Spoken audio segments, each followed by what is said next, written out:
to address those challenges. So let's see, walking through the agenda. In a minute here, I'll conclude A1 for us all and then turn it back over to Brad and myself to walk us through an icebreaker. And I know this is a lot of folks will go, why are we?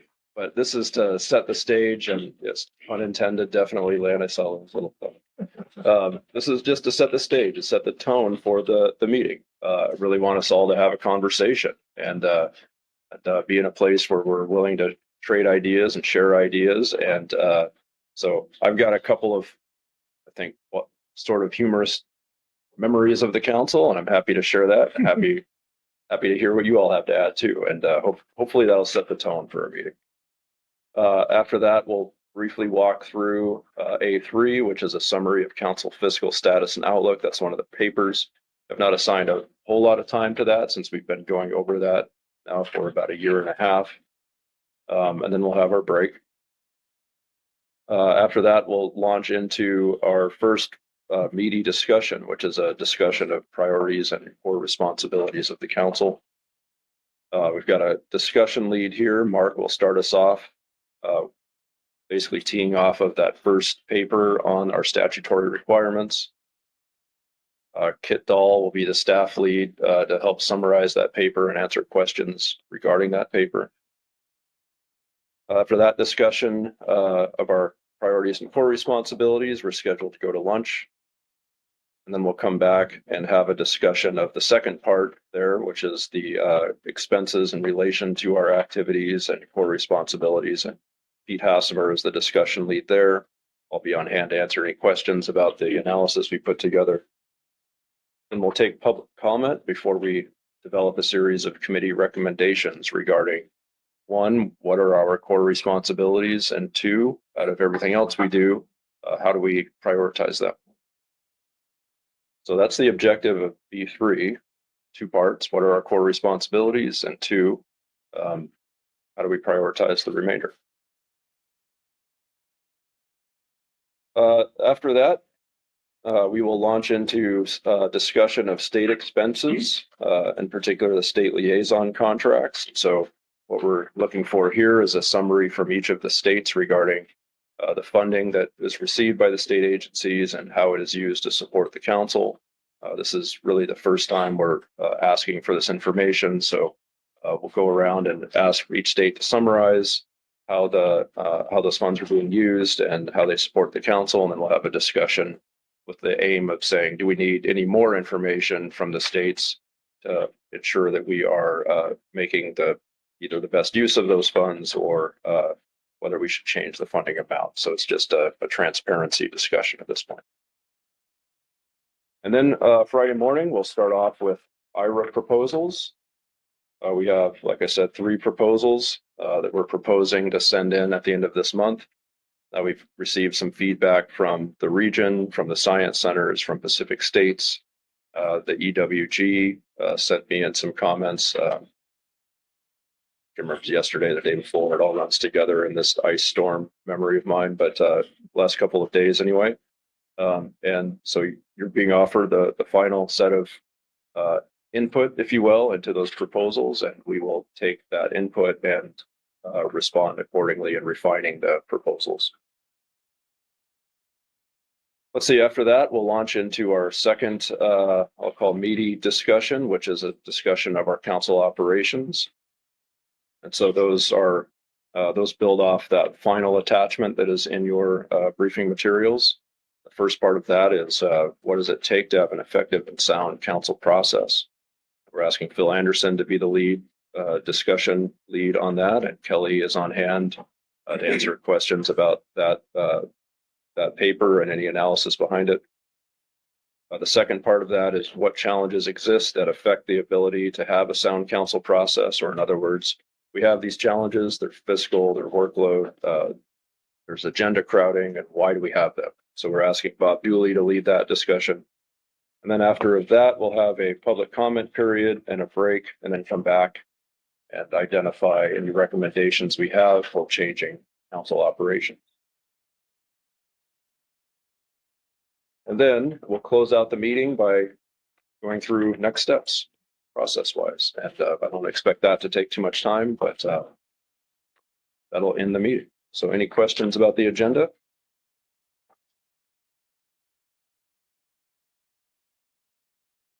All right, Chris, can I ask you to pull up those slides that are in our drive?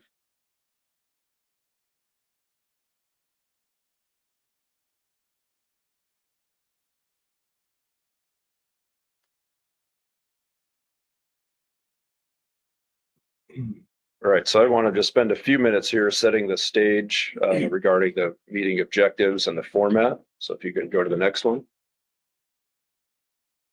So to summarize, why are we here? So we have some high-level challenges that are in front of us. These challenges relate to our priorities, they relate to our medium and long-term fiscal status, and they relate to the workload of various agency staff, council staff, and our advisors. And this is happening at a time where we are beginning to consider our next, so I guess still to be determined, 4 or 5 year grant. We have some financial questions we're trying to address on a shorter term basis, on an annual basis. And these all converge right now here in January to have this meeting now at this appropriate time.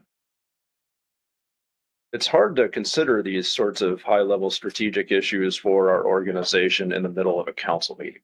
And so one of the reasons why we've gotten together in this format is to bring you to a point where we can focus on these matters together outside of the busy rush of a council meeting.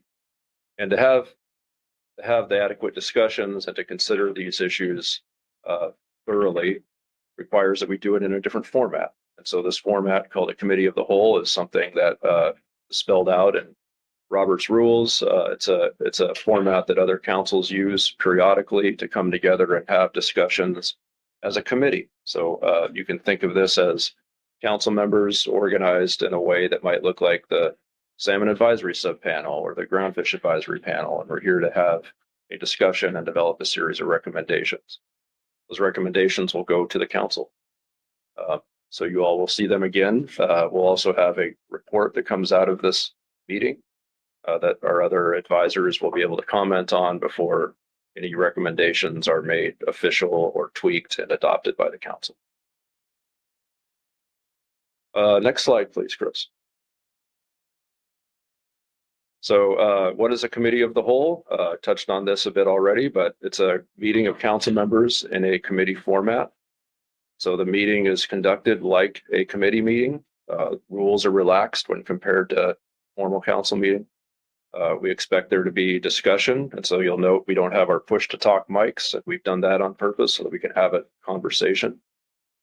We'll develop some recommendations, not decisions, but recommendations. Those will go to the full council. Next slide, please, Chris. So some considerations for you all as we work through our agenda topics. Go to the next slide. So we can think of the major challenges that we're trying to address here as 3 parts. So one is financial, regarding the medium and long-term financial condition of the council and our need to stabilize that. Getting a feedback somewhere. Okay. Workload, we have staff and advisor workload. At this point, I would say most folks that support the council process are working well in excess of full-time. And I don't believe that's sustainable. And we value all of our advisors and staff and want to hold on to them. And so we'd like to address that. And then we have agenda crowding. And there might be another way to describe this, but just to be plain English about it, I've heard and I've been part of several conversations where folks have expressed some concern about the effectiveness of council decision making, giving all the stuff we're trying to crowd into the agenda. And so those are all things that come together into a series of considerations. You can go to the next slide, Chris. Which include our objectives. So 1, identify and recommend our core responsibilities. 2, identify information necessary to help consider state liaison funding levels. 3, develop recommendations regarding IRA proposals. And then 4, identify and recommend changes to council operations that can assist with council challenges. And as we think about this, next slide, please, Chris. And then the last one, slide 8, please. No, back up, please. That one, the wire diagram. There we go. I would offer this this flow for decision-making purposes. So first, we'll tackle today, what are we doing in terms of a council? What are our activities? These are our priorities. And think of that in terms of our core responsibilities and our other responsibilities. After our priorities are determined, that starts to beg a series of questions. First one is, if we have these responsibilities and priorities, who does what? And related to that are issues like who has the expertise to do things. Does the council want to delegate certain roles and responsibilities down to either advisory panels, management teams, staff, etc.? Delineation. Do we want to be clearer about which groups should be involved in which agenda items? And then collaboration. Of course, there's a balance between delineation and collaboration and coming together to address the issues and the priorities in front of us. After defining that, we have questions regarding how do we do these things. So things like, how do we receive input? What sort of input is appropriate? We have iteration. So there's a lot of iteration in our process, going back and forth as we refine issues down to a decision. There's a significant amount of deliberation within the council. That's a good thing, helps us get to conclusions. And then there's a review process after decisions are made, going back and reviewing that and asking if we could or should have done things differently. And then there's the last one, which we've spent a fair bit of time already talking about in the context of remote versus in-person meetings, but where do we do it? So we have a long history of doing things in person, and that's good, and there's a lot of value in person. But lately, and since COVID, we've been picking up more meetings in a remote format. Mm-hmm. There's also the question of where we do it. So we have a pattern of rotating meetings up and down the coast. And as we think about financial issues, some of these places are very expensive to meet. And is that necessary to meet in those places? So I'd offer up that structure as we think about these decisions that we have to make, and we'll come back to this later on in the meeting. But stop there, and happy to answer any questions about the overview or any meeting objectives that you may have questions about.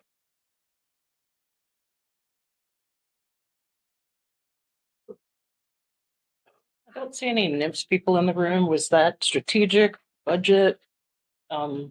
Because as you were talking about some of this, NIMS plays a key role in some of what we do and how we do it based on their guidance and GC's guidance. So is it strategic that they're not here? Are they just online? They're online. Yeah, it's a budget. The ice storm got in the way. Okay.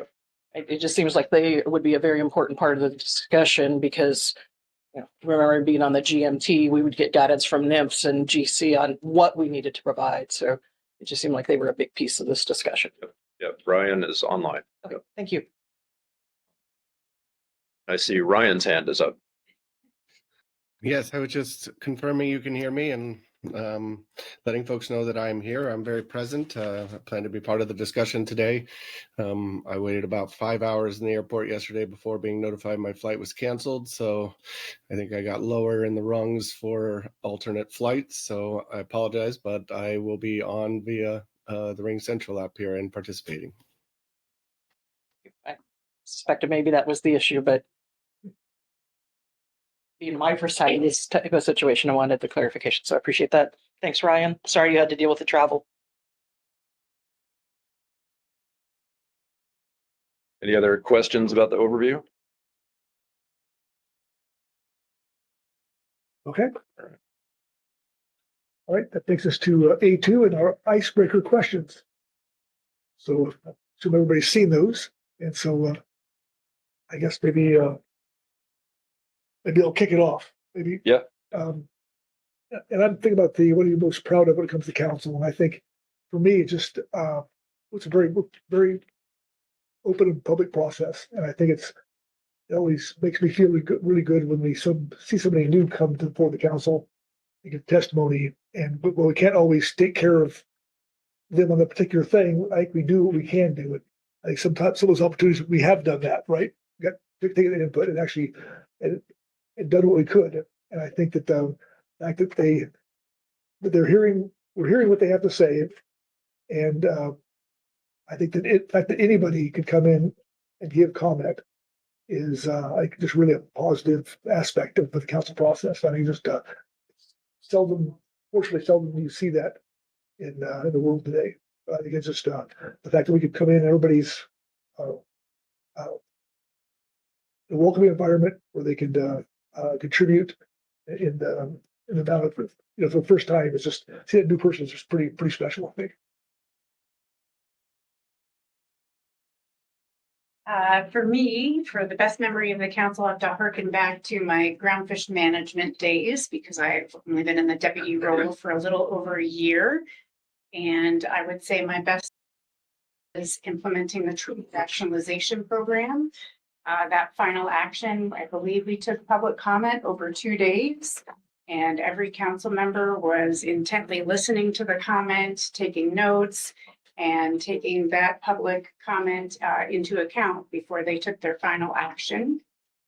What I'm most proud of, and I say this a lot around the holidays when I'm with my friends and family and they have no idea what a council is and what we do is, I think back to the Malheur refuge issues that happened in Oregon a few years back.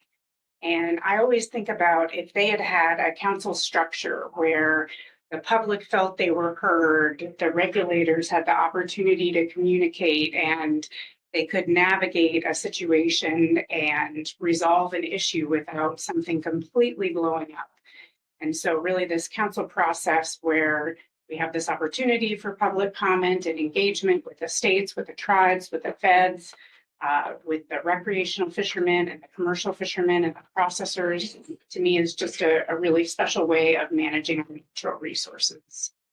And the thing I'm most looking forward to is I've seen the council handle a lot of challenges over my time in the process. And I see that we have a lot of challenges on the horizon, but I know that the council is creative. I know that they are hardworking and that they'll find a solution that is for the greater good of the fisheries and the resource. I want to make sure I'm following the directions. We're supposed to pick one of the three. Is that correct? Sorry. Thanks, Phil. Well, I was all set to answer one and I thought about maybe picking the C. Then I thought, well, maybe that's not what I should pick, given that I don't have much to look forward to in terms of future council work. So I'm going to pick B. And I would categorize it as the transformation of the groundfish fishery. When I think about what we, the council's been through over at least the time period I've been around, I think we had our first groundfish management plan in 84, 85. The industry came to us, they were in deep trouble. And in 1994, we had a council meeting that was specific to the groundfish fishery. It was held in Gladstone down the road here. Didn't talk about anything else. It was a lot of different kind of committee meetings. Came out of there, developed a strategic plan. I think that was in the late 90s, 2000. I'm sure it's on a shelf somewhere, gathering dust, perhaps.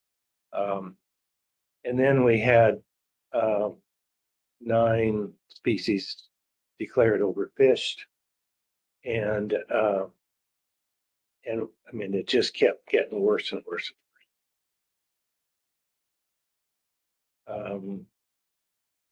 made the hard decisions, worked with industry in putting together rebuilding plans for all 9 of those.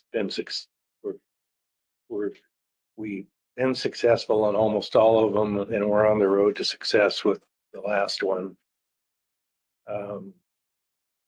The 5 or 6 years of developing the catch share program and transforming how the fishery is managed.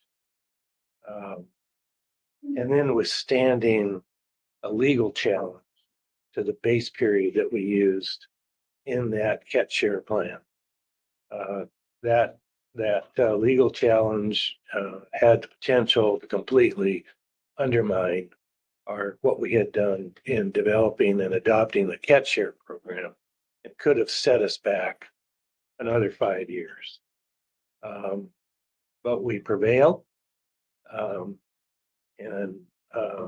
And so here we are now today with a catch share program. It's not perfect. It's got warts. We're working on things.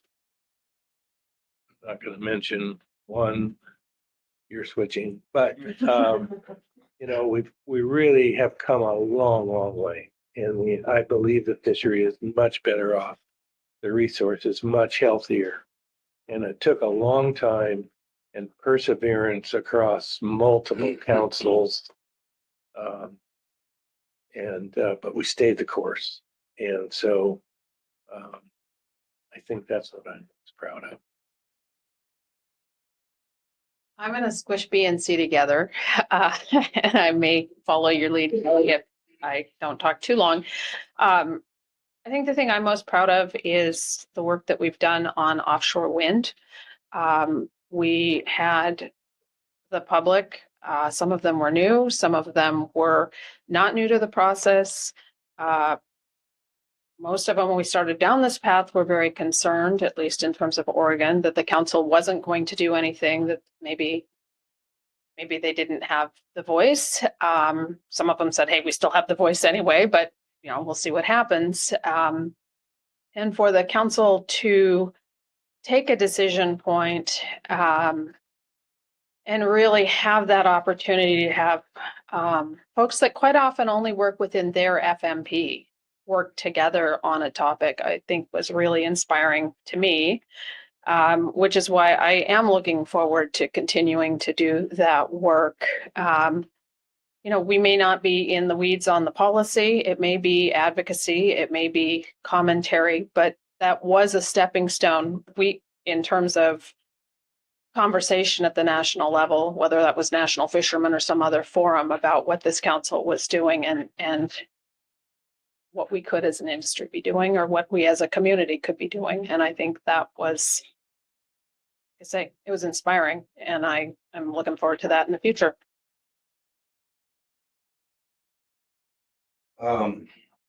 Well, given my short tenure here with this council, I'll go to number C, letter C.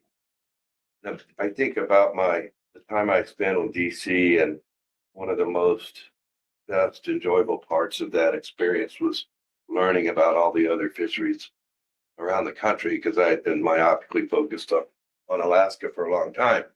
But, I had some familiarity with the other regions through the CCC and other venues, but I really got to know particularly the most controversial and challenging issues, whether it was lobsters and right whales on the East Coast or red snapper in the Gulf or West Coast water.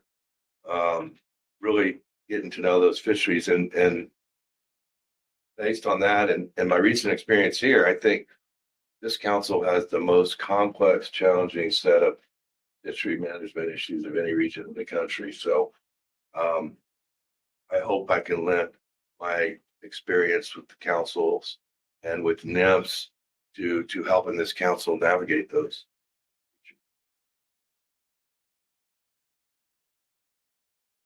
So I'm going to do a kind of an A-B, I guess. What is your best memory of the council? Mine is when we complete a groundfish item. Any item.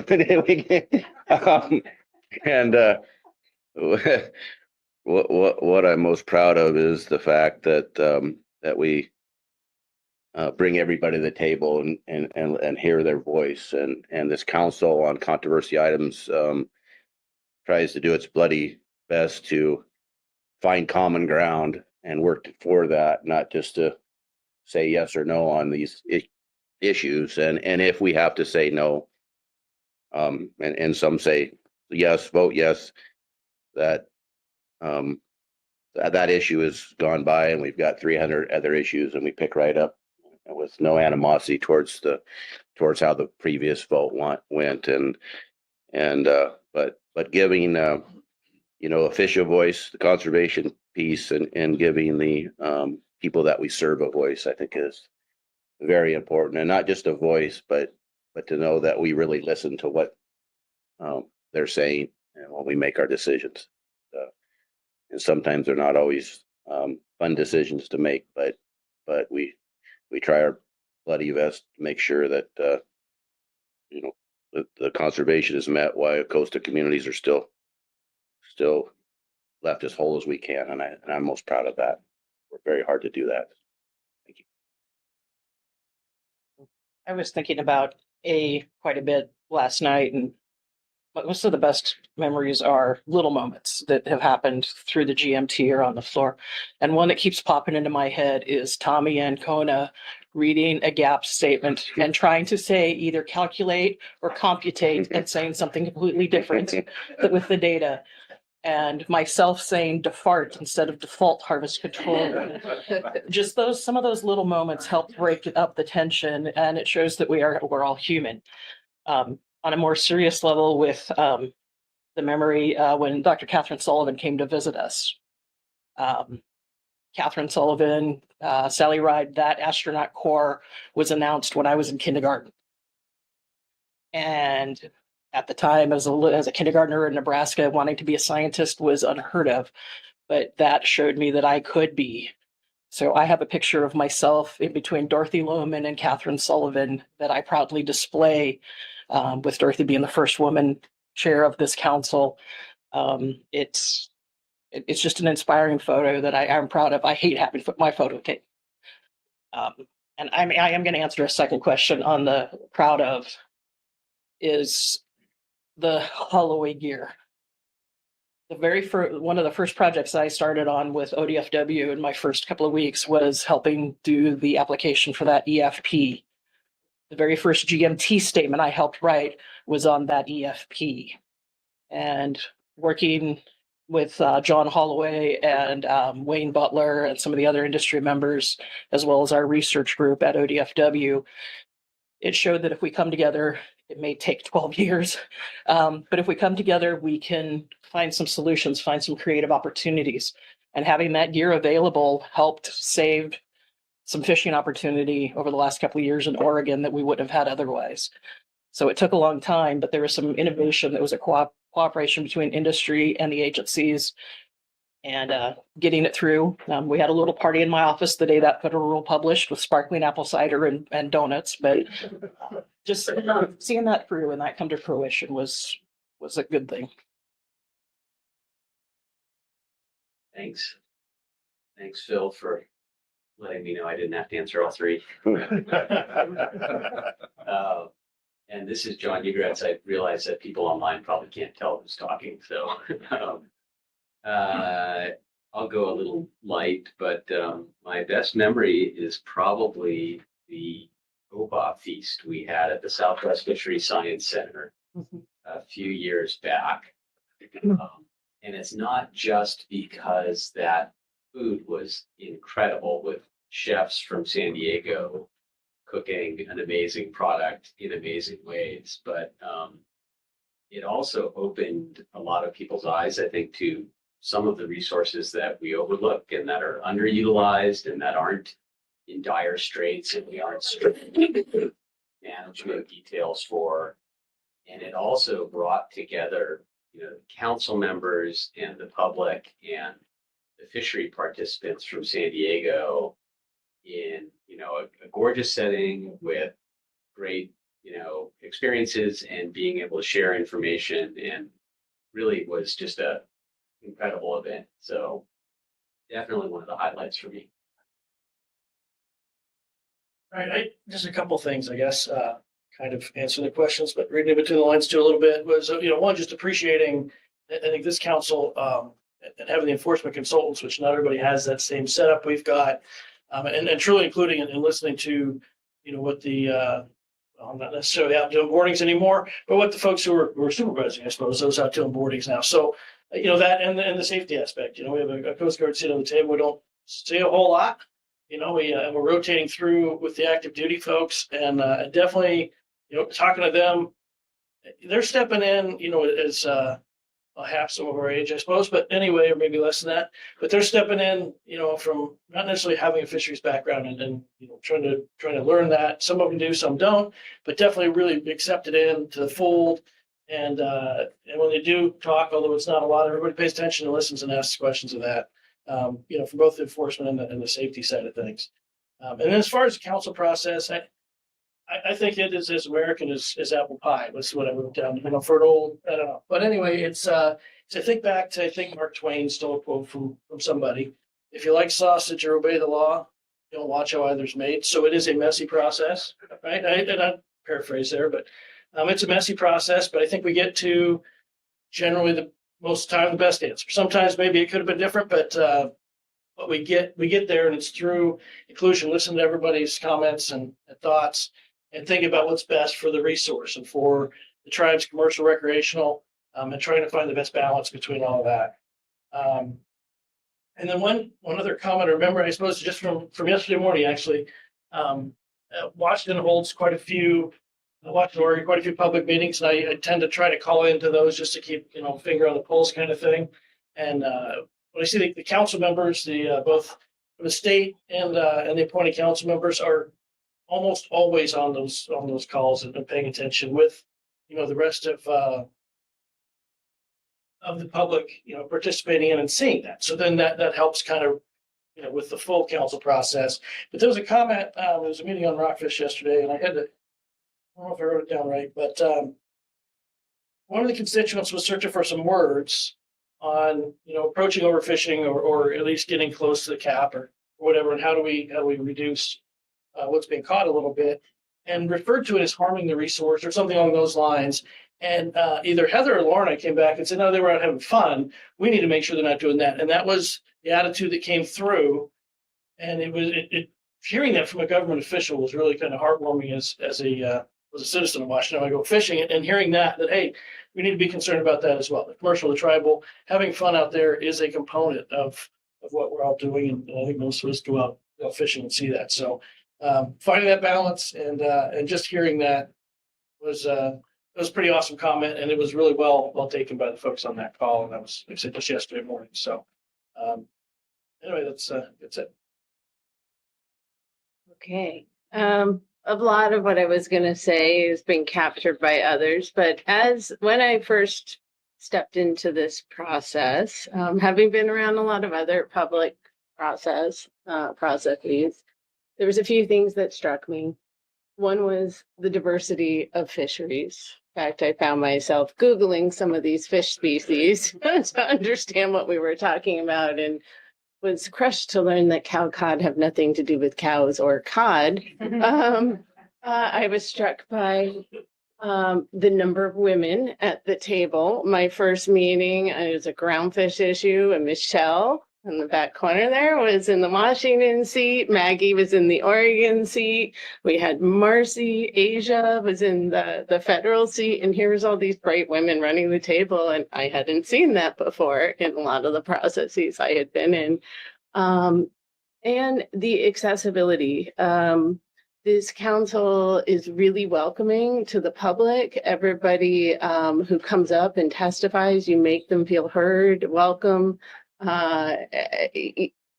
Having been around the North Pacific Council, it's really intimidating for a lot of people to come up. I think that's a much tougher environment. But here, I feel like everybody is welcoming, and that nexus between policy, science, public interest is really well balanced by this council. I'm really, for me, it's an honor to be a part of it. And it's not something that you see in all other councils. There's a lot of, I observe a lot of public trust.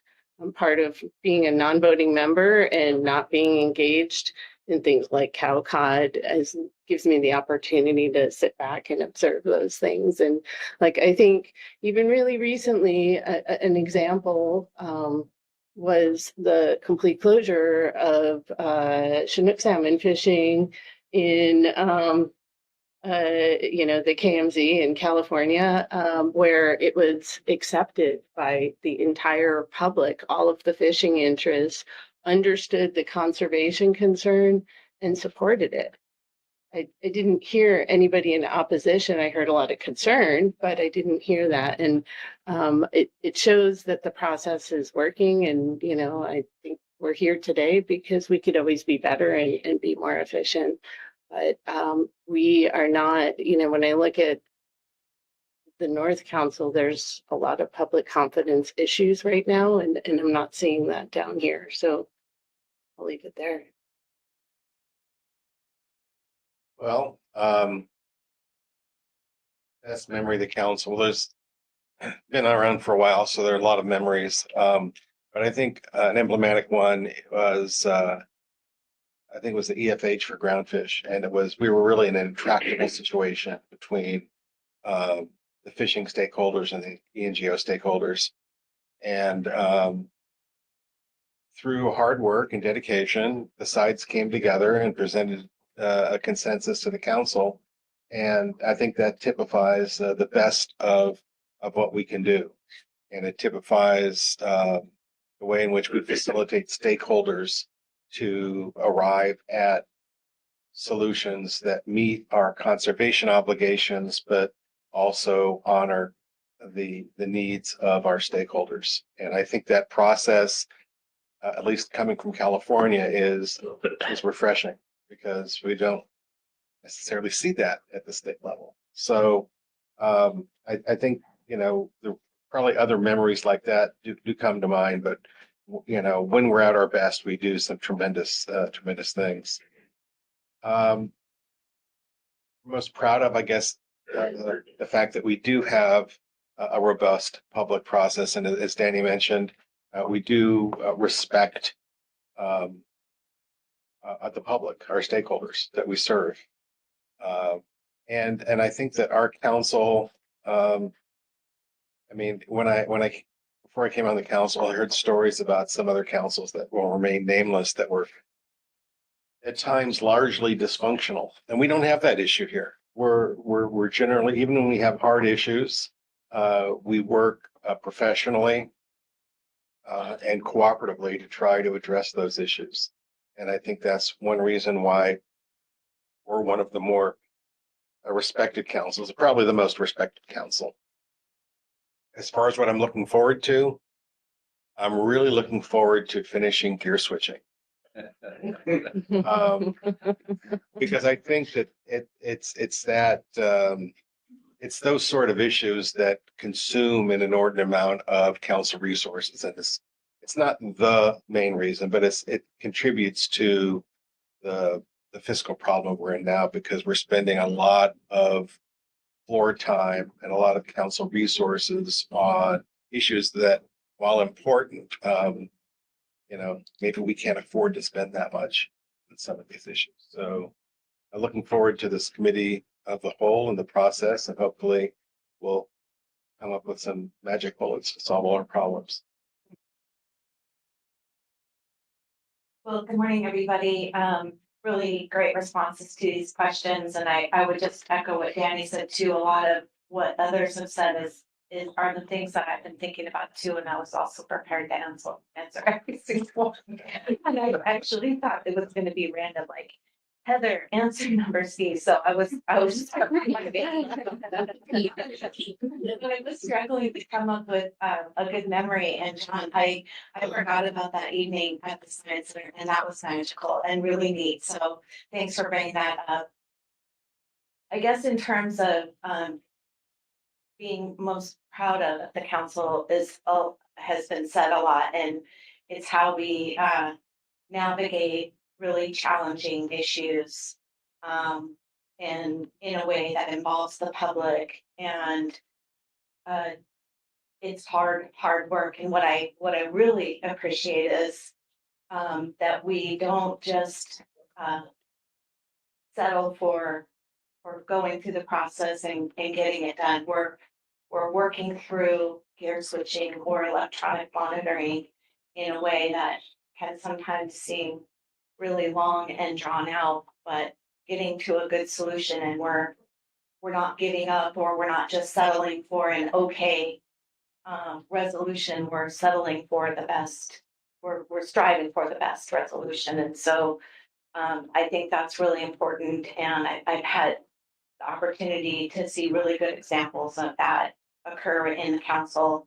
I'm able to take how we navigate decision making at the council back to how we handle tough decisions and state managed fisheries, Dungeness crab, for example, and use that and apply that thought of vision. That credit goes to Lorna. I really did also like the way she said that. It was really nice. But anyway, I think it's a great example. I think the relationships we have with stakeholders and others involved in the council process is really valuable and appreciated.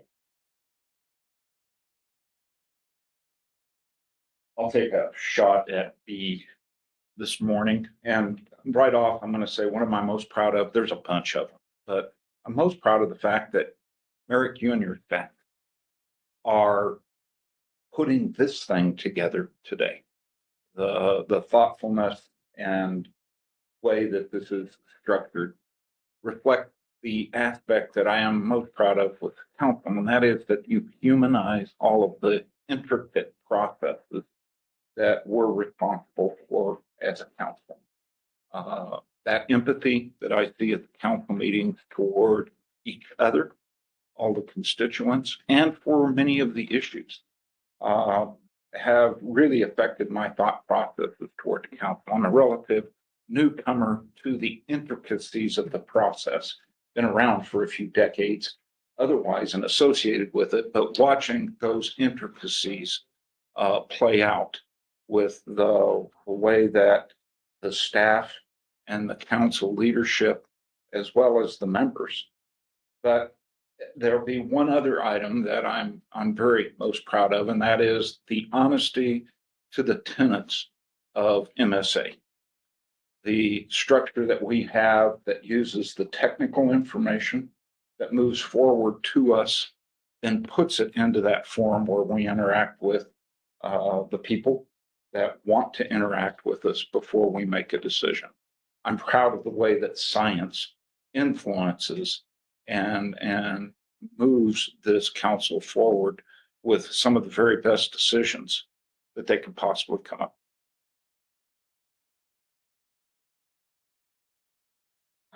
I'm gonna, I think, mush all three together. And for me, it's really the people that constitute the best memories, the things that I'm most proud of, and what I most look forward to. Across the board, from our advisory bodies, our management teams, the agency, the staff, and council members.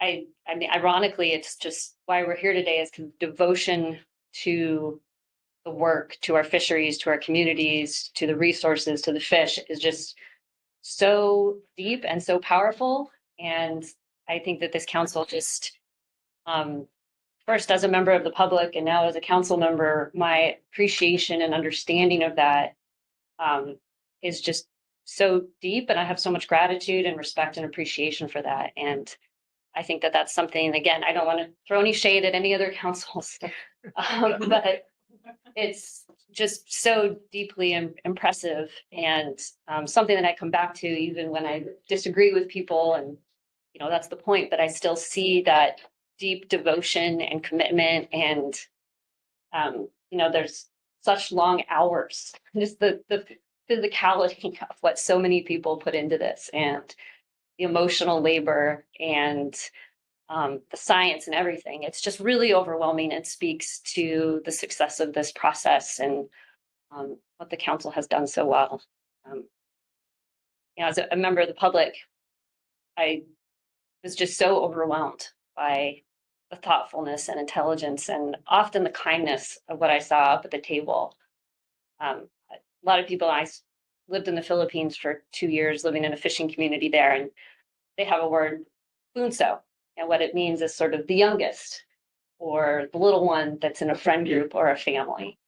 And I think I have the honor of being bunso in this family. But looking up and seeing people, elders, people who had been fishing for decades, people who had knowledge that I've just been so honored to learn from that and be part of that. And so I think that really comes through in the deep commitment that I see from everyone. So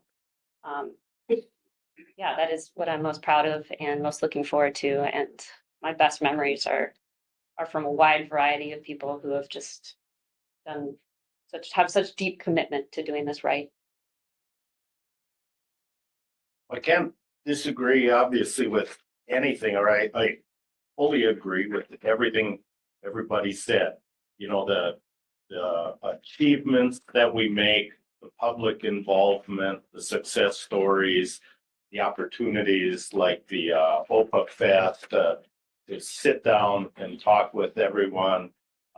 Those are so prominent, but one of the things, I'm going to give a different perspective on a best memory because, we focus on the good and I think there's some good in this. My best memory, and I thought of it in the context of what's most prominent in my head, it's gear switching.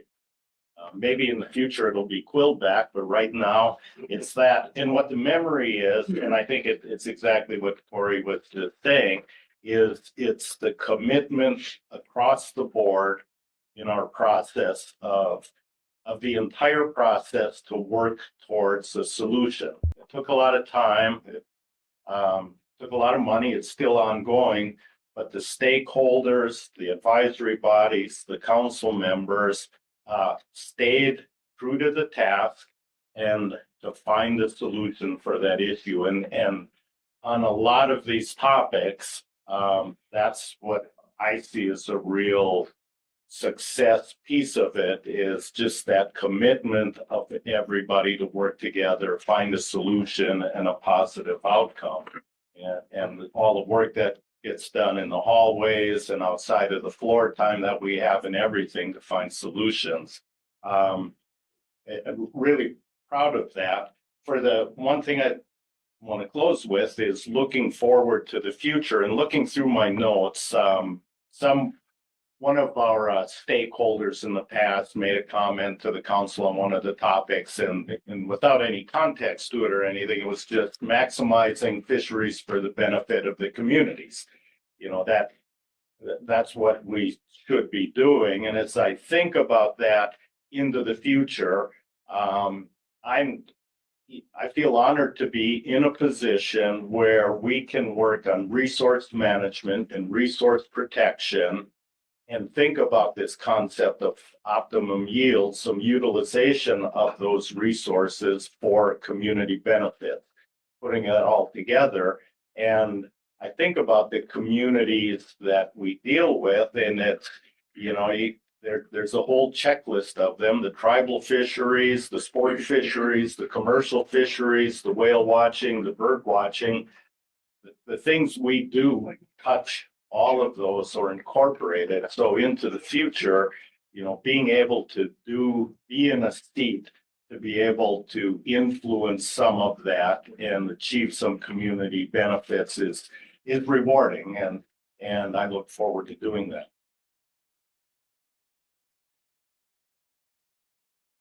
Brian, Joe, and then Michael. Okay. All right, well, we do have 3 council members online, so Ryan, your thoughts? Yeah, thanks. Can you hear me? We can. Okay. Well, going near the end here, I agree with kind of what he was saying. There's a lot that's been said that I was planning to touch on as well. And when I had been thinking about these, I think like Krista had a kind of a mesh between B and C here of what you're most proud of, as well as looking forward to.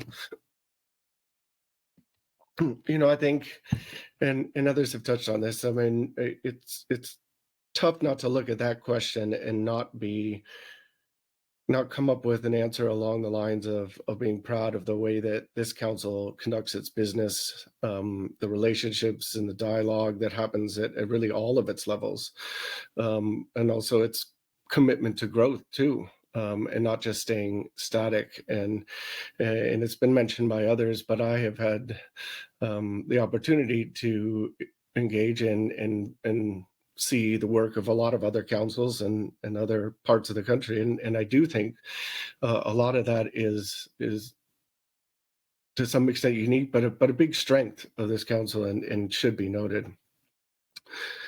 But that's kind of where then I started to blend into the looking forward question. And on process, I think I also echo my thanks to Merrick for putting this together, and him and all of his staff, and the work that has gone in, because I think it's important for the councils to look at how they do its business, how they can improve, how they can grow or change potentially. And this council does that, not just at this meeting this week, but on a number of issues, equity and environmental justice, for example, but also, of course, all of the process and priority issues that we're discussing this week. And then lastly, on substance, as far as looking forward to, we do have a lot. We've accomplished a lot in this council. This council has accomplished a lot as it relates to the various fishery management challenges that it is constantly faced with. But we also find ourselves even today with a number of challenges still on our plate. There are a number, almost all of our fisheries are either closed or constrained in some way for various and reasonable reasons. But I'm looking forward to working through those challenges so that we can see a future with increased opportunities for our fishermen and women and coastal communities, while of course doing all of our due diligence for protecting the sustainability of the resource, not just for the near-term future, but for the long-term future as well. Thank you, Ryan. Job and Joe? Yes, thank you. And I really appreciated the questions. I thought they were, thought-provoking, given the time I've been on the council, to kind of reflect on the council and this process. Where I found my mind going on this was, the oath that we take for the council, where we promise to conserve and manage the living marine resources for the greatest overall benefit of the nation. That as trustee of the nation's marine resources, we are to balance competing private or regional interests and be protective of the public interest in those resources. And as a council, we are responsible for upholding the provisions of the MSA and other applicable law. And so other applicable law, are those treaty rights that tribes have reserved unto themselves. And so being the representative in the tribal seat, I've gotten to see how important and how serious this council has taken to tribal issues and tribal concerns and tribal issues as those relates to the various salmon, groundfish, and other stocks or other resources that are critically important to tribal culture, to tribal health and well-being, and to tribal fishing economies. A lot of the tribal communities, across the West Coast, depend upon these fish to provide for their needs. And so for me, it's been pretty important to ensure that, as we consider issues at the council table, that we do address to the extent we can and should, protecting those interests of those tribes that have federally recognized fishing rights. So I've been proud of representing, those issues from the 26 tribes that I represent at the table, the 20 from Western Washington, the 4 Columbia River Treaty tribes, and the 2 California tribes. It's been a very remarkable experience, and being considered a part of this PFMC family, along with my other fellow council members and other folks in the council. It's just been a remarkable experience for me that I'm proud to be a part of. Thank you. Thank you, Joe. And then Michael Clark. Michael?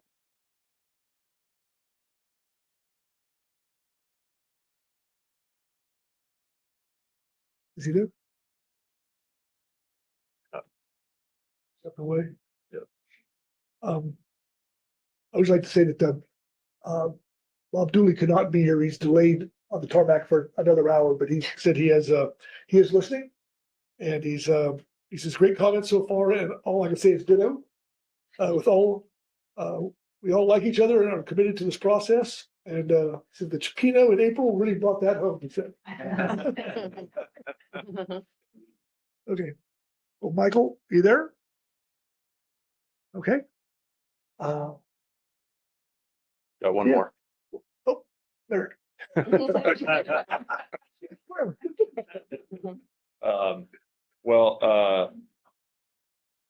wrote these questions and then I had a hard time answering them. And I've got a bunch of memories and a bunch of things I'm very proud of. The thing that really stands out to me after participating in a lot of different public processes and observing a lot of different public processes is the ability for this council to really develop creative solutions, really crack the nut of some really tough problems. And that is hard to do. And I think it speaks volumes to the people that are part of our process, speaks volumes to the wisdom of the council and setting up the advisory groups in the way that have been set up. And it speaks to the wisdom of the council and the process that all comes together and how it is used. I've seen a lot of public processes where there's a problem that comes forward and there's no one able to address it. And everyone says, well, I think that's that problem. I think it's that person's issue. And I think it's that group should solve it. And no one is able to figure out how to solve the problem. And we are able to come up with some really great answers to some really tough problems. Yellow Eye ramp down rebuilding strategy, the trawl IFQ program, looking at, I'm curious where we're going to land on Quillback. That's a nut that we need to crack. And I look at our process and I think if there's any group that can crack that nut, this is the group. And that just makes me proud that we have something that was set up with such wisdom and has the expertise to do it. Yeah, I'll stop there. Cool. Well, thank you. I think commonality here is basically it's life is about relationships. Like the more we know each other and better understand each other's fisheries, the better decisions we come to. And it's just realization that we don't manage fish, we manage people. And I think we do a pretty outstanding job of that, really, under those circumstances. Okay. Well, that wraps up A2. That takes us to A3, a summary of council fiscal status and outlook. And I think, Merrick, Yep. Yeah, I will. So I'll be just taking a few minutes here to walk you all through A3. And I don't anticipate there will be a ton of questions about this since we've gone through much of this discussion already before.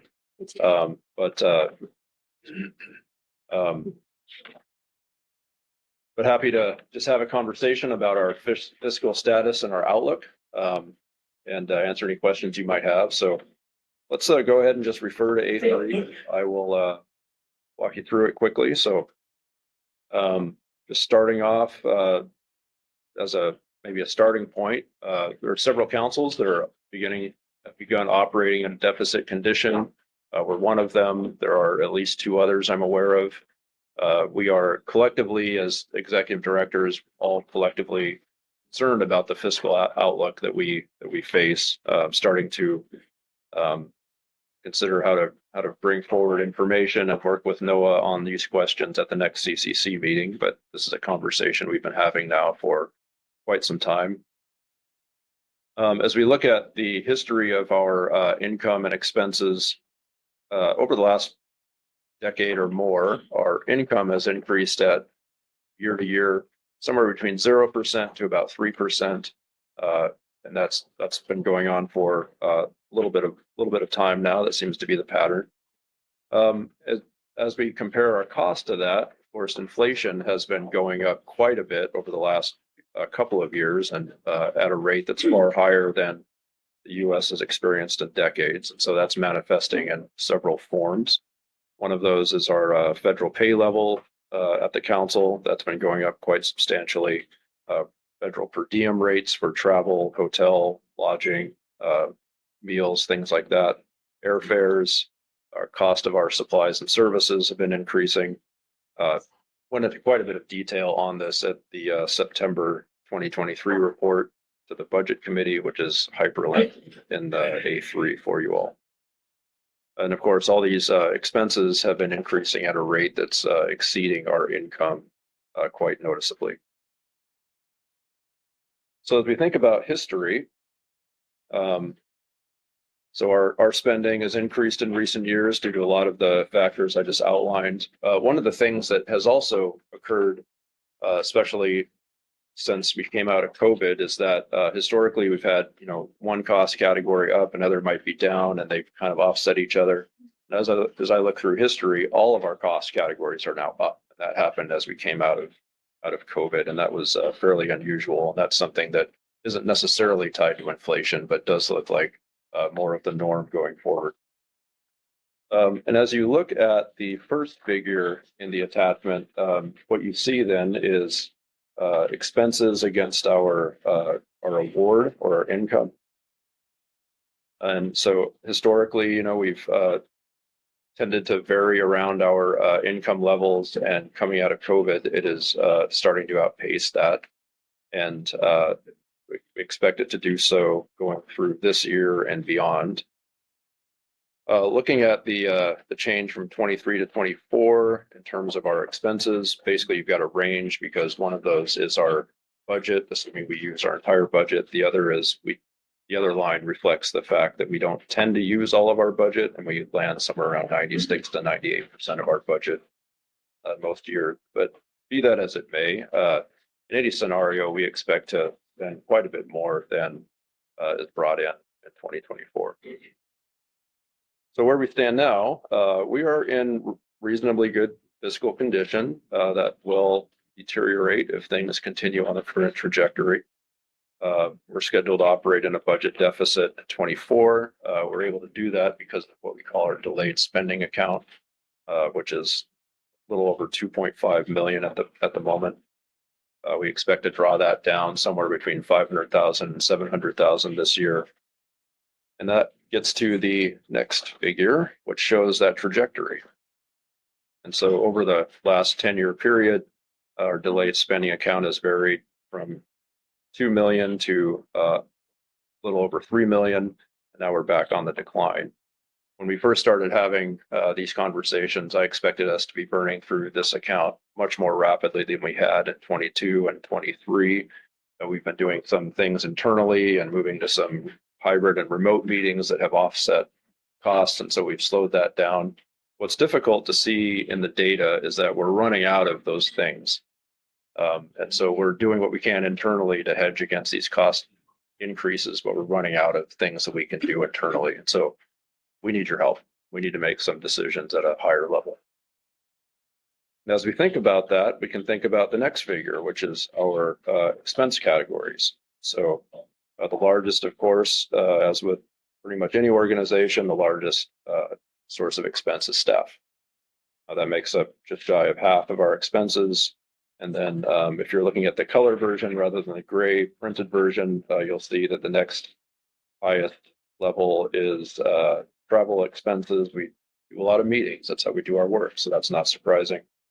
Liaison contracts, supplies and services, council member compensation, other contracts for support to the staff primarily, and then advisory body compensation rounds out the remainder. So all of that raises a question, what is our outlook? And as we go forward, there are a couple of considerations to think about in thinking of our outlook. And I tie our outlook to our delayed spending account. So in other words, when we hit zero or if we hit zero in that account, that will require us to shift the way we do operations, and we can hopefully implement a glide path that slows that down. And so when that happens, it's not a big shock to the system. But the timeline at which that happens is important to consider. So that gets to the final table in that attachment. And so what you see in this table is the first row, which is the date at which the delayed spending account would hit zero. And basically, there are three scenarios there. One is the end of 2026, the other is end of 2028, and then the third is the middle of 26. And the general assumptions that bound this range, the first one is that our historic income and expense patterns continue. So that is, inflation comes back in check, our income goes up, 0 to 3% a year, and we continue that trajectory from here. And that forecast says that we will hit the delayed spending account balance of zero number at the end of 2026. The next one takes those assumptions and says, okay, we're reasonably certain we'll be receiving IRA funding.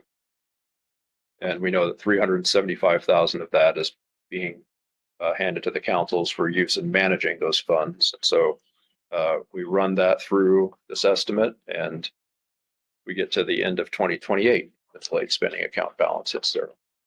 That right now is what I would call my best estimate. And then the other one is, what if inflation doesn't come back down and we have flat funding, which is what we're assuming for this year? When do we run out of funding? And it's sometime around the middle of 2026. So that's a range of outcomes, one a little bit further out than the others, but at this point, zero looks fairly likely at some point without some changes in how we do business. So offer that up to set the stage for some of our discussions, and happy to take questions. Yeah, Chris. Mayor, these forecasts are based on an assumption that the council can continue to hold the delayed spending account past the end of the current grant period. How tenuous is that assumption? Who would make that call when? I mean, it's a NOAA grants, or is this a question all the councils are facing, I assume? I've never gotten a clear answer to that. I wonder if Ryan has any insight, but what I've been told is if our account balance is too large, there might be some sticky fingers that try to take some of it back.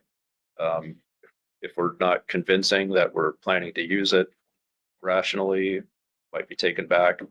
I don't think it's ever been taken back, is my understanding. So I'd be curious your insights too into how that's all worked for you, given your prior tenure as a director. We had a lot of back and forth with NOAA grants years ago when budget things were tight and we had carryover, and we had a big back and forth about whether we could carry over.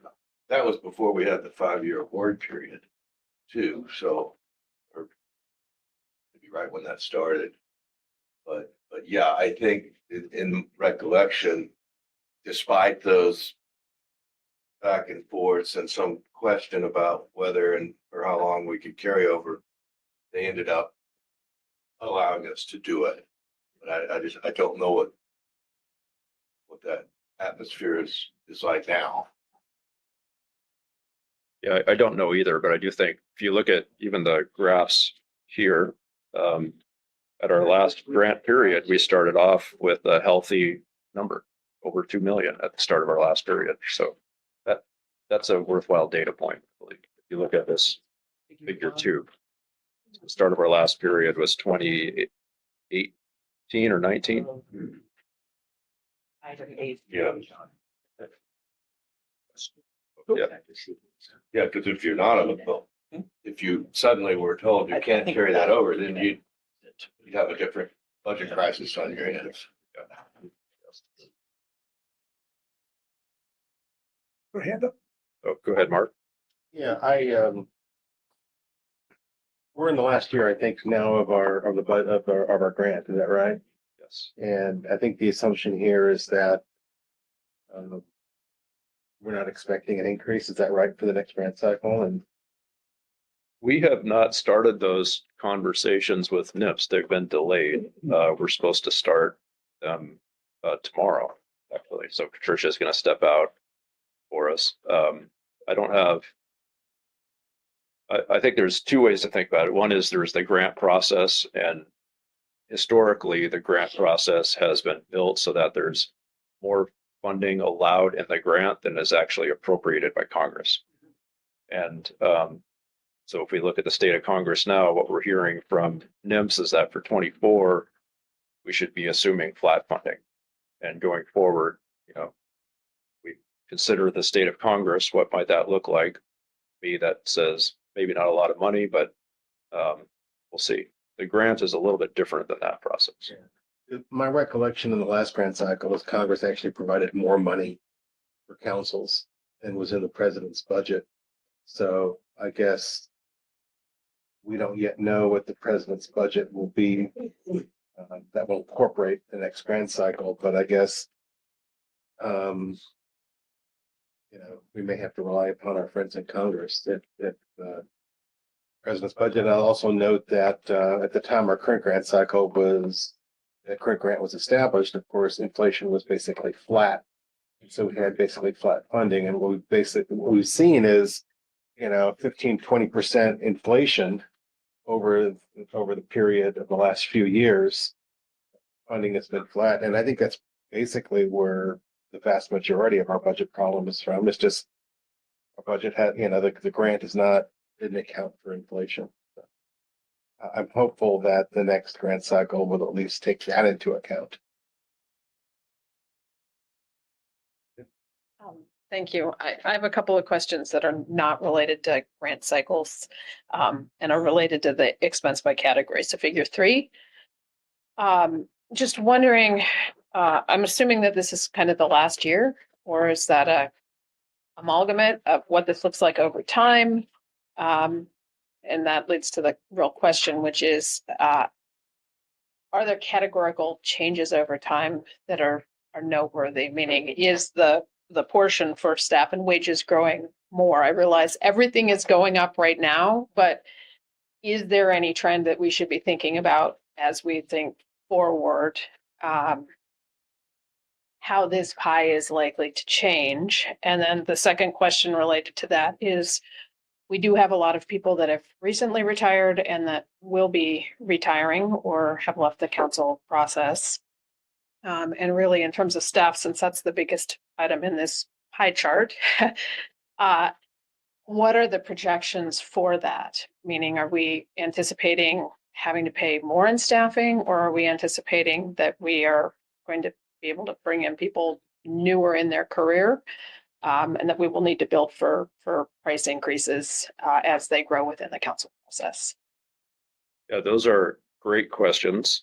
Starting from the first one. So this is a snapshot taken from the 2024 provisional budget. And if I were to say, let's go back in time over the last few years, it would all look pretty much like this.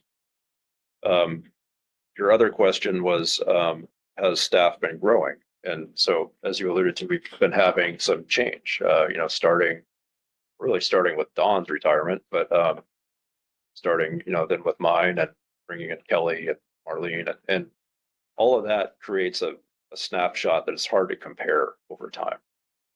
And so what I've done, fiddling in the background, I've said, what if, none of the staff have turned over and we still had Chuck, we still had Mike, and we still had everyone that was there 3 years ago? What would that look like? The expenses would be higher. but not significantly. As we look forward, this is one of the questions I'm asking, which is, we have quite a few retirements on the horizon. We have 2 vacancies now. I'm asking myself, should we be hiring someone who is high capacity, several years under their belt, can walk into the council and know what we do and just hit the ground running? Or should we be looking at someone right out of school that will train up and that will be cheaper? That all folds into the next few discussions we'll be having. So what are our priorities? That'll help me think about that. How are we going to be operating as a council? That'll help me think about that. So that is the right question, but it's one I'm also asking of you all to help me with.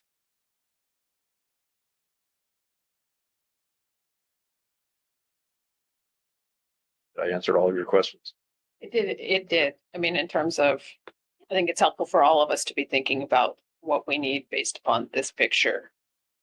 If this is the framework we're setting out for the rest of the tenor of the meeting. So thank you.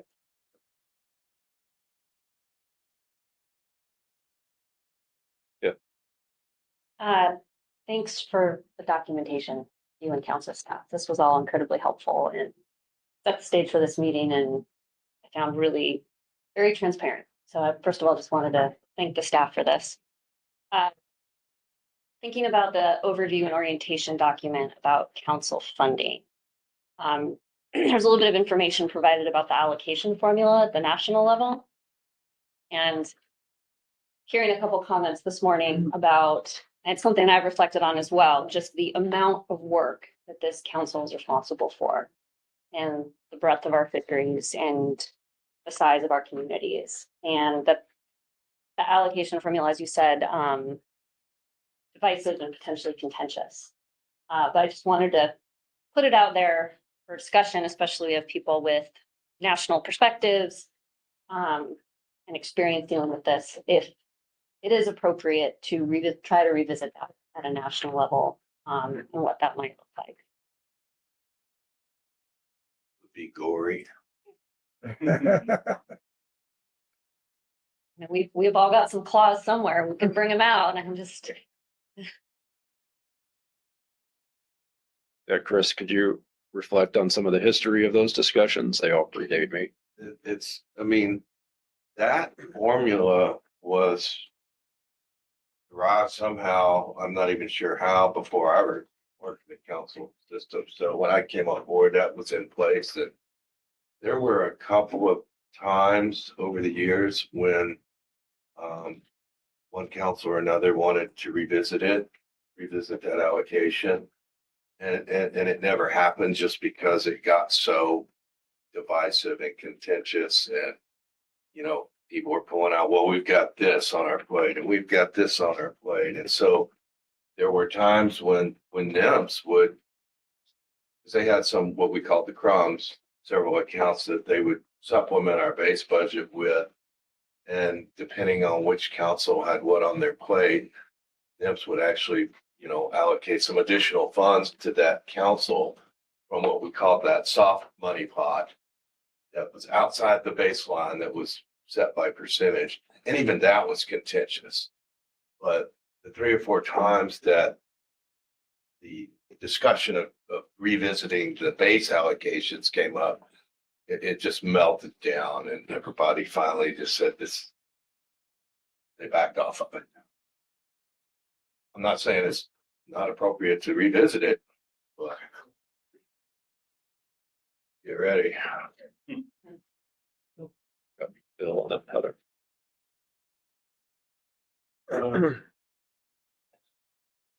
My experience, and it was before the CCC was formalized in the early 90s.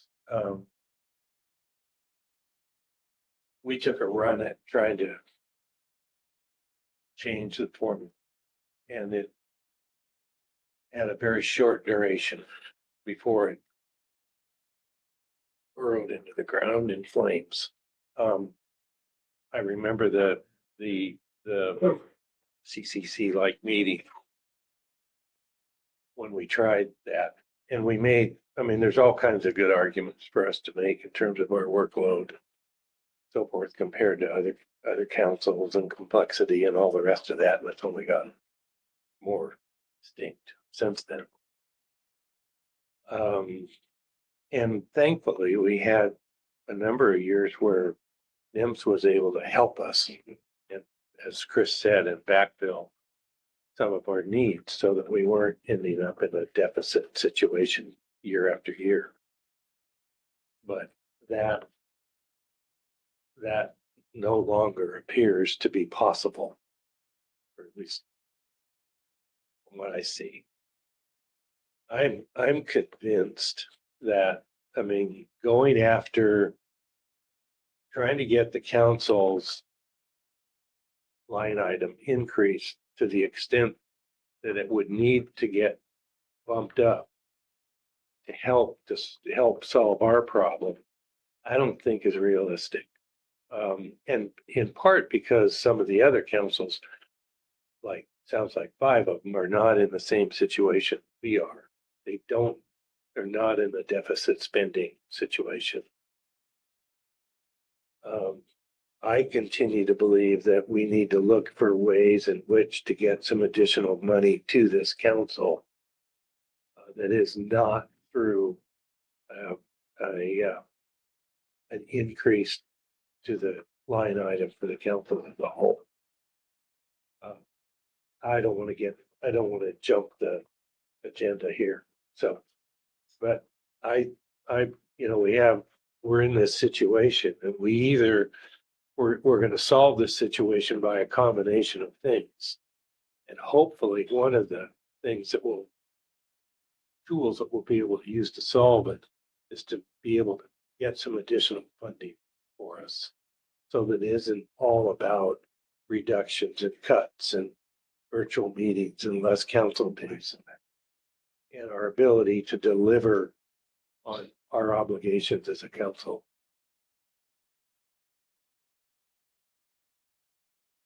Other and then Ryan. Yeah, thank you. And thanks, Phil. That was kind of along the lines of what I was thinking too. And solutions.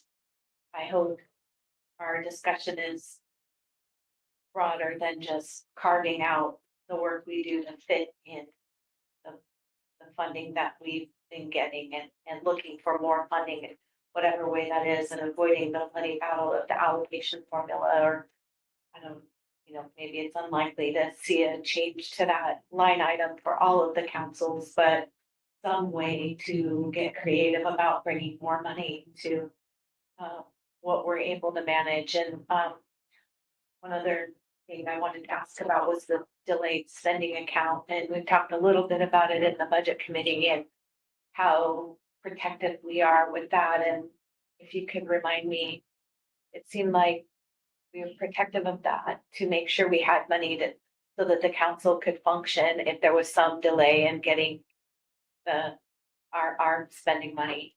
So it's a buffer that we need.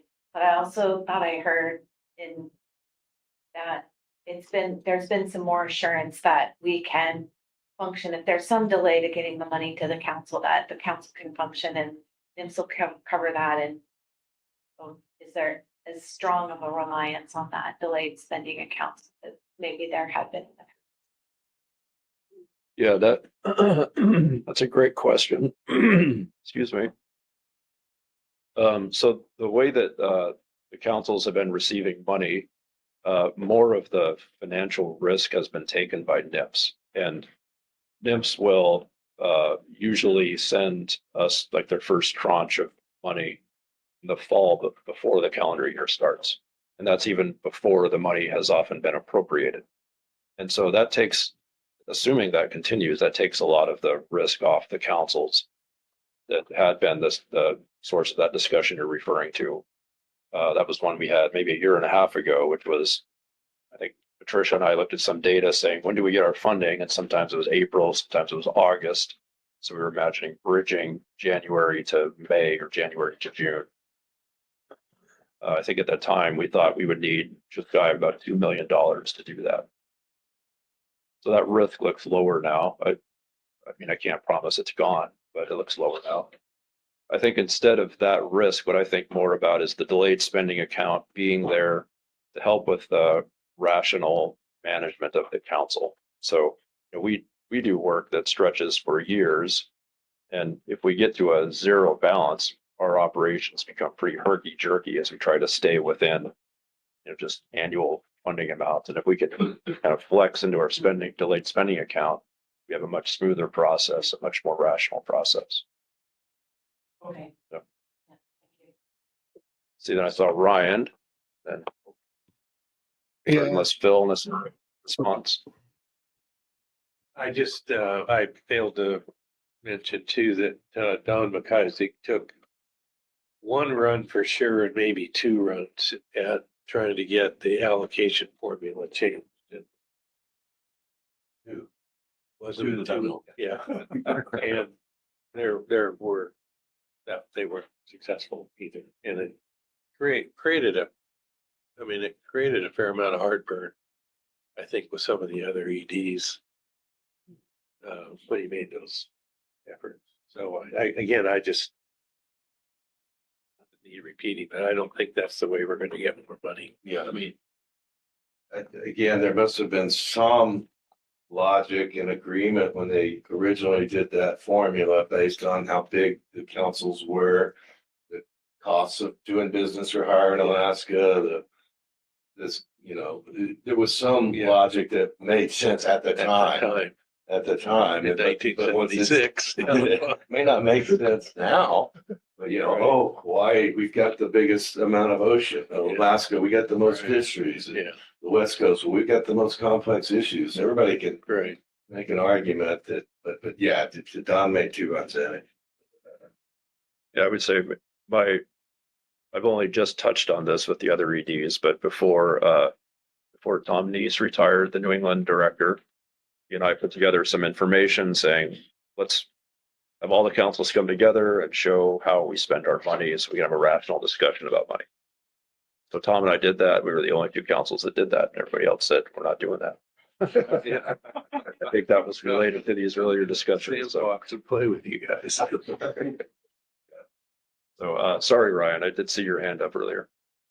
Yeah, no worries. I would underscore just what has been said, right? I mean, yes, you can always try to open that box of the allocation formula, but I would argue that is a huge hurdle, a huge hill to climb. I mean, Merrick, you saw this just in the council ED discussions you must have had on how to divide the IRA pot and came down to, kind of the allocation consistency across the board that you did for that we'll talk about later. So, and just from an NIMS perspective, right, I think if you were to go that route, I mean, it's going to put a full spotlight on why, like Phil said, why is this council as opposed to others operating in such a deficit? Why do you look at the size of your delayed spending account? You've got enough to cover through, like you're projecting here potentially 2028. So I'm not sure that is really an avenue that is worth kind of pursuing, although it's worth acknowledging that is out there and could be utilized. I do think the broader discussion here really is on some of the stuff that you're laying out in the agendas for this week. That's what we're doing as an agency across the board is looking at what our priorities are and what we may need to focus on and what we may need to deprioritize, given just the same kind of inflationary pressures that we have that limit our ability to backfill or get additional resources. So I think that really is a core focus. I take Phil's point, though. I mean, if there is any avenues for any kind of additional discretionary funds that we can make arguments for that can help facilitate some of this work, I mean, I will continue to keep my eyes open for that and let the council be aware of when it could engage or potentially access some of that. But across the board as an agency, we are seeing and expecting less funding, not just for fiscal year 24, but even the near to medium term outlook.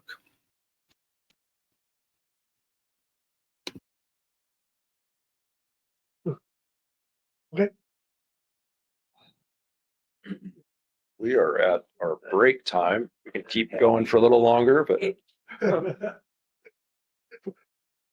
yeah, I'd suggest go to our morning break. Okay, let's let's try to be back here by 9:50. We're too far behind, so 15 minutes. 9:50. Yeah, it wasn't kind of sobering. We all got to be on the same page about that. I'll do it,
Another $1 million. Yeah. Just told them. Make it so. Okay. We're back in session. Me and Bob sitting next to one another. We're going to priorities and core responsibilities.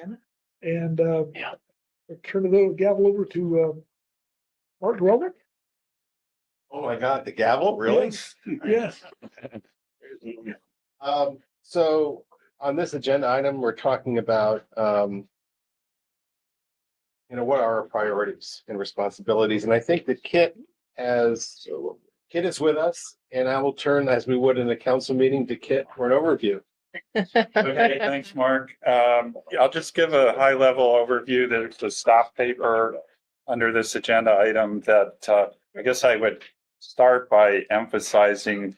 This is really just sort of a conceptual framework for a way to think about prioritizing issues that could make it onto the council's plate or onto a council meeting agenda. So it's just a framework. It's not a methodology, and it certainly isn't a proposal of prioritizing specific upcoming agenda items. So it's really a starting point for you, the committee, to perhaps discuss and develop some thoughts for the council on prioritization. I guess that really resolves down to, if you think about it, when the council is setting agendas, I guess, and there are issues floating out there that are competing for time on an agenda, would the council want to have a more deliberate process for determining what to take up and maybe what not to take up? And so at the end of the day, it gets down to considering specific agenda items and whether that's on a case-by-case basis or some kind of grander prioritization with success, like ranking future agenda items and so on. But that's not here in this paper. That's for you to think about and discuss, and whether, in fact, having some kind of deliberate process is realistic and worthwhile. So that's just a preface what's here. And the paper sort of reprises or reminds you all about, we presented some information under the council process and efficiency agenda items that you worked through last year. And there was a staff paper with some analysis of data we've been gathering for quite a number of years on the duration of stuff on council agendas. So this is a bit of a reprise on that, and there are a couple of charts at the end of the paper. Again, we're looking at the printout in black and white. It's probably hard to decipher, but perhaps a couple or three takeaways. One is, not surprisingly, you'll see that in the first chart, the items under the 4 FMP headings take the bulk of time, which is reasonable. And then the other thing that emerged out of the analysis and is emphasized here is we've seen a growth in the time spent on what has been put under the heading of administrative items. And what has emerged over the last few years is there's sort of the base administrative items that really are about council functions. So that's setting agendas, appointments, budgets, and then there's been an increase in a variety of other items that don't fit well under our standard headings and were lumped into that administrative heading. But I think going forward, we're considering those under a sort of a new category cross FMP. So this chart, there's the second chart, displays administrative items broken out that way and suggests, data's rather noisy, but suggests there has been an increase in both overall administrative items and those cross FMP items. So that might be a motivation for thinking about prioritization. And we came up with these 3 categories as a way of thinking about the types of issues and actions that council undertakes and grouping them into those categories. I did again emphasize really, I don't think they're just necessarily discrete boundaries between these categories. Probably things exist on a continuum, and looking at any particular agenda topic, it may be that it has elements that you might consider under more than one of these categories. So having said that, we lay out these 3 categories. The first is has to do with things where the council has statutory authority to propose measures. And as you'll see in the paper on page 2, we can look in the Magnuson-Stevenson Act. It has section 302 that is really all about councils and how they're set up and how they work and what they do. And it has a list in there of what are the council's functions with 8 items that are summarized here. And the first one is to prepare fishery management plans and amendments to those plans. And that's probably really the main function of councils. And we can see that quite a number of the other items in this list have some relationship to that core function. So I'm not going to go through them one by one, but I point out, for example, if you look at item 4, preparing periodic reports, one of those things that we do are fishery stock assessment and fishery evaluation documents. So that might be one of the kind of reports that we regularly do that is notionally authorized here. And those are detailed in the National Standard 1 guidelines, National Standard 2 in particular, and talks about safe documents and what should be in them and so on and so forth. So that's related to FMPs, but it's suggested here in this bullet list. And then there are a couple more bullets there, 5 and 6 are really all about developing your harvest policies and then actually setting the catch limits for fisheries. And then you have the identification of research priorities. So we have this research and data needs exercise that the council's SSC leads.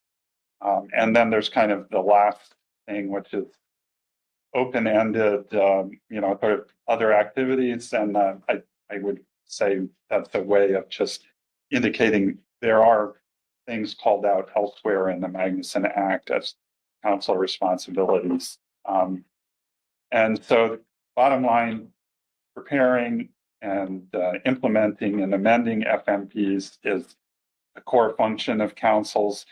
And so then you can also look at the next section in the Magnuson Act 303, which gets into what it has to be or maybe in an FMP. And it gives you an idea that there's quite a range of things and policies that an FMP must and or may entail. Also, importantly, at the very end of that section of the Magnuson Act, it gives the council the authority to propose regulations. And the quote here, and the council deems necessary and appropriate, and you've probably heard that condensed down to the idea of council deeming of regulations. And so not only does the council have authority to prepare FMPs, but also to propose the regulations needed to implement FMPs. And as I think you are all aware of, NIMS reviews what you propose on behalf of the secretary. commerce, but that review is really just to confirm or determine whether what you propose is compliant or consistent with applicable law. So in that sense,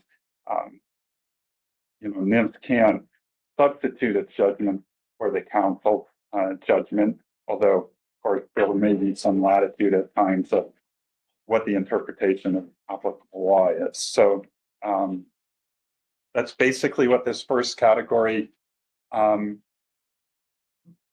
covers. And as noted here, there are and as I've mentioned, quite a variety of things that go into FMPs. On the top of page 3, there's sort of an attempt to summarize some of those. So harvest limits, addressing overfishing and overfished stocks, data gathering, essential fish habitat, bycatch reporting and minimization, allocation, and that's some of the key things. And there are, a variety of other discretionary provisions that you can add into or implement through your FMPs. So when we talk about FMPs, it is quite a broad area of responsibilities and types of management actions that the councils can propose and develop. And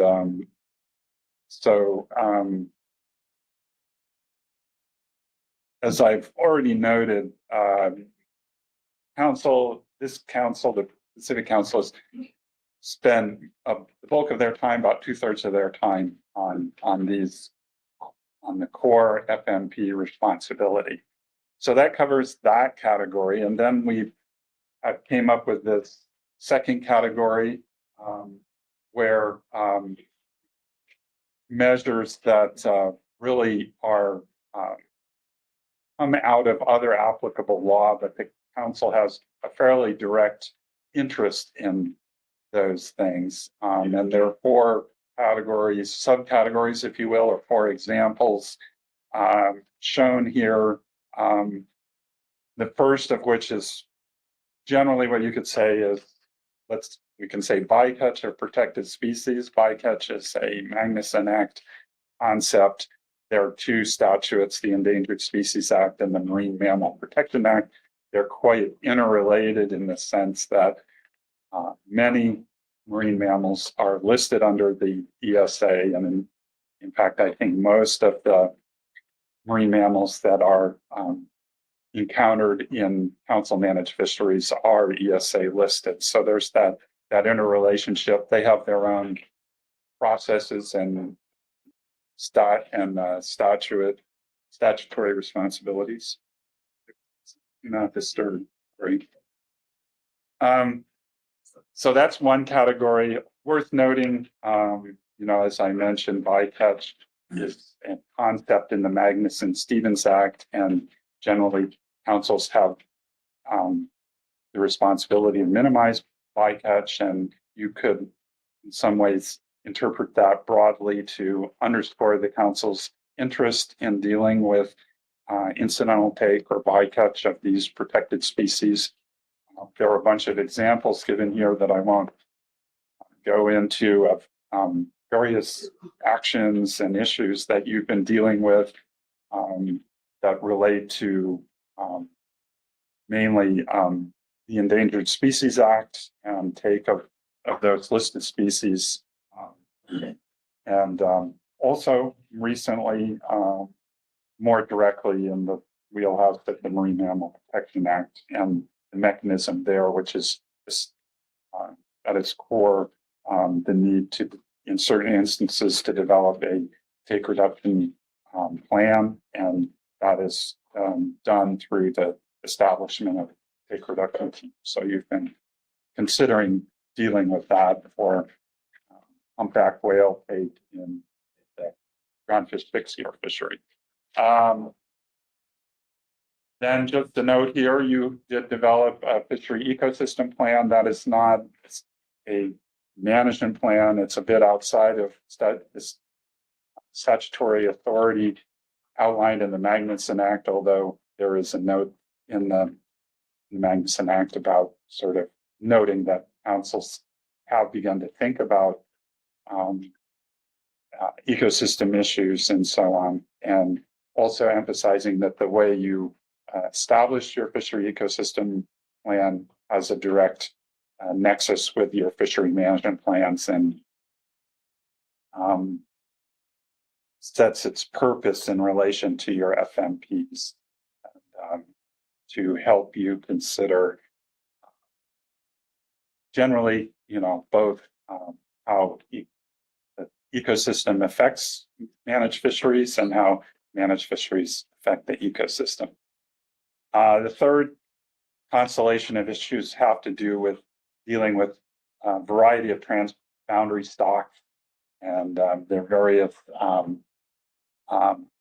bilateral and multilateral arrangements related to this, covering salmon, halibut, hake, and then highly migratory species.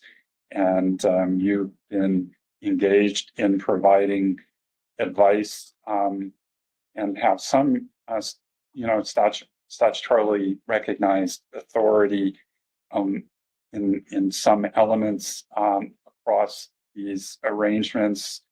And obviously, decisions that are taken at those, through those bilateral and multilateral processes that can and do affect council managed fisheries. So there's a strong issue and being engaged in providing recommendations to the U.S. government and other bodies in terms of positions and so on at those forums. And then lastly, just noting a fourth example is your interest in national marine sanctuaries on the West Coast, both their designation and administration. And that's been an issue. That's a couple of things on recent council agendas. First of all, the designation of a new national marine sanctuary. And under the National Marine Sanctuary Act, you do have statutory authority to propose fishing regulations in sanctuaries, and you went through a process of considering those for this new Chumash Heritage Sanctuary. And then also, there are some examples of working with this sanctuary program to address issues they may have that have to do with fishing in national marine sanctuaries. And the example given that just recently on your agenda, I think will be coming up again, has to do with these research areas for coral and the desire of the sanctuary to have the council propose no fishing areas. And then the third category and kind of the outer tier of issues and actions, if you will, are really where you're really almost exclusively commenting on policies or proposals that other agencies have authority over. So you're providing input to other agencies, but don't have really a direct role. And as I've emphasized already a couple times, it can be hard when you're looking at any particular issue to sort of untangle between this commenting role and in particular, perhaps what we've suggested is more of an advisory role. So, it's sometimes hard to make that distinction. And maybe the best or most prominent example that is given here has to do with offshore wind development. As you all are well aware, that is the authority to identify lease areas and lease for offshore energy development is under the BOEM, the Bureau of Ocean Energy Management. The council has been very actively involved and I think influential in providing input to BOEM in terms of their wind energy leasing process off the West Coast. More broadly, wind energy development is, part of or touches on the issue of marine spatial planning, which is something that an initiative that has sort of surfaced periodically in the council arena over the past few decades.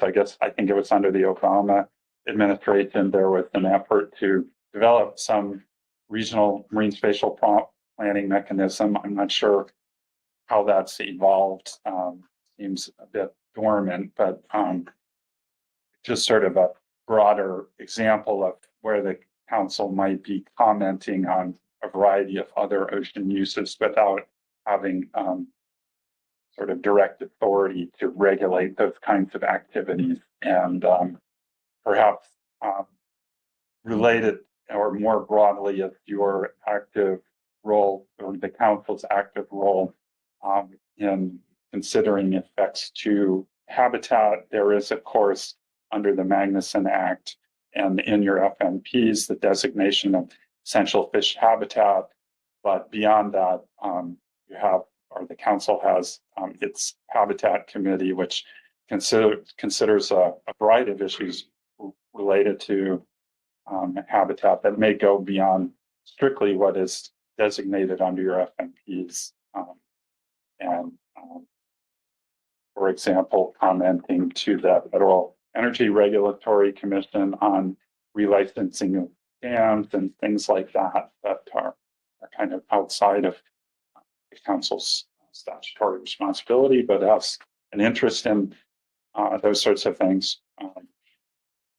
And then also, on occasion, you get requests from National Marine Fisheries Service principally, but perhaps other agencies and occasionally Congress to provide comments on proposals and actions that are upcoming.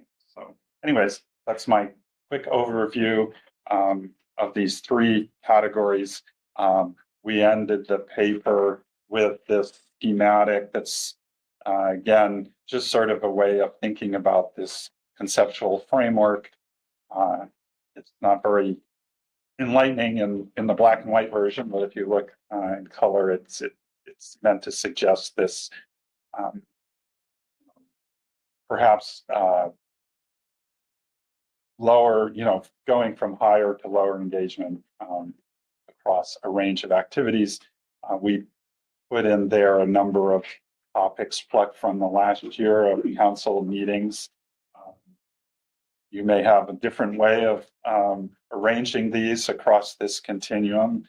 It's just sort of to illustrate how you and the council could think about prioritizing. And as I said, really just beginning a discussion about how you might actually undertake a prioritization process if it's determined that that sort of exercise is worthwhile. Great, thanks, Kit. This is a huge topic. And before we get into discussion, I'd like to first entertain some questions of Kit on the staff presentation. Because I have a question if anyone else does. I do. On figure 2, there's quite a lot of time spent in the last year or two on cross FMP agenda items. Could you give us, could you identify for us those cross FMP agenda items? Yeah. So, for example, maybe most prominently would be the marine planning agenda item. I think in September of last year, there was a raft of items related to, for example, NIM put out a proposal to take a look at some of the national standards and revise them, and they asked for council input on that. The NIMS's EEJ, Equity and Environmental Justice Strategic Plan, you've been commenting on that and actually have an interest in being more engaged in that. Yeah, so there are a variety of things, basically sort of as far as the methodology went for dividing up, sort of the way we went about it was to just pull out those core agenda items in the administrative category. As I mentioned, agenda setting, appointments, budgets, adoption of minutes and things like that. And then just say anything, all the other items that are not those core sort of process responsibilities or functions, we'll call cross FMP. And I think you'll be seeing going forward, Kelly and Merrick have created a new heading that you'll be seeing in future agendas to make that distinction. So, Okay, so just to be clear, the blue, I guess we have color version that are other FMP and figure one or cross FMP. Those aren't necessarily directed to the MSA obligations in 302. They're a topic related to an FMP, even if it falls under the advising or commenting. yeah, I mean, you'd almost have to go through agenda item by agenda item and kind of what is the topic? Does it have a nexus with those statutory responsibilities or not? But so yeah, there isn't. I mean, I would say many of those items are probably more in the commenting category, but I can make a a determination that that's true for all of those agenda items. And I would also emphasize that, again, there are a variety of factors that could go into prioritization and not, there are these categories that are related to your statutory authorities and responsibilities, but, there is also interest and pressure from stakeholders, for example, and also demand from other agencies that play into why you may or may not prioritize particular issues. So this is not a comprehensive conceptual framework, but just sort of a start way to start thinking about how you might go about. Great, thanks, Kit. Chris Oliver. Sort of an observation followed by a question. If you look at the statutory core, it seems to me there's two parts to that. There's mandatory statutory core and the discretionary stuff we have to do for a variety of reasons, management, conservation, law. And then there's the things the council roads the council chooses to go down that fall within their statutory authority. So I remember sitting there as ED many times going, oh boy, here we go again, mouse hunting with a cannon. And do you really need to do this? And so if you look at that past 5 years and 2/3 was spent on statutory core, how much of that was stuff you have to do versus stuff roads you chose to go down? That latter category seems to be where there's some opportunity to pull back, for lack of a better way to put it. Yeah, and I would add to that. So looking at that chart, for example, and the data underlying it, which is this time spent on items under those 4 FMP headings, there's probably a portion of that is sort of falls out of direct statutory authority. And then, as you say, even within the Magnuson Act, there are mandatory and discretionary provisions of FMPs, for example, and perhaps more broadly, as you're suggesting, some judgment about taking a particular course of action that you have statutory authority, whether it's worth doing or not, and whether the time commitment is bang for the buck analysis. Right. Krista and then Phil. Sure. So I have I have two questions, but I'm happy to ask one and then defer elsewhere if needed. So in the framework for prioritizing council activities, that's the green and kind of peachy colored one. Just seeking a bit of clarity in terms of if the intent is for higher engagement, meaning, hey, this is closer, versus lower engagement being we could jettison this stuff, as opposed to, hey, if we just need to comment, that's pretty low engagement. That might take a half an hour, even if it is really a category 1 of we got to deal with this. And I'll use the example here on HMS, which is kind of on this lower engagement side. Yet you could argue that that would fall under preparing comments to point to in your council statutory authority to propose for international fisheries. So just kind of really how this framework is intended, at least for the purposes of this document, for high and low engagement. I think that so the graphic there is related to those 3 categories that we laid out, and like I said, it was just staff sort of arranging those across that spectrum. I think different people could arrange those in different ways, and I think as this discussion is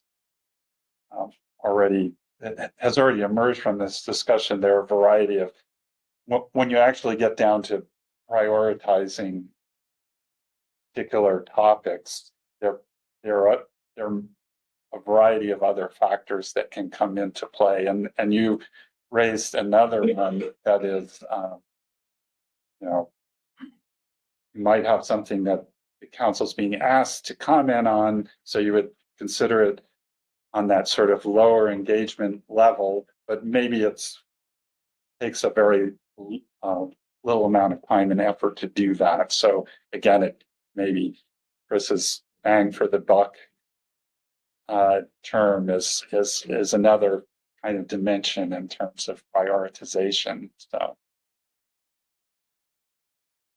thank you. If I can ask the second one, it's on figures 1 and figures 2, and I'm probably a bit dense on this one, but just curious how, so figure 1 is really about the duration on the floor. I get that. But if you see something like administrative, where it's, I don't know, 15% of the time was spent on administrative, but then when you look at figure 2 for November 2023, it's looking like half the time was spent on administrative. So I'm not mentally connecting how those 2 pieces go together in terms of time spent versus actual floor time.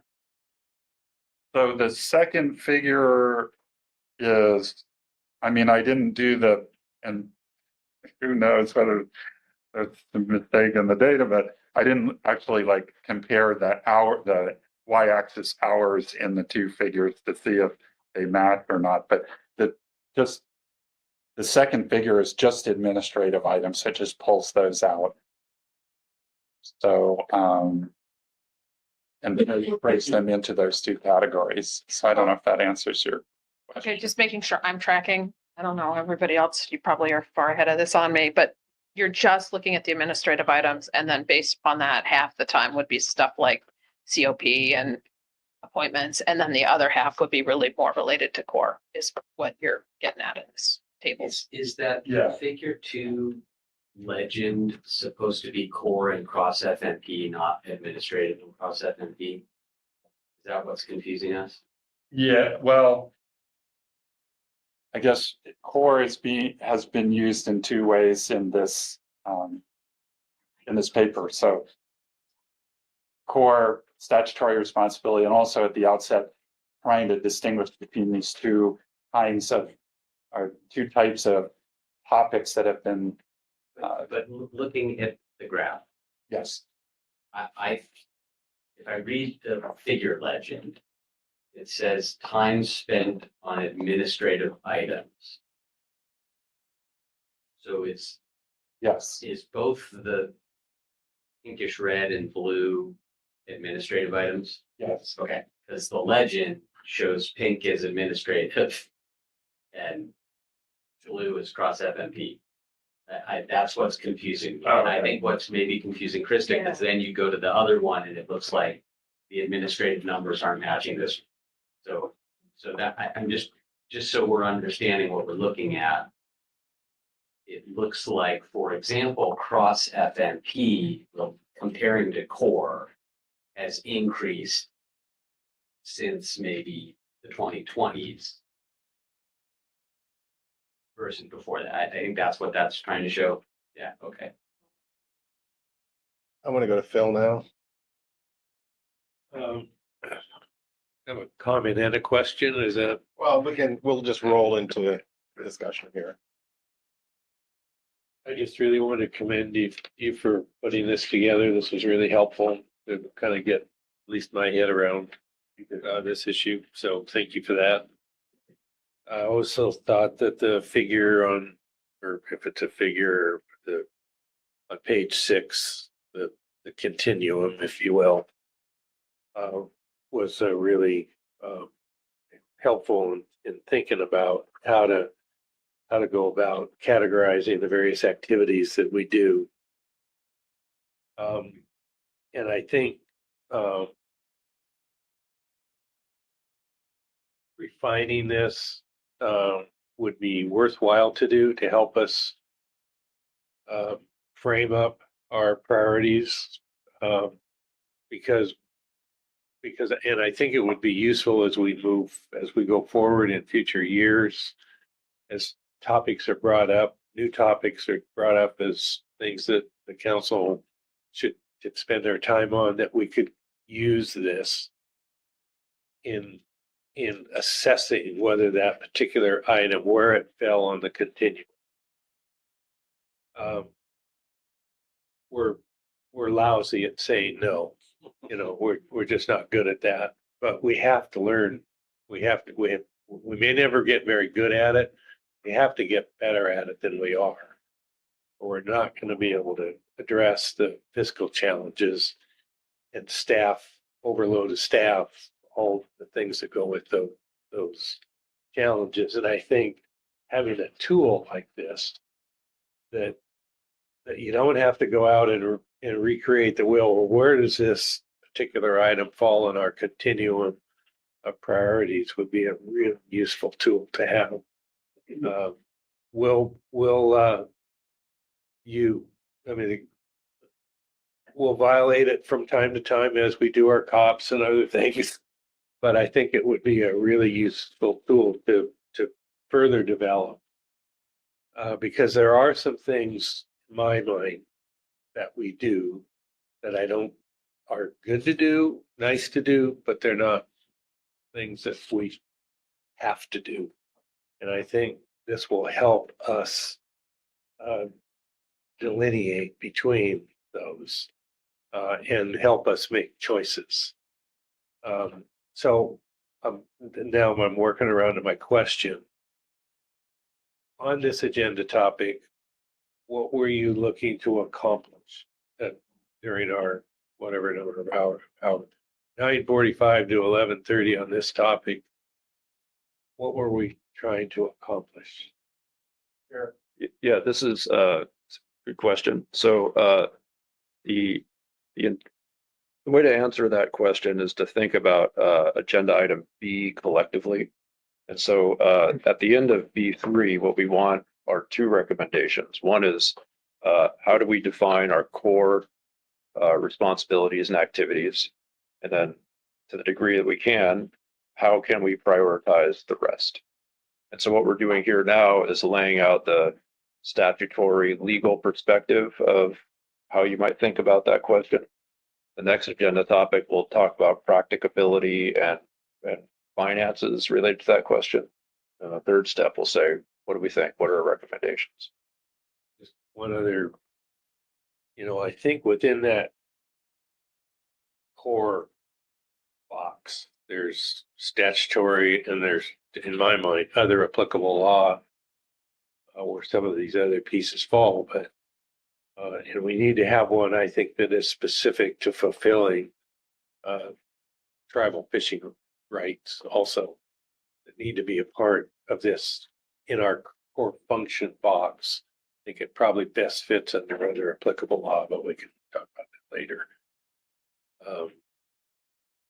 And I would also note that on the various examples that are found on page 4 under the second paragraph under the various transboundary stocks, there's a variety of things here from things we need to do in some of those. And there's some nice to do's in there, but not required. And so thinking about those as we fill out that framework, I think would be important. I don't think we're going to solve all these. I just want to interject, if I may, before that if you look in Magnuson, it's quite expressed. There are things the council shall do, and there are things that councils may do. And I think that in under shall, it's FMPs and all the constituent parts of the FMPs. Everything else is may do. And when we think about the things that we may do, maybe we should consider how those may do's directly impact, or to the extent they directly impact FMPs. Essential fish habitat, for example. Pete, you had your hand up, and then I'll go to Heather. Corey. I'm sorry, Corey. We look similar, so that's hard. I just wanted to echo a little bit what Phil said about sort of the value of these frameworks and appreciate the effort, Kip, for doing this. It absolutely helps me to have these sort of things as decisional tools as we do something that's incredibly difficult yet incredibly important. One thing that I have been struggling with a lot, and I think maybe Chris and Krista were getting to this earlier, and I'm just going to sort of shorthand it as sort of the CPUE, like your value out of something or the importance out of something. And one dimension I'm wondering if y'all had a chance to think about a little bit is sort of the time aspect of it. So, some agenda items are short and defined like specs, and then others are more longer term, like thinking about marine spatial planning or EEJ or ecosystem-based management, both in the sense that they are seeking to address things that are on longer time scales or more foundational versus something shorter like specs. And so trying to think about a way to capture that difference as we move into prioritization. I'm wondering if you had thoughts on sort of how to do that, or if there's another dimension or spectrum to help us think through that concept. If I could interject, the way the next paper was created doesn't have that specific question in mind, but the thinking is there. And so the way that the numbers in that paper come from, where they come from, is thinking about the amount of resources it'll take to do these things. And so when you say like spec to the short term thing, that's true. It happens every 2 years. But we are always working on it, and it takes a bit of everyone's time to do it. And there are other things that, like ecosystems, we are like higher level strategic thinking, but we don't touch on them as regularly. And it takes, Kit and a little bit of my thinking and a little bit of Carrie's and the EW and EAS meeting once a year. And so it doesn't take quite the amount of resources as, the intensive specs setting would. So that probably answers most of your question in that second agenda item, and happy to dig into it more then if that's okay with you. Yep. Thank you. And I think John might have had his hand up before me, but you just got my hand. I'm sorry. Okay. I felt like what you said, Mark, before going to Corey, and maybe we're honing in on a similar thing. And when Chris said, thinking about the other category in terms of bang for the buck, or maybe another way to think about it is risk-based.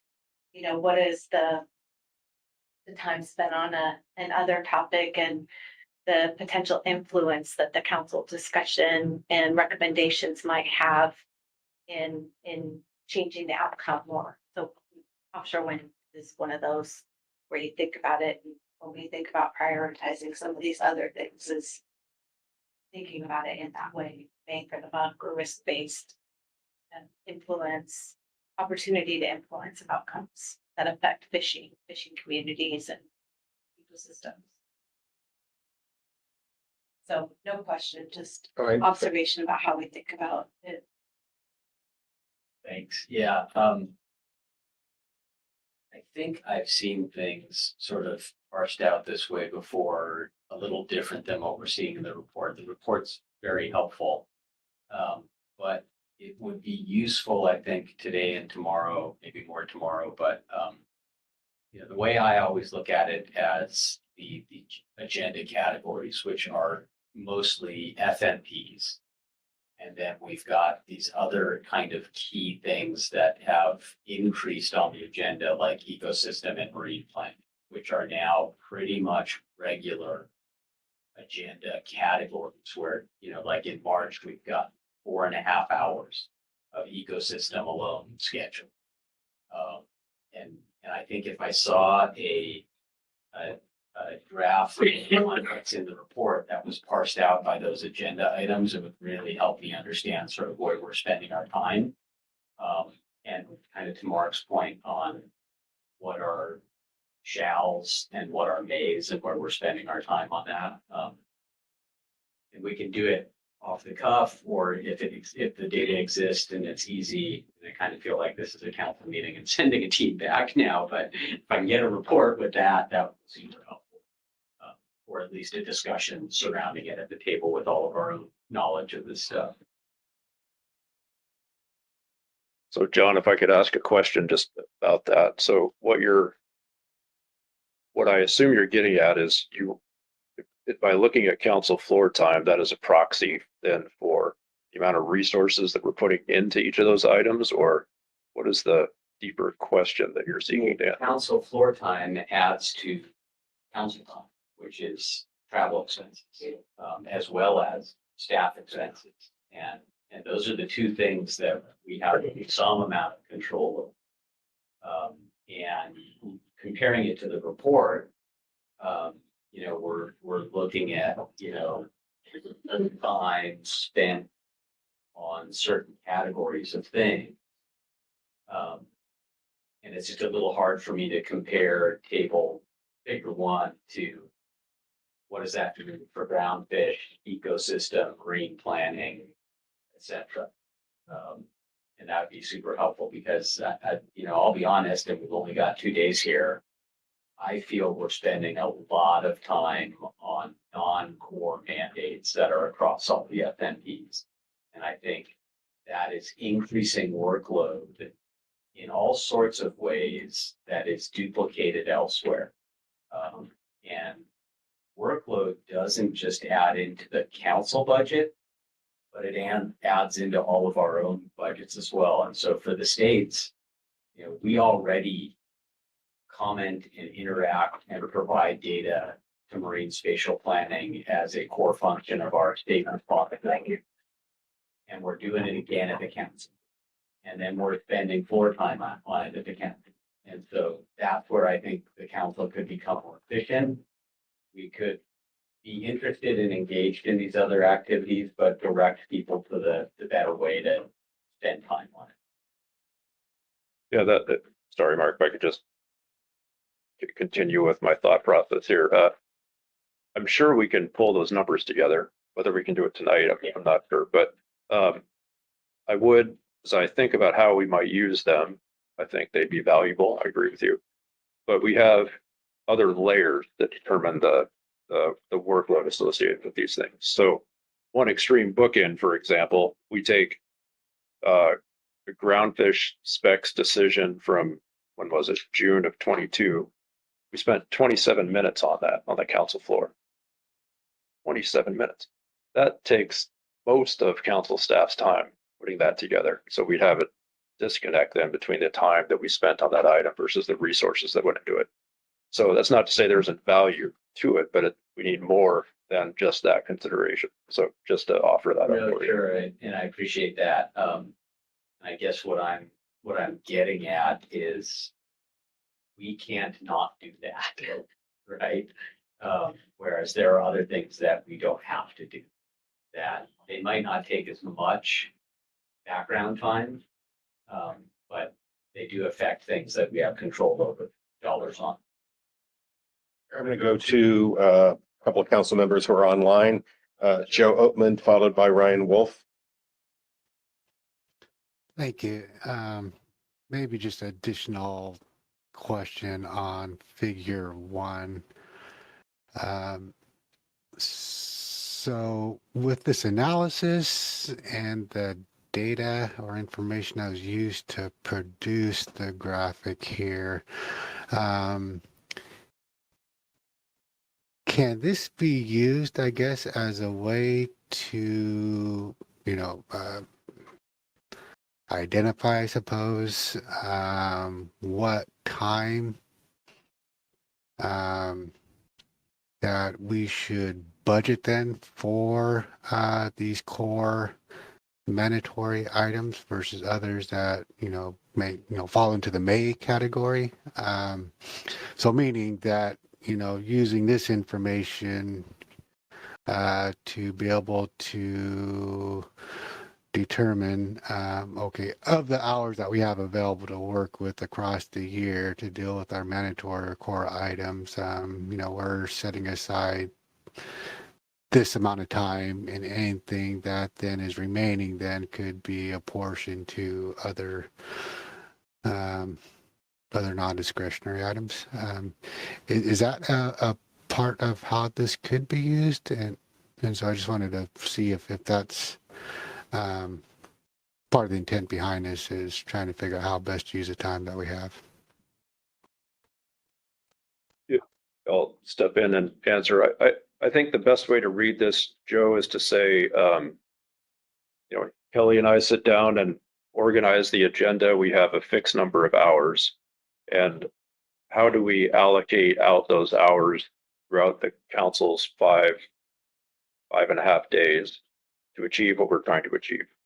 And that's a different perspective than saying how much time should we be taking given all the agenda items in front of us. And so one example would be in September, as we were considering groundfish stock assessments, we asked everyone to look at some videos before coming to the council meeting. We didn't have time to put in to have, Q&As and whatnot with the stat teams that help foster the understanding of those stock assessments on the council floor. We would have liked to have done that, but we didn't have the time. So we had to come up with creative solutions. So I think the short answer to your question, Joe, would be, no, I wouldn't use this in that way. I would say we have a fixed amount of time and we're cramming stuff in the best that we can. And this is what it's been looking like. And there have been some patterns that underpin that, in particular on the admin and cross FMP items, which have been growing here over the last few years. But what we would like to be doing would look quite a bit different. Is that answering your question? Yeah, it does. Thank you. I think that clarifies it for me. So I was trying to draw the connection between these results to our year at a glance planning that we do to try and figure out what topics that we're going to be taking up under each agenda category. Thanks. Ryan? Yeah, I know some of this, as we start to discuss, kind of starts to bleed in what I think will be the broader discussion and subsequent agenda items. So just one kind of thing I wanted to, I guess, clarify or add to the mix when you're thinking about whether you call it a core responsibility or whether you do it as it's outlined in this paper we're discussing regarding proposing or advising. I just wanted to note specifically when it gets into page 3 on the other applicable law, and in particular the mention of the ESA and the MMPA. a little bit of a different opinion than kind of what's put forward here.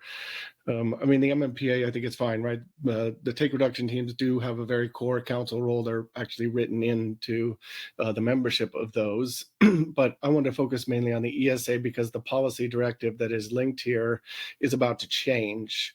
And I know the council's heard a little bit about this. It's going to be the revisions are coming forward to the CCC at the next meeting in May, and they've been very engaged on that. But in short, the changes will be a little bit different to how we've kind of approached things to some extent, and I think it's relevant for the discussion because I think it would vault some of the ESA specific actions actually into more of the council bin of what it has the authority to propose. And what I mean is, what you will see in the change in policy is a strong desire from NIMPS to not go down paths where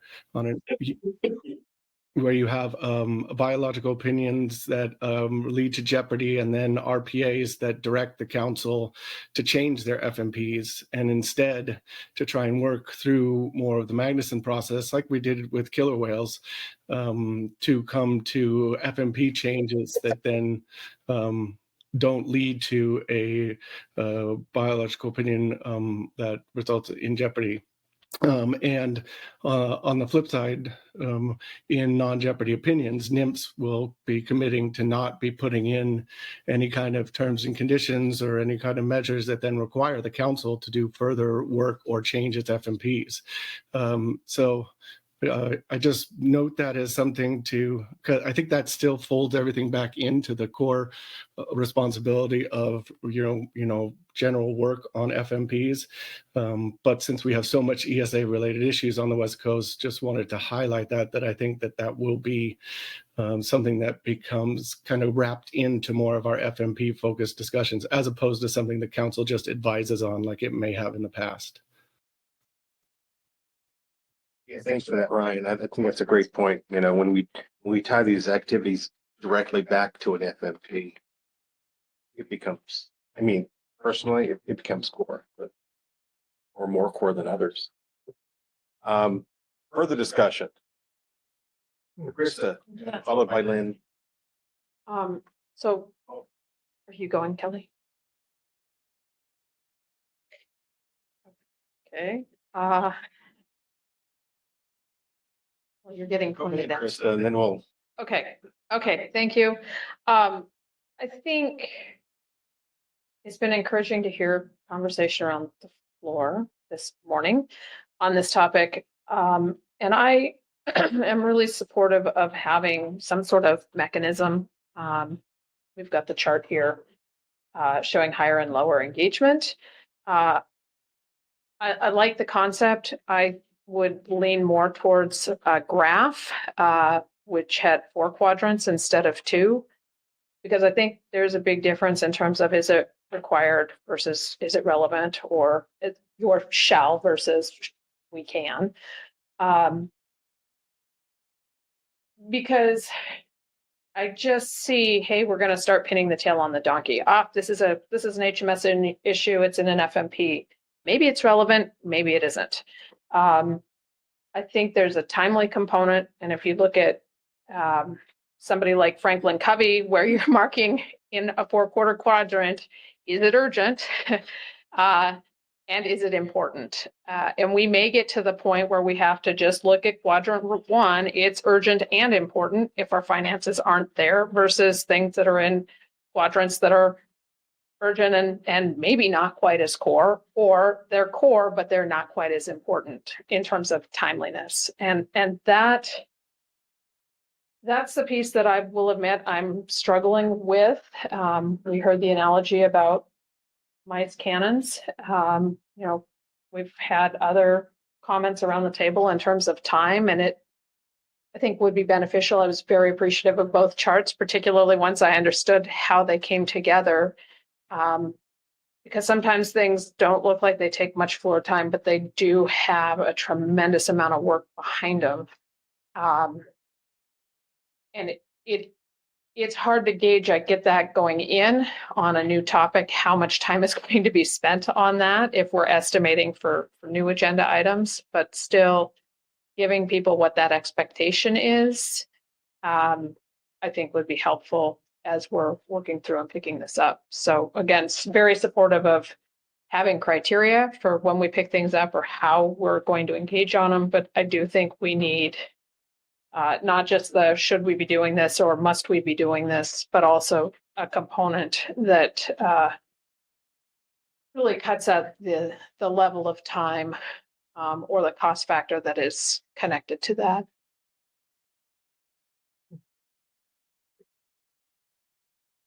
I appreciated all the discussion, and it's got dozens of thoughts going through my brain, and the hamster wheel's just going crazy.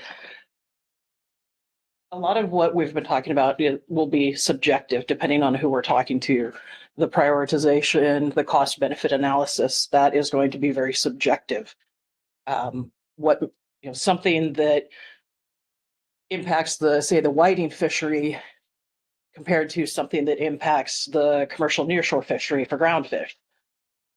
To the fleet, to the communities as a whole, to the council family as a whole, one may seem more important, but to the individual vessel, spending 2 hours on a commercial nearshore item versus 2 hours on a whiting item, the bang for the buck is very subjective. And prioritization, I know we struggled with this in my time on the GMT. The council would give us very strict, just here's your priorities. And then industry would come in and talk to us, sometimes very loud and vociferously about, no, you should prioritize this. Why aren't you paying attention to this? Or those of us who work for agencies get some additional prioritization. So that's a bit of a struggle. And Krista's last thought, I had a thought and it just went away. So just the subjective nature that I think we all struggle with of the timing. And I brought this up when I had sort of my Jerry Maguire moment about 5 years ago within Oregon. The 27 minutes on the council floor was months and months and months of work by council staff and the GMT and NIMS staff. I've basically written off Christian and Katie's time from about the September council meeting until about April, that they don't have time for anything else but specs. And I know Merrick's staff is the same way. I was trying to come up with an analogy. When I started college, I was told that for every hour you spend in the classroom, you should be spending 3 hours doing homework. To me, the GMT is similar. For every hour the groundfish item is on the floor, the GMT is spending at least 3 hours discussing and analyzing, if not more. So it's not just the time on the council floor, it's the time our advisory bodies are spending on this stuff too. It's not hour for hour. And what we prioritize or put on the agenda does impact their workload. I had one GMT meeting. I worked 128 hours in 7 days. That was a number of years ago. The current folks on the Oregon GMT, one of them is the chair. She is averaging between 65 and 70 hours in a 7-day time period at meetings, which then, that's almost a full week of leave time she has earned that then she gets to take off, but then she's not available for other stuff. So there's just some of the thoughts as we've had this discussion. Sorry, they're not a little more cohesive, but the hamster's going crazy in the brain. Hopefully hamsters get a break here. Hamsters in my house are well taken care of. Is there somebody before me? Well, Kelly. Yes. I can wait till Kelly speaks or she shoots. I'll go. So in thinking about this, and I guess I'm looking forward, a little bit, the next agenda item, there's a number of topics that we're discussing here that relate to that, and I have to lead. And then when we get to B3, which we talk here about what should be core, what it shouldn't, but we're going to get to defining that as I read the agenda. That's sort of the task for the committee, is we're going to explain that. So as we went through this, maybe some of these are questions sort of to Kit and Merrick, the staff on the paper, that when, right now, we're not defining core, but looking at what we have to do, what we want to do, and that continuum of discretionary. So there's the MSA 302 or 302A, whatever it is, with the word shall, that we have to do that. That there's no way around that. Then there's, and that in this paper is what's under that. Right now, I'm putting that as all the proposing, that's what the council does, is proposing the FMP stuff and the regulations and things. When we get into the other applicable law and whether all of that is in the MSA 302 with the word may, the council may do that. Because as I read the paper, a lot of these things that, you know, I read the words carefully, but it says the council has an interest in ESA. The council has an interest in the Marine Mammal Protection Act, an interest in sanctuaries. And yes, we do. And a number of people have mentioned how much of that stuff is things we have to be so interested in that we take on a particular task versus, yeah, we're interested, but you know, it's thinking about the continuum differently. So I just want to make sure before we get to the next piece, when we think about finances for what the staff is identifying as core in this, there's core is the council shall do this. And as part of the core, there's also the ESA, MMPA, those types of things that, as Ryan said, it'll change in the future. But if there's terms and conditions or reasonable and prudent actions that say you're going to do this under the ESA or something, we have to do that. So those are those, you know, sort of core in the definition that there's no way getting out of that, those things you're going to do. And then in that second group advising, it's finding that hard line in there, the discretionary pieces of the MSA, which maybe aren't so clear. And I don't know if that helps, but I'm just, you know, looking forward that sequentially that understanding here, what's the difference between mandatory, absolute, you better do this and you get money to do it. And then you have some money and there's other things you're interested in doing, that those elevate to different levels of necessity, maybe on how urgent is it, as Chris was saying, how urgent is it to do that? So if that muddled the water, I'm sorry, but I'm, you know, just trying to think of that, you know, getting to core as there's no way out of this. We have to do that, and it's going to require us budgeting and staff and floor time and everything else in the council process. And once we identify what that is, what else is it that we can be doing? So hopefully that helps in some of this. Well, we'll should have some interesting discussion on D3, which I think Brad is going to lead, because I have a feeling that once we get outside the unassailably core activities, it comes down to value judgments, and perhaps people will feel differently about the proximity of those things to core FFP and how remote or close they are. But I guess that's for B3. Let me check online. I see if there are any hands up there. For more discussion, we've got this week, we've got another 30 minutes of discussion that we have to fill out. Lynn. I'll help fill some of that time. And part of this is because my brain is already to next week's meeting. Halibut is sort of a small elephant in this room and on that chart. And we don't have an FMP for it. It's not in our FMPs, but yet it's still important to our fisheries and we have taken a bigger role in it. I was trying to remember what the North Pacific does as far as their involvement in halibut. Because I don't believe there's an FMP for halibut in the North Pacific, but yet there's still a fairly active component. So I think we're going to have that discussion about halibut and where this fits in the process. Since we don't have an FMP, is it one of our core duties? And how are we engaged moving forward, especially given that IPHC has put the management authority back onto NIMS? Just a thought. That's fair.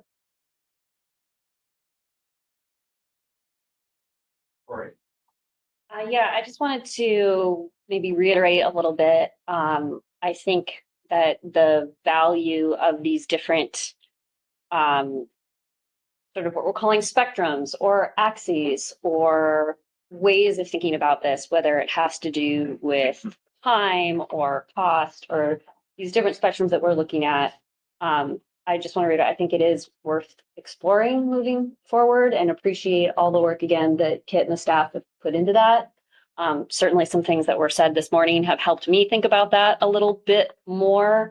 But again, I think that this, any work that council staff can do to help us with this discussion, because to something I heard Mark and Krista say, and I think Pete was getting at as well, is just that this is subjective and there are values and there's going to be different opinions and really all of those are valid. So trying the more kind of tools and axes and the way we can move forward to help us think through that and move through those different values and opinions, I would find helpful. So just wanted to sort of be clear about that, my appreciation for what we have now and then support for further development of it moving forward.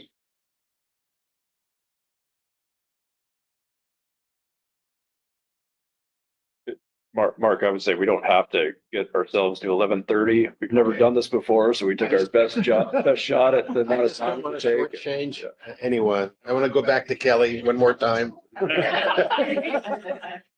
have marine planning before. And the board looks clear online, so if there's no further discussion, I'll turn the gavel back. Okay. All right. Well, take us to council expenses in relation to activities. And then, I guess I did it wrong. I went to you first. I should have went to Kit first. So let's start on the lead here. So Eric, you want to start us off on that? And Pete will do the discussion. Pete, pick up the discussion. Sure. Well, let's see. So we'll be moving on then to B2. There's an accompanying paper, which Brad just referenced. And so Bill asked a question a few minutes ago saying, what are we trying to accomplish here? And this is a series of building blocks. So B1, we're talking about statutory legal requirements related to the council and our activities. Here what we've done is built a paper that builds budgets around different ways to organize our priorities and also brings in some practicability considerations. And then we will then talk about the paper here and then turn it over to you all to develop recommendations about what you think is core, what you might need to continue moving forward to hone that recommendation. But the purpose here now is to talk about what does this mean in a budgetary sense and a practicability sense. So maybe just to orient folks to the paper and then hand it over to you, Pete, to introduce the discussion. So the paper starts out with the premise that our base funding, which is the funding appropriated by Congress and then whittled through our allocation formula, should be used to cover our core responsibilities. And of course, if there is additional base funding left, we could go on and continue others, but we should at least be covering our core responsibilities. So the paper then outlined several different scenarios where I've gone through and aggregated different types of activities into these scenarios and built budgets around what it would take to do that using the budget tools and spreadsheets that we have available to us now. And then just my vantage point, honestly, as executive director, what would it take to do that? One of the things that is assumed in here is that we're not continuing to overload everyone. So we have some folks like Lynn mentioned that work for her that are working 70-hour weeks. And you know what? So do I. And we're going to rein that in these budget scenarios and assume everyone's working full-time, not full-time plus another half.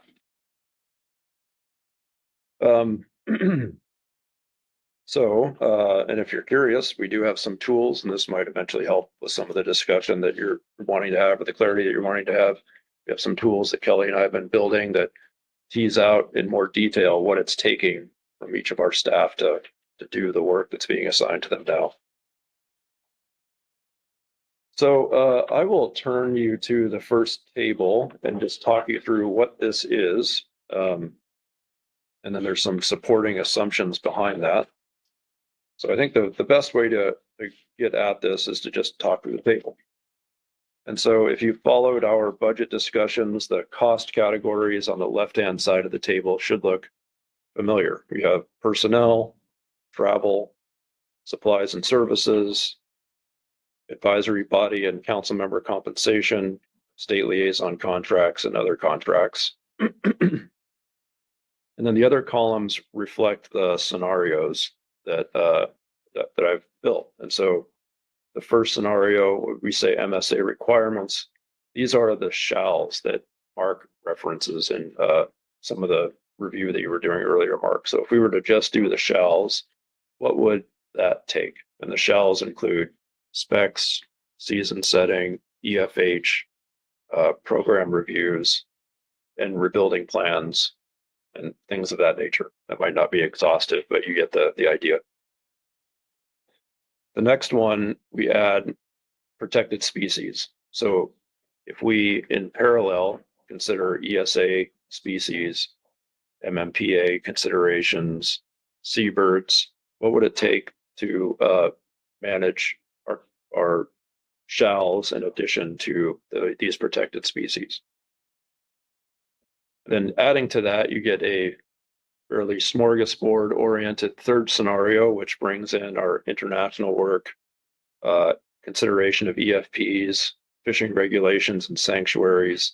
In here, I would also add gear switching, things like that. And then the final one is what we are calling status quo, which adds additional things like the geographic strategic plan comments on the advance notice of proposed rulemaking, things of that nature, which are getting further out on that spectrum that Kit was talking through a few minutes ago. And then the last one is adds projects that we have funding for now.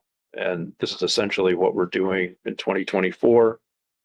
So we're planning for some Inflation Reduction Act funding and projects. We have what we call the Trawl Cost Project. So if we go back then to the numbers, what you see top line personnel ramps up as we go to the right. And there's some assumptions underneath that I'll get into in a minute. Travel ramps up as you go to the right, as you're building up our council program. Supplies and services are pretty fixed. In reality, we could probably vary those a little bit, but it's not enough to really change the bottom line message. These are basically fixed costs that it takes to run an organization. The AB and council member compensation, I had something that wasn't syncing up with my files, and so this won't change the bottom line message, but there's a low number 294,844. That should be under the first scenario, and the 333,052 should be under the third scenario. So apologies for that. But as you move those around, it doesn't really change the message. And then state liaison contracts, what I've done is assume that those vary at the same rate as staff expenses vary. So that's why you see those change. And then other contracts, as we build these out, we bring in people to help supplement staff and advisory work to accomplish the various tasks that are within each scenario. So one of the things, well, two main things that I really want to call your attention to. One is, as I think practically about what it takes for us to put together fishery management plans, fishery management regulations, develop rebuilding plans, I personally don't see how we can do that without considering ESA alongside of that or MMPA alongside of that. It just doesn't make sense to me that we would develop, say, groundfish specs or salmon seasons and ignore the effect on ESA. I don't know how we would do that. So to me, and talking with several other folks, that to me is practically what our core responsibilities are. If we think about the end of the day, we have to put together fishing regulations and FMPs. To me, that is specs and ESA and salmon season and ESA and ear entanglements with whales. All that comes together. I don't think it's separable. And so that second column then is essentially our recommendation saying if you want a starting place to consider what it means to have a core set of responsibilities, we think that's what that is. The second thing I want to call to your attention is the bottom line number, 5.172 million. That is, let's see, our current base funding level is right about 5 million. In reality, we could probably get that scenario down to about 5 million, but the takeaway is that that basically eats up all of our base funding. So if you move on to the next couple of tables, the second one has some more detail about what is entailed within each of those scenarios. So the MSA requirements, the shalls, that results in specs, season setting, and season management, EFH, star panel process, methodology reviews, program reviews. I would also add stock rebuilding. This isn't an exhaustive list.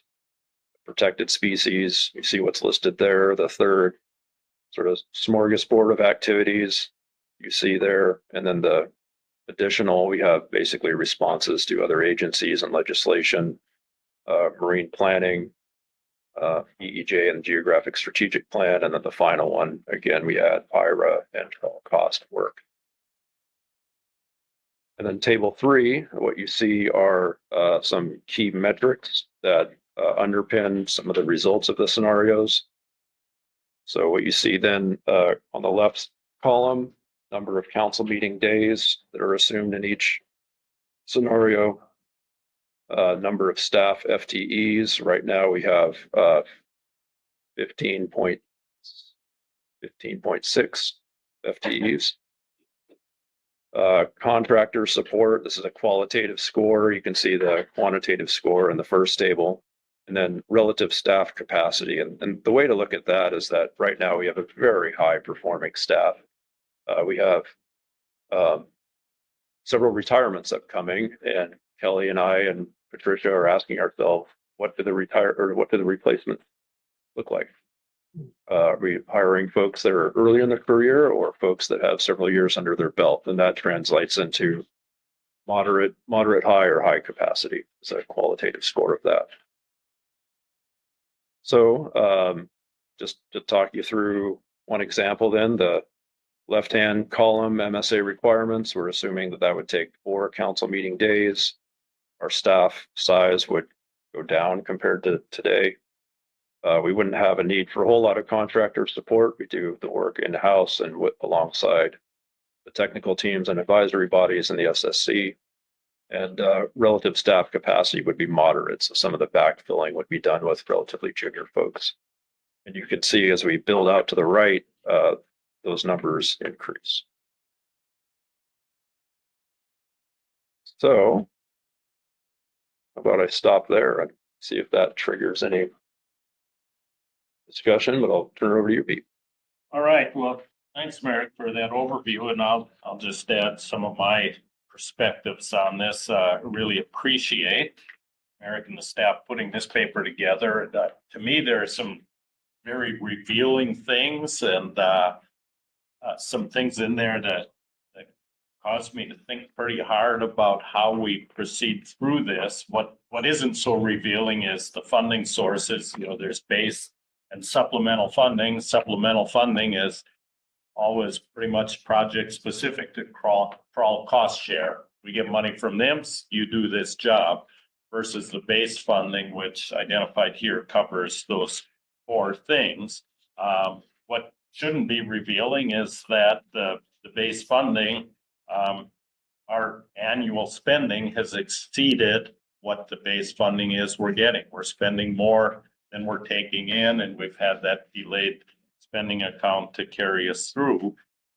What was alarming to me in here was the extent to which the staff and the advisory bodies are having to invest extra time to do this work that we're doing. We propose, or that the council puts together in its work plan, and the amount of extra work and time that's having to be put in by those individuals to do this for me. And as I thought about it, I went back to our work planning meeting, and I could, only think back to November and a little bit of September. And what came to my mind was, as we shift topics around, we talk about hours, the 5.5-day meeting, and somebody said, well, we're not ready to discuss this item, so let's move that to next June. So it opens up 2 hours on the agenda, and we treat it like there's this Olive Garden never-ending bowl of staff time,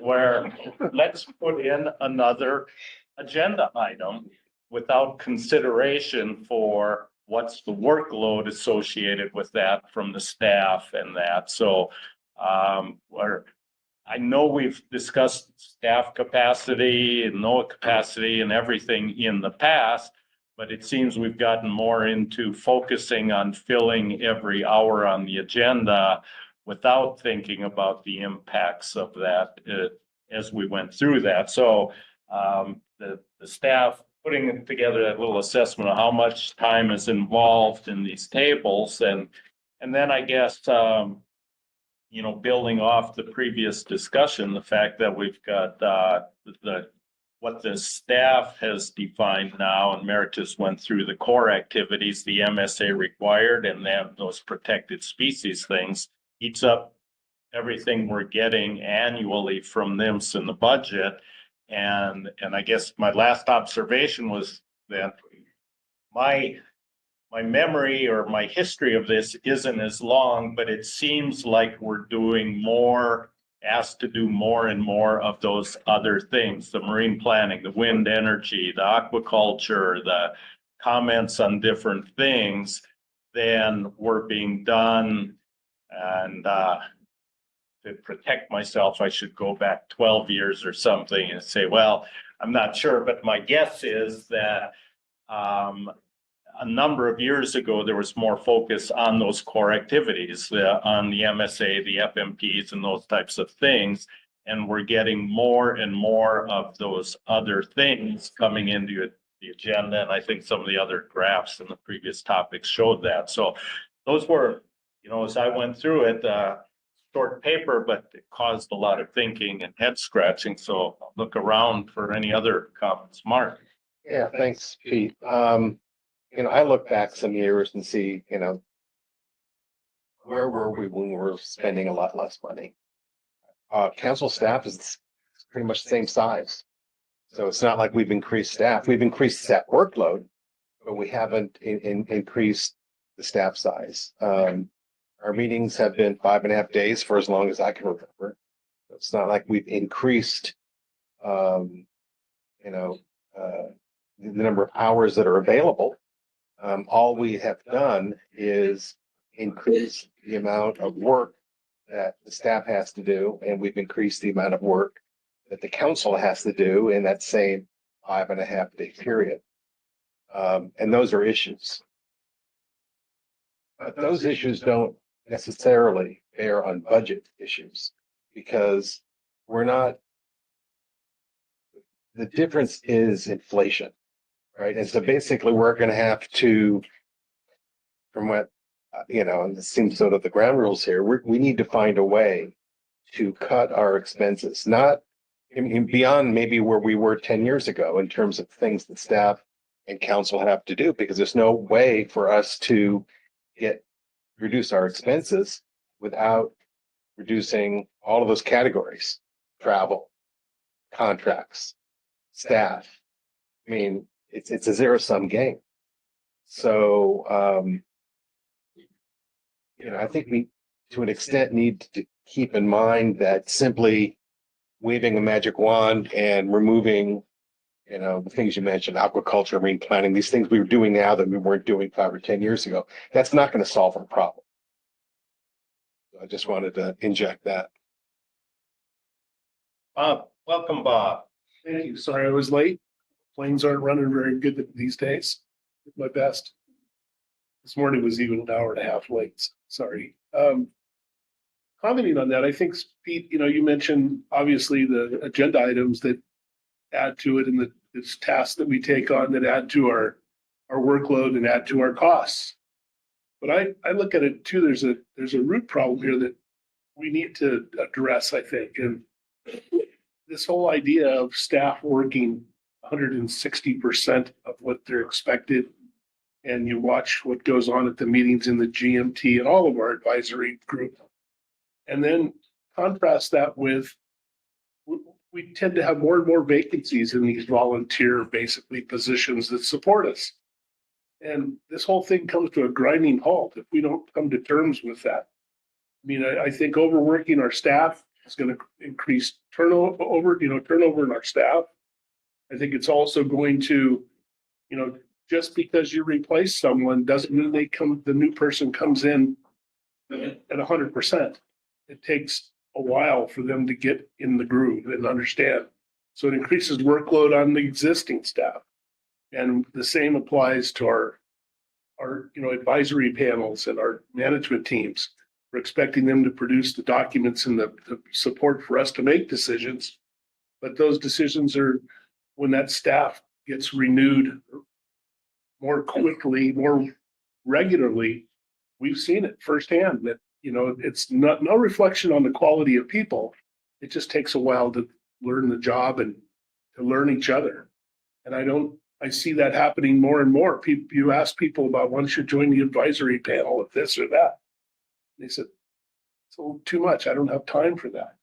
And we don't operate. If the bottom doesn't operate, the top doesn't operate. So I think, and it reflects on cost too. It reflects on all of that, and so I think we got to look at it holistically. But I think truly there are things that we probably should be cutting back on to be able to continue to do our work, our core work. So stop there. John. Kind of teeing off of both of you, but yes, the meeting length has not changed, and the number of staff has not changed, and definitely inflation has played a role. So, we got to do the same with less, essentially. But there is something that's changed, and I think I'm pretty sure it's like in one of the documents that we've got in the, I want to call it the briefing book, but whatever, for the meeting. And that is the number of non-actual council meetings. And I think I saw something that said that's increased. And I know that with some of these other topics, we are having more workshops, we're having more cross AV meetings, we're having, more and more of the outside work, which is necessary to then come to the meeting and spend time doing it. And the other thing is that when you add those non-required items into the main meeting, you often then have to bring the advisory bodies to the meeting because they need to be there to participate and comment. So we are increasing cost, and staff time is critical to those things because you can't have an AD meeting without some staffing, usually a lot. So again, I reflect back on some of these non-core duties that may not be increasing our total length of our meetings, but are increasing our costs of the meeting and are increasing our costs outside. Thank you. Further hands, let me look online real quick. Don't see any hands there. Chris. I thought the herd wind and aquaculture, EJ, MSC certification, all these things that are growth. When we think, you mentioned Mark, inflation, and first thing comes to mind is money, right? What about inflation and growth adapting to those changes? Because it's a different world than it was 10 years ago. Those weren't issues then. aren't those key to our fisheries? You know, those, wind, if we ignore wind, who's gonna comment on that for our fisheries? So it has to be part of it. And is that a key piece? Because if, you know, you let wind go unchecked, all of a sudden there's big closures offshore that we can't fish at because we didn't comment on that. We didn't provide the input as in our rules council. So just a thought there of inflationary, both money wise, money's with us now, but also. Okay. Things have changed. Thanks. Ryan Wolf. Yeah, thanks. And appreciate the discussion. I mean, and I also, again, thanks to American Your Staff for the paper here. Just wanted to add to the discussion too. I mean, I think when I look at the tables here, especially table 1, and then I guess table 2 as it breaks it out, I think part of the discussion here is core, right? I mean, it's focusing on, and I agree with a lot of what's been said, of how we can better prioritize what with our current existing budget. But I also think part of this discussion dovetails in, and I think John made some comments and others are starting to get into some issues which I think are more in cost savings as it relates to the document that's now for agenda item D too, right? So just highlighting that they're kind of joint, right? I mean, it's one thing to stay within our current budget, which you've kind of outlined here would basically cover the MSA and protected species, which really are all kind of wrapped up into one of the kind of core Magnuson actions we were talking about just previously. And I think it's really worth having a broader discussion of where I think we're going, of what level of the other issues we want to prioritize. But I think it'll also be helpful really to look at those cost savings, and there are some numbers in that other document that kind of show how you might not necessarily have to go all the way up to the numbers that are here in table 1 if you make some of those other choices as well, which would allow a little bit of some of these other agenda items to discuss as folks think are important. Can I? Merrick? Yeah, just in response, Brian makes a great point. I think John was making a similar point, and Chris, your comments, I think were along the same lines too, which is if you do look at E2, it is important to ask what does the council process look like? And what's implied in V2 is that it generally looks the same. And so as we think about these bottom line numbers, if you say, well, if it's going to take all of our money just to do column 2, how do we get more? One answer is let's think about our operations and how we can change our operations for some cost savings to add some more. So that comes up tomorrow, but they are linked, as Ryan said. So just want to be sure everyone understands that.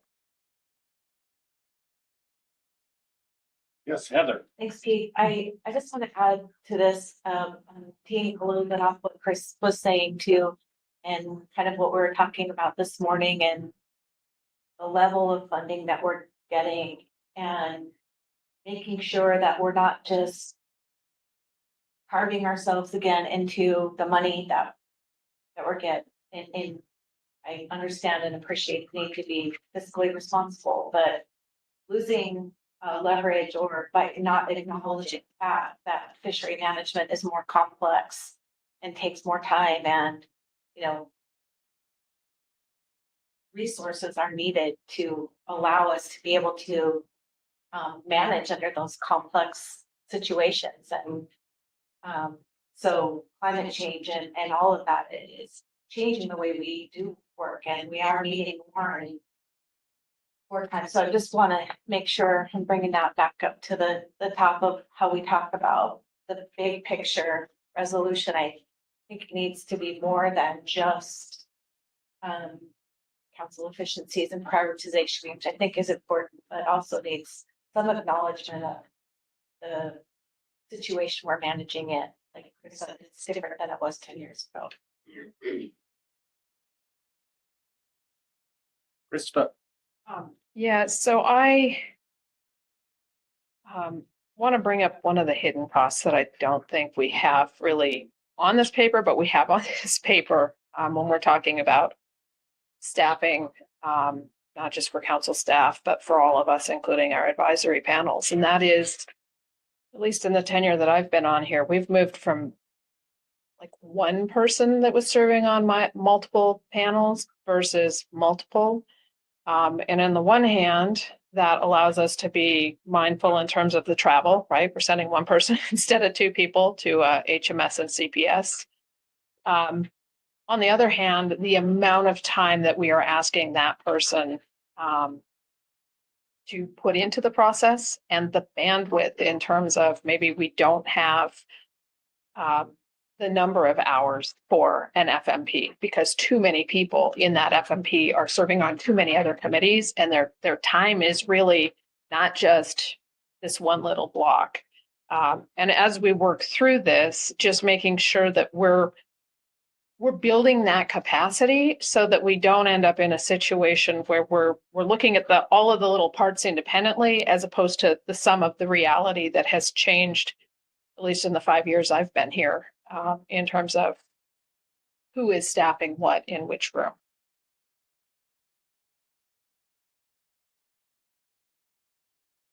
Further thoughts? Questions, discussion on this? Any hands online?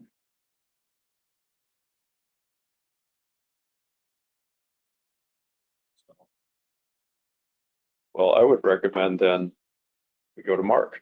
Yeah, I have a question for staff. Once upon a time, like before COVID, we had no such thing as remote advisory body meetings, at least during council. And that has been, if not predominant, it's status quo for a number of advisory bodies. I'm assuming the numbers that are in the tables here assume we continue this remote advisory body process. And so it reflects at least a travel savings over what we were doing before COVID. Is that right? Yes, that's correct. It also brings to mind something else for me that might be valuable. That is in September. I don't know if you recall my presentation of the budget committee, but it was extensive. And in there are other scenarios where I've said, one of them was, what if we budgeted for a council that looks like the pre-COVID era? And it's a lot more expensive than we do now. And then said, what if we continue as we're doing now and it's several $100,000 lower, and then it ratchets down from there. So that might be relevant too, to where your head is at. Thank you. Okay. Any further last thoughts on this? Questions?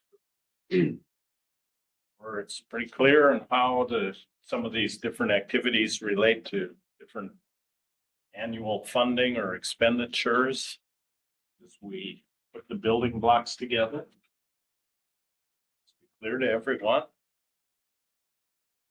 Well, assuming we're on the same page, I guess what I would recommend, Pete, is that we can go to public comment because we have some time, and then lunch is going to show up at noon, so that might get us closer to that time. Then we can break and come back and start the third part. Then I'll pass the gavel back to Okay, Brad. so I would look to Chris to see if the public comment. We're just asking for hands to be raised in case there are Yeah. public comments. So if anyone online wants to raise their hand, or if anyone in the audience wants to raise their hand. Looking back. I'm figuring out dinner. I just saw an email that our dinner reservation is taken. Yeah. Not sure what's gonna happen there tonight, but we'll see what we come up with. Anybody else? Nothing online? That was just a placeholder. Okay. Yeah. I know a steak But place. closed. Then Patricia, are we still on time for noon lunch delivery? There's nothing over there yet. Okay. You told me noon. Okay. You want to see a little break right now? Then take a late morning break that goes into lunch and then come back maybe at 12:30. That would work for you. Yeah. I think so. Okay. Yeah. I don't see anybody. Okay, let's do that then. So we'll be back here at 12:30. So lunch will be across the hall. It's coming in at noon. If it comes in later, I guess we could start later, but should be across the hall. And otherwise we have a break before lunch. Yep. There you go. Right here? How you do that? Oh, his Boarding session. You're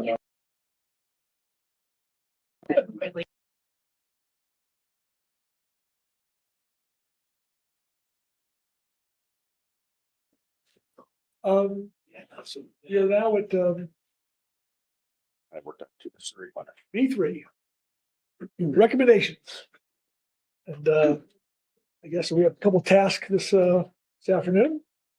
The first is to define the council core responsibilities, and also to prioritize other responsibilities as appropriate. So anyway, I think that I guess the first one we'll take on is the defining the core responsibilities.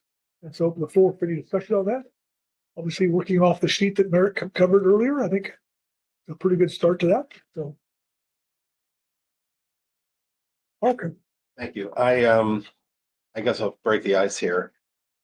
I think we had a great discussion earlier, and I think covered a lot of what we're going to cover here under this agenda item. That core means shall, and that means FMPs, and activities directly related to FMPs, like rebuilding plans.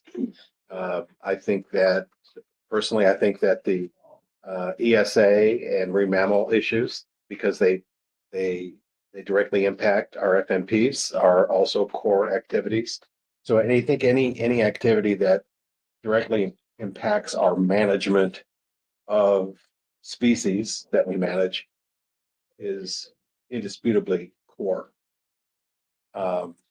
And I think as we go out from that, I think we're talking about activities, for example, areas where we comment. I think the closer we are to a core responsibility under FMP, the closer the relationship is.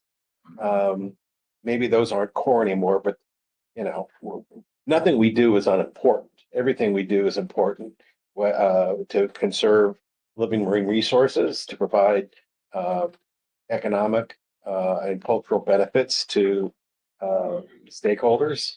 But if our exercise here is to define core and things that are less core, then we have to start drawing some lines. So I think FMP and activities that directly impact FMPs are core. And outside from that, I would suggest when it comes to commenting and whatnot, I would put the next layer at comments that impact our resources. For example, when we comment on essential fish habitat, that's it's not, FMPs don't require us to provide a comment, but the comment directly relates to a stock we manage and opportunities and we need to provide. And then I guess there's other activities that would extend out from that. Anyway, that's just my take, just to break the ice and maybe to stimulate some discussion. Everybody good? Yep. Corey. This is maybe a question.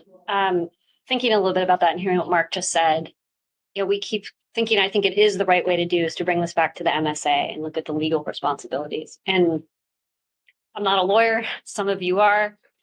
And I'm wondering if there's a need or a desire, or if it would be helpful to have some sort of more technical legal, and whether that's done with NIMS GC or some other format or other way, to try to really drill down on that concept to make sure that we are most closely kind of fulfilling our mandate from a legal perspective and fulfilling our role under the MSA.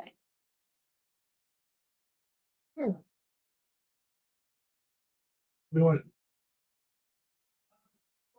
don't know, Michelle. I mean, it has a legal meaning, but I think it's pretty close to our lay meaning of the word. And the same with the word may. if we don't adequately manage our stocks because our FMPs are defective, we're breaching an obligation we have under Magnuson. If we don't comment on an activity taken by a state or federal agency, and we don't comment, we're not breaching an obligation, a legal obligation. We're breaching an obligation perhaps to our stakeholders. Yes. But a moral obligation. Anyway, that's my perspective. It's a pretty good grasp of that. I think I'd agree and say it's, it comes down to what can someone sue NIMS or the council over? And if there's a shall and an agency has not complied, then you're at risk of litigation. If it's a may, then that's discretionary and you can do it or not. Krista? Yeah, I mean, I'm in agreement, I think, with actually both camps. I think that we do have the shells, but I agree that there is a very big difference even between the people we have who are legal in our arena. Some of whom may very well be MSA lawyers, but if they're some other form of law, that is not quite the same thing. And when I'm thinking about FMPs, I mean, just looking at table 2, we have some items that would fall under FMP, and this is on the agenda item B2. If you're looking at EM, that's related to groundfish. Groundfish is an FMP. Is that a critical, or is that a shall, because it is tied in to that FMP, or is that a, hey, we may take that on, and what we're really talking about is the MSA requireds, which are things like specs, star panels, methodology reviews. And so that is where I think having the bona fide legal component of folks that are familiar with Magnuson may cover us so that we don't end up in the situation that some of us have spoken to prior to me, in terms of not running into costly litigation, but also making sure that when we're talking about FMPs, we're not making it so that, hey, if your groundfish or your salmon or your HMS that we have FMPs on currently, those are critical and core, but something like OPA, which isn't currently in any FMP, but might need to be, is excluded because it doesn't meet that criteria today, even though we may need that flexibility in the future. So that is my concern with having this focus solely on FMP is what are we defining as shall within that, as opposed to just saying, oh, it's tied to this FMP, so we're good there.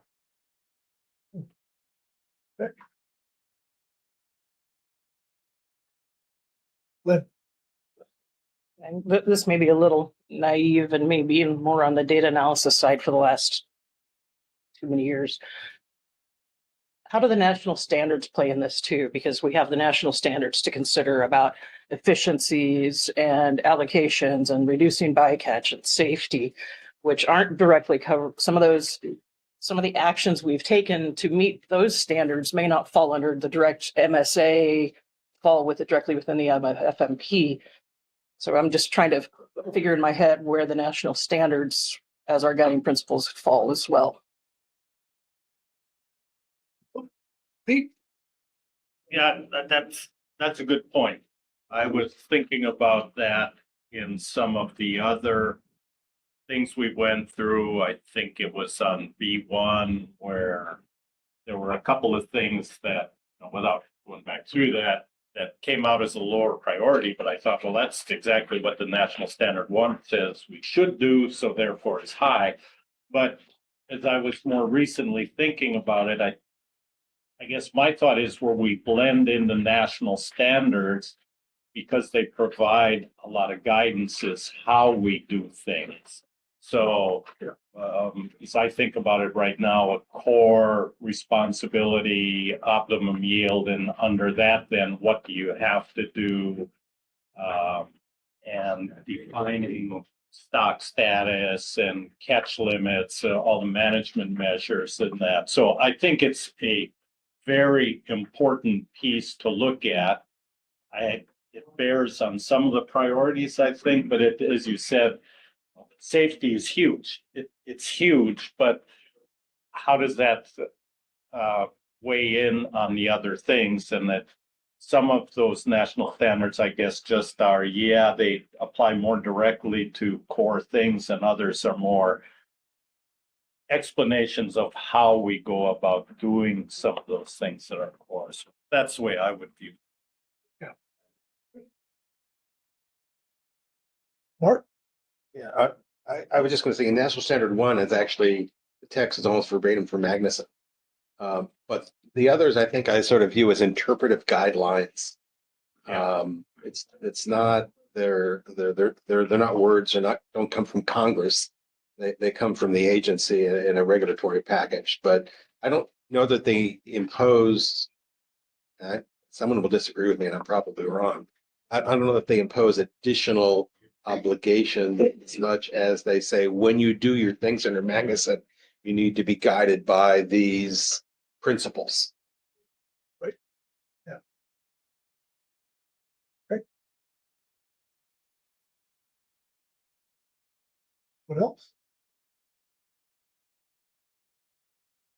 Bill?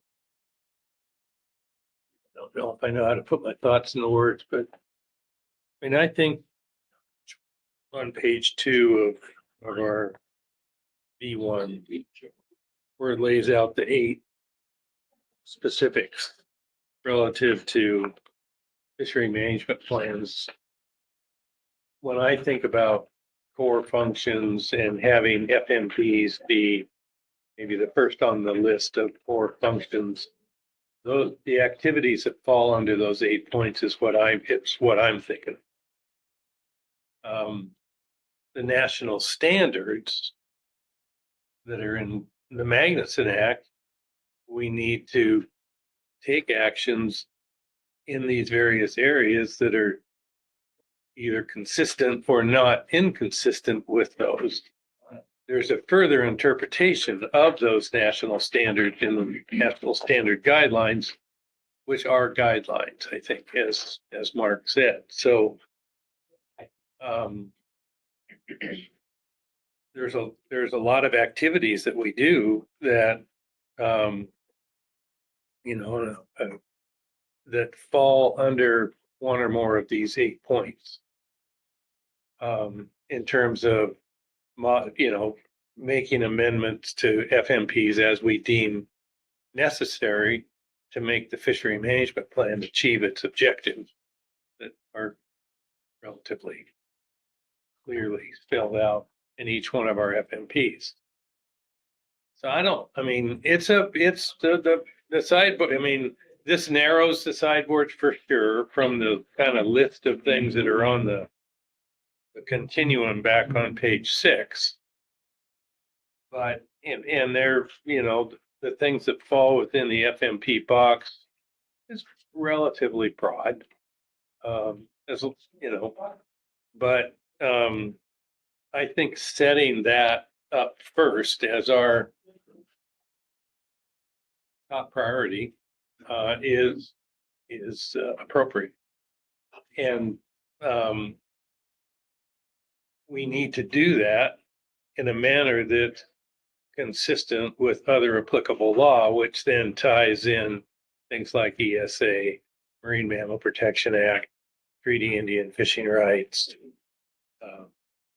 those other laws that we need to abide by and be consistent with when we're recommending actions to NIMS within a specific FMP. I think when we get later into the discussion about the things that fall outside those sideboards, that's probably where more debate will take place, because I suspect we have different perspectives about that. But on this one, I don't think we should overthink this too much. It's clear to me it's a core responsibility. It's a shall. It's statutorily required. The elements that are laid out are I mean, they're not, I mean, the sideboards there, I mean, you can build in different types of regulations into an FMP. They can be simple or complex. Most of ours are complex, but I'm happy to have the continuing dialogue about this aspect. But I don't think there's a lot of debate around the table that this is a core function and is a top priority. And like I say, when we get into talking about some of the other pieces that we do that are on this list, I think it's where probably we'll have some maybe divergence of opinions around the table. Okay, Joe? Yeah, thanks. And I think Bill covered the point that I wanted to make as it relates to treaty rights of particular West Coast tribes. And thinking about that, in the context of FMEPs, including halibut. But just using salmon FMEP, for example, does describe in there, fishery objectives, one of which is to fulfill obligations to provide for Indian harvest as provided in treaties with the U.S. as mandated by applicable decisions of the federal courts. And so some of this seems to be sort of baked in, I suppose, with respect to FMEPs and how those relate to particular federally recognized fishing rights of certain tribes. And so I think that being the case, that maybe that is one of the ways that these core activities such as FMEPs does address tribes with fishing rights.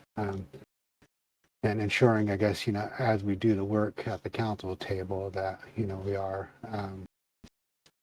doing things consistent, with that type of other applicable law and upholding requirements that treaty rights impose. Thanks. Thanks, Joe. Okay. Who else? All right. Yeah, thanks, Brad.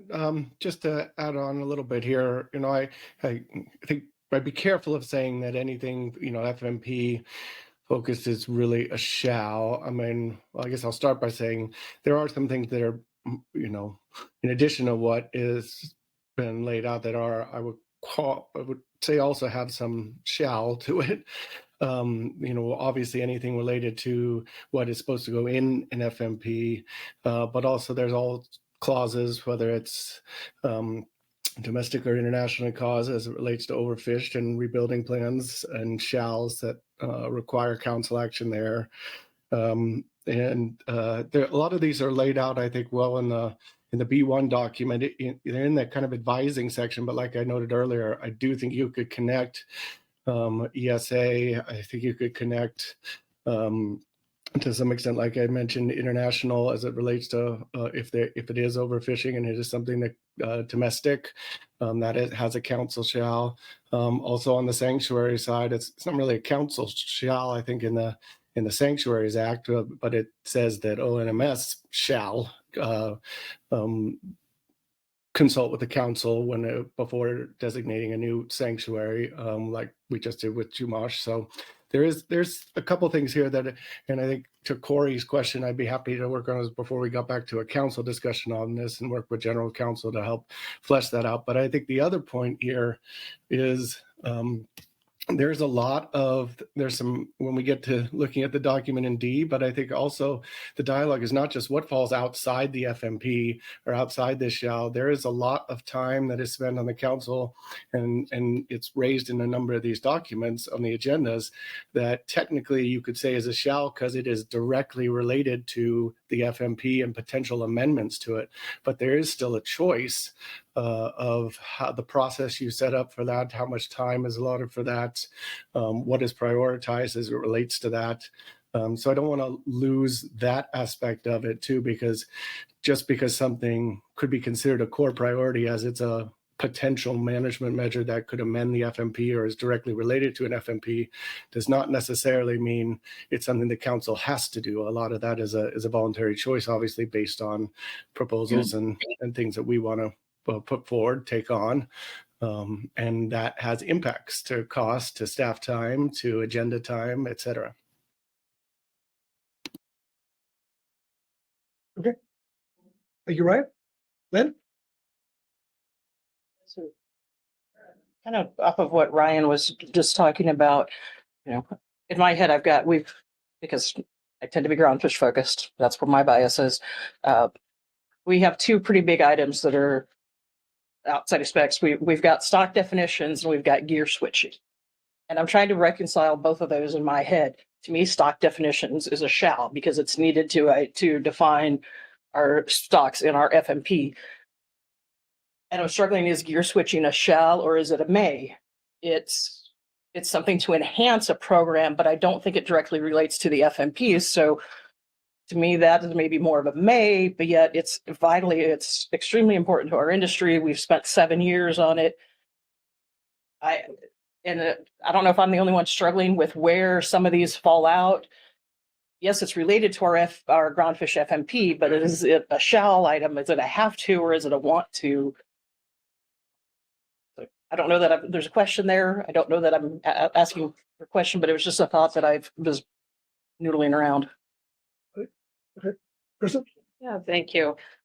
So Lynn, I would put that as a may, just to give you some feedback on where that is. And really that was the point without naming names, because I didn't really want to open that on the floor. But since it's out there, I'll put it out there. That's the kind of example where when I'm saying not everything that is related to an FMP, I believe, is a shall.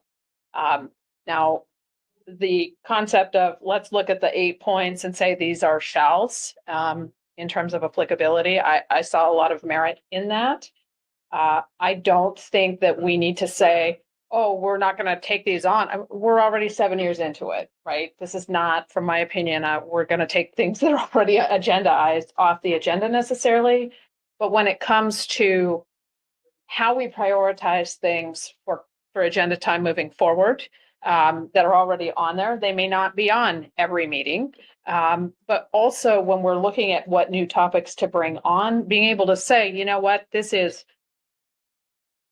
a nice to have and we'll get to it, but this is, using my Franklin Covey analogy earlier, this is quadrant 2 or quadrant 3. This is not quadrant 1 of it's urgent, it's important, and we got to deal with it. I think is really what we're talking about. And you got to my concern, so thank you for articulating that about only tying this to FMP.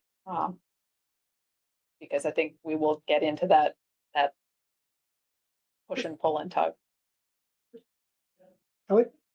I do just want to note there is a NIMS policy directive that maybe require is not the word, but it makes the councils responsible for reviewing their allocations and ensuring that they are matching the goals and objectives. So there is a requirement to look at allocations. What you tend to do with the investigation is the next step. Just follow up, along those thinking, bringing up the Holloway gear issue. To me, at the time, that would have been a may. That definitely wasn't a shall. But how else could something like that get into place? We ended up needing it badly a couple of years later. It probably would have risen to a shall a couple of years later, but at the time it was a may. And yeah, just still trying to reconcile that in my brain a little bit. Thank you for letting me speak out loud, and was trying to pick on something other than gear switching. Well, I'd be willing to use gear switching as an example, or Holloway gear. To me, neither one are a shall in the however, it does fall within what is expected of us in terms of on a continuing basis, revise as appropriate, specifications, blah, blah, blah, that goes through and that relates to optimum yield from the capacity, all those things.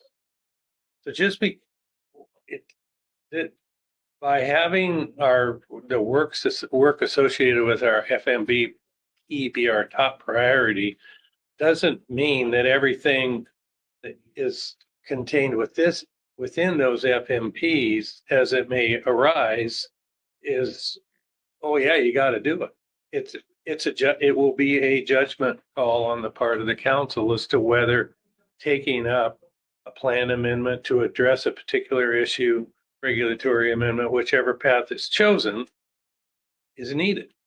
So the shall part is to comply with what's required of us under the creation and administration of an FMP. The specifics within that are going to be discretionary for the most part. I mean, you can't violate ACLs, and there's need to do stay within rebuilding plans, and there's some of those things that are hardwired. But in terms of the management measures, yeah, they fall within the FMP sideboards, and they fall within what you need to do in terms of managing your FMP on a continuing basis to achieve the objectives. But each and every element of it doesn't turn into a shall. So that's how I think of it. Yeah, I think it's an excellent discussion that it's because we have an obligation for FMPs, but we can choose what work we undertake. I mean, it's mandatory. We have to create an FMP. And there's certain minimum standards for that.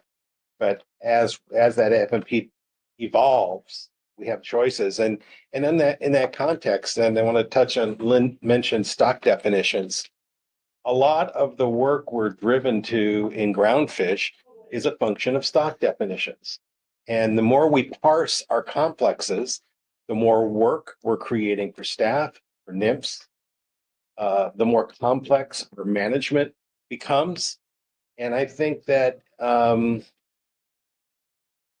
thing we ought to consider is whether we have the freedom to simplify some of our stock definitions, to simplify management. And that comes because we have these minor nearshore stocks that now we've got to individually manage. And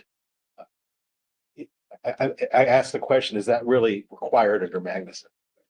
Right.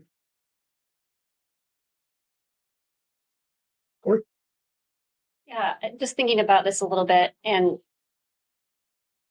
it sounds like, and there seems like there's this gigantic gray area about even under the shalls and tying things to FMPs.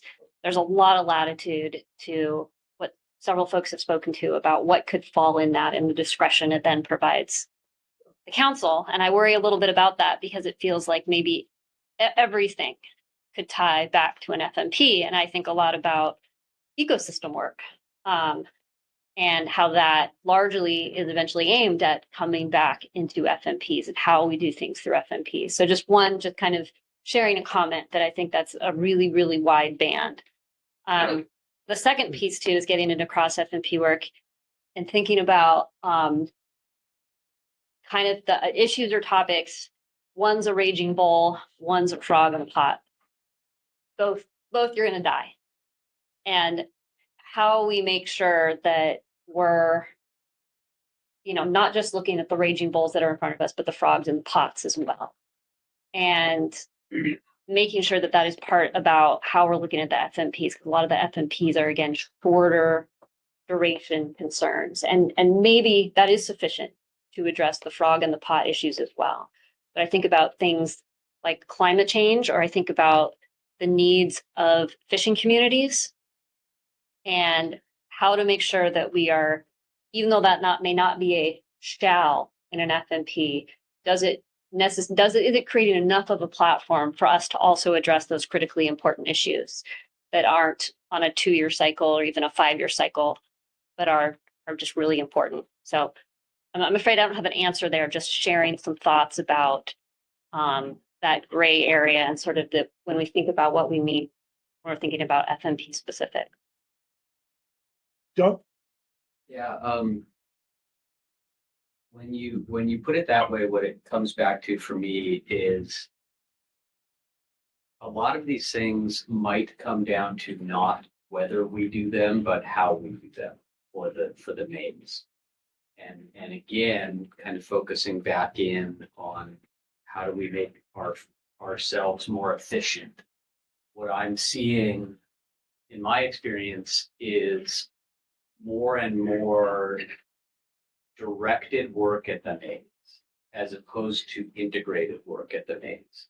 And so going to your ecosystem point and climate change, totally valid and important topics that affect all of our FMPs. We've done a lot of work getting perhaps one of the better ecosystem plans out there together.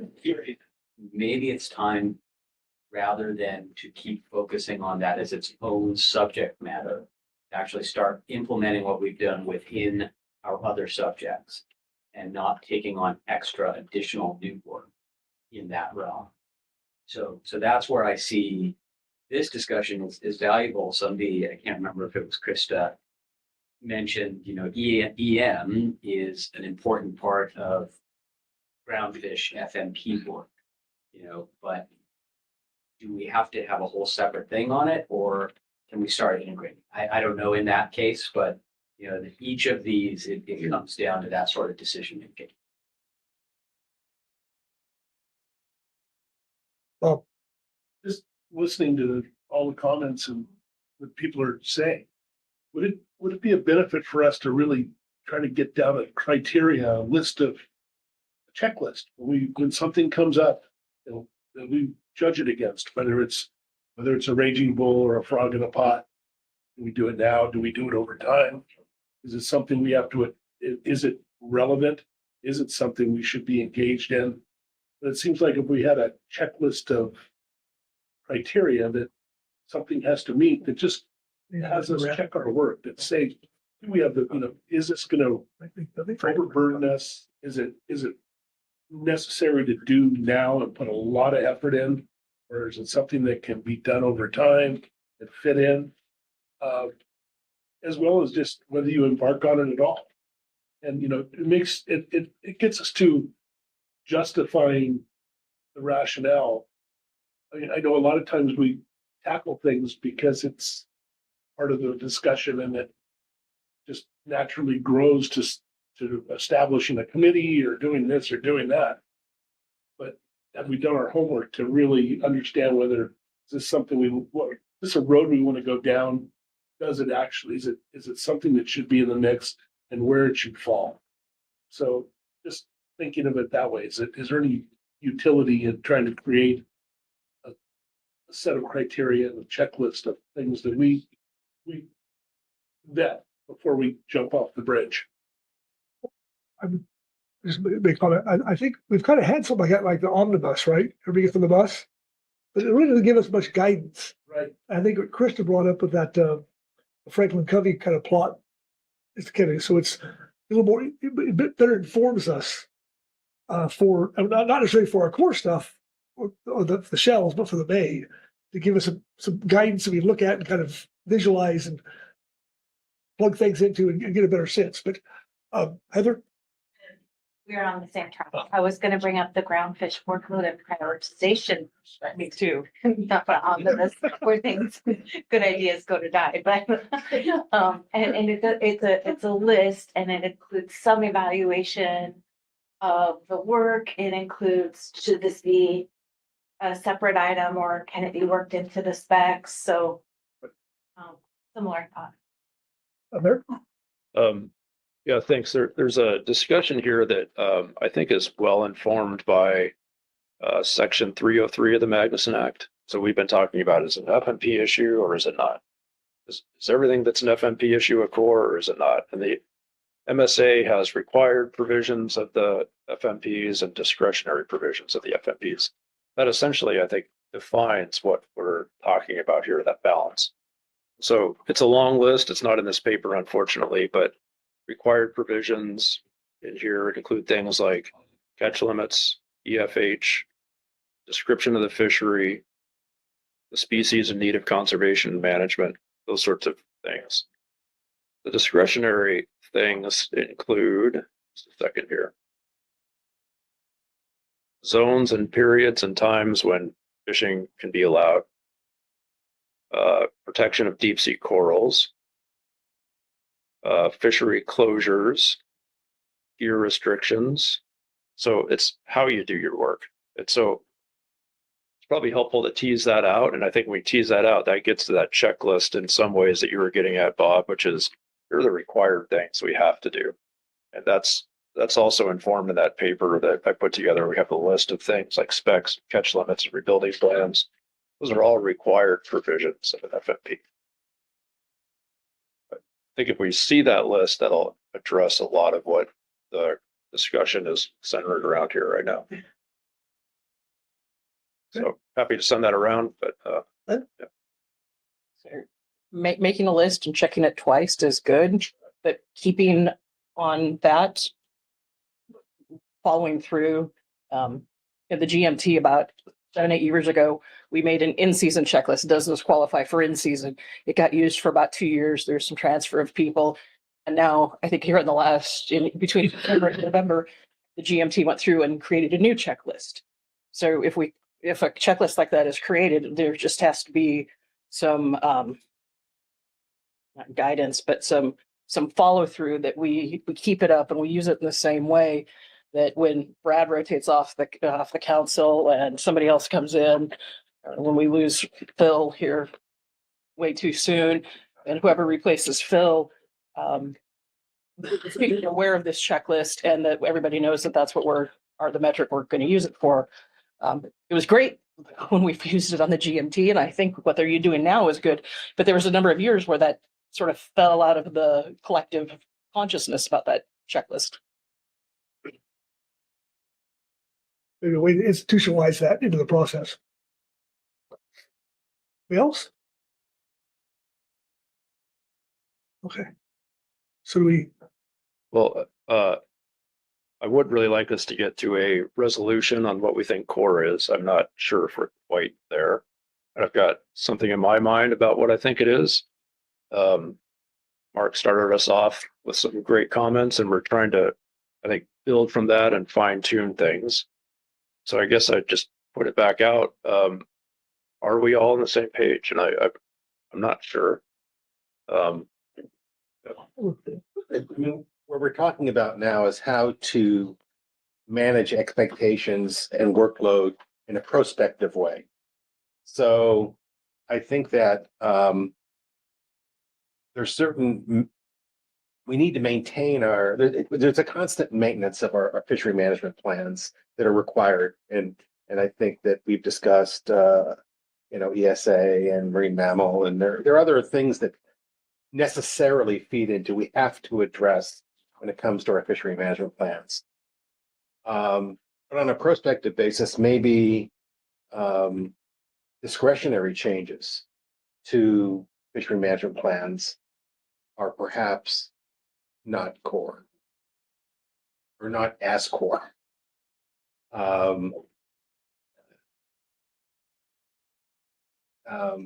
So anyway, I guess I would maybe draw that distinction in terms on a prospective basis, discretionary versus mandatory amendments to the FMP.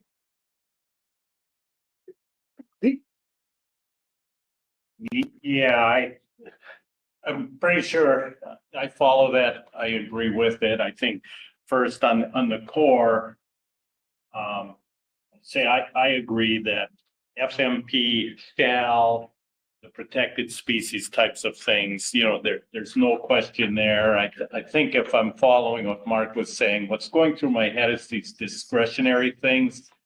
And I'm going to throw 3 out, not just because groundfish is the only thing we do, but groundfish gives us convenient lists, priorities, and we have salmon. I could come up with CPS, but recently in the groundfish world, we had the Holloway gear, the non-trawl RCA, and mothership utilization, and all were successes. All benefited fisheries and fishing communities in some way.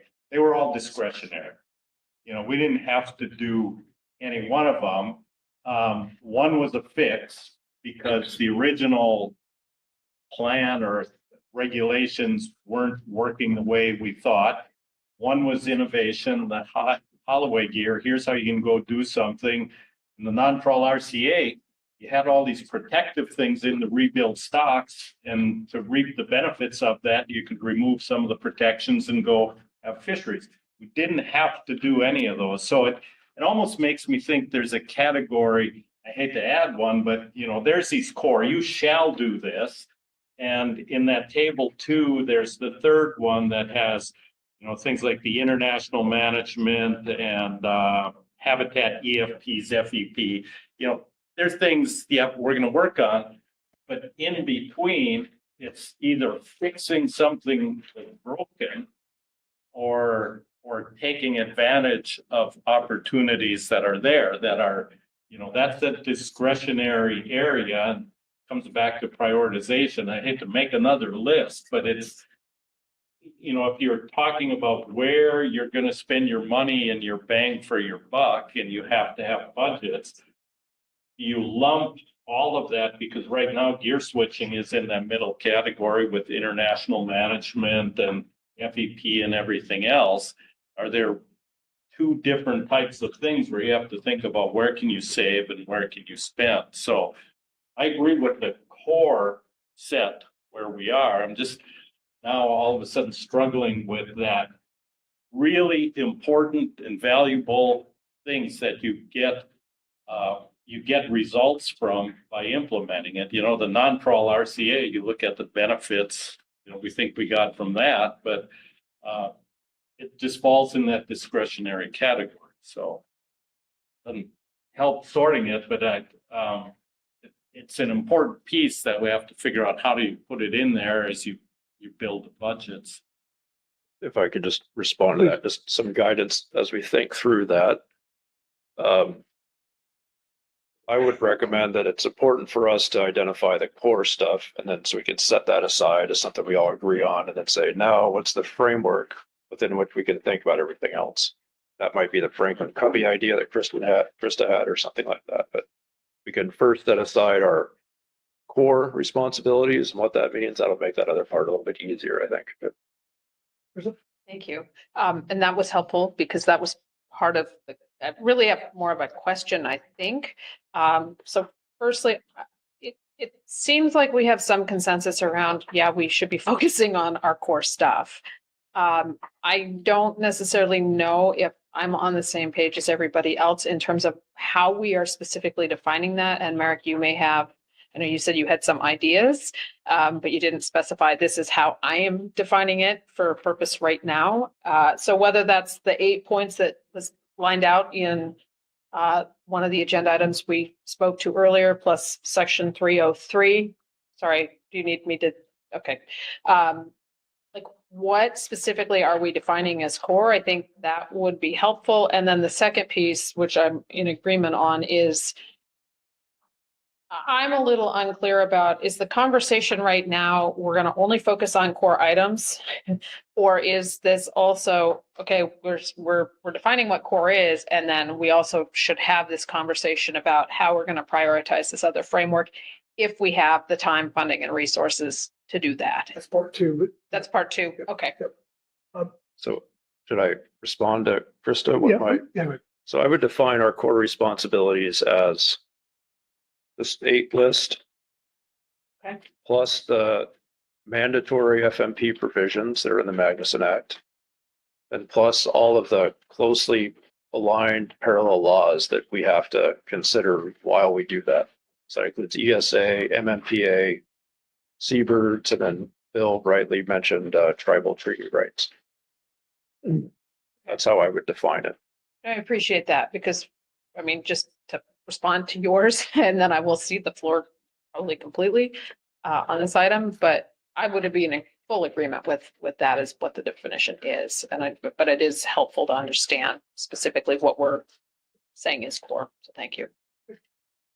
Joe? Yeah, thanks for, I think that back and forth just happened and with Merrick's response just now. And so is it going to be, so there's table 2 under B2 item. So is that, are folks considering refining that based upon the discussion to put things under the right columns in table 2? And then we're going to be thinking about for B1, that framework for prioritizing council activities and that sort of diagram that lays out statutory core, advising, commenting, and how those things relate from higher engagement to lower engagement. And I'm just trying to figure out, how we're going to try and capture, I guess, the discussion that we had just now. You want to take that? Yeah, I can take a stab at that. I would say, looking at table 2, Joe, these are examples of the agenda topics that would fall under each of these categories, and not necessarily the same as the definition of what is core. So Could you quickly? Which agenda item? we are looking at agenda item B2, table 2. Or- Okay. And so these are representative agenda topics, as the title implies. So the actual definition, I would say, is what we're trying to establish now, and that's the first step that we should clarify. After that's clarified, we set that aside. We could say, what's the framework or the decision-making process we can imagine for prioritizing the rest? Does that help, Joe? Yeah, it does.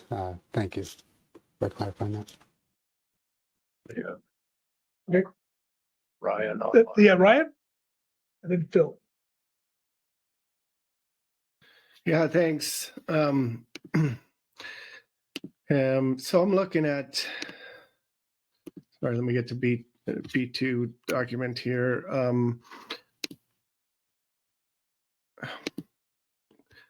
Sorry,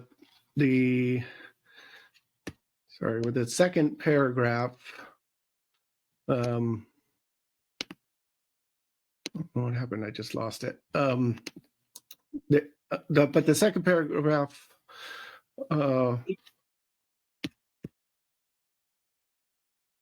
sorry, hold on. Why don't you go to Phil? Let me pull it back up. My document's just closed, but I'll make a comment in a second. One second. Okay. Phil? So, 2 questions and maybe a comment. So what I heard Merrick say in terms of finding what core is, he had the lit in B1, page 2, there's the 8 pieces there associated with FMPs. In addition to that, you spoke to the mandatory elements that are in section 303. You didn't use this term, but this is what I thought you meant, which other applicable law including or identified specifically as one of those being fulfilling or the tribe's fishing rights. I'm staying away from the word treaty purposely. Sorry, Joe. I hope you're smiling. Thanks. Thinking of your folks in California. So,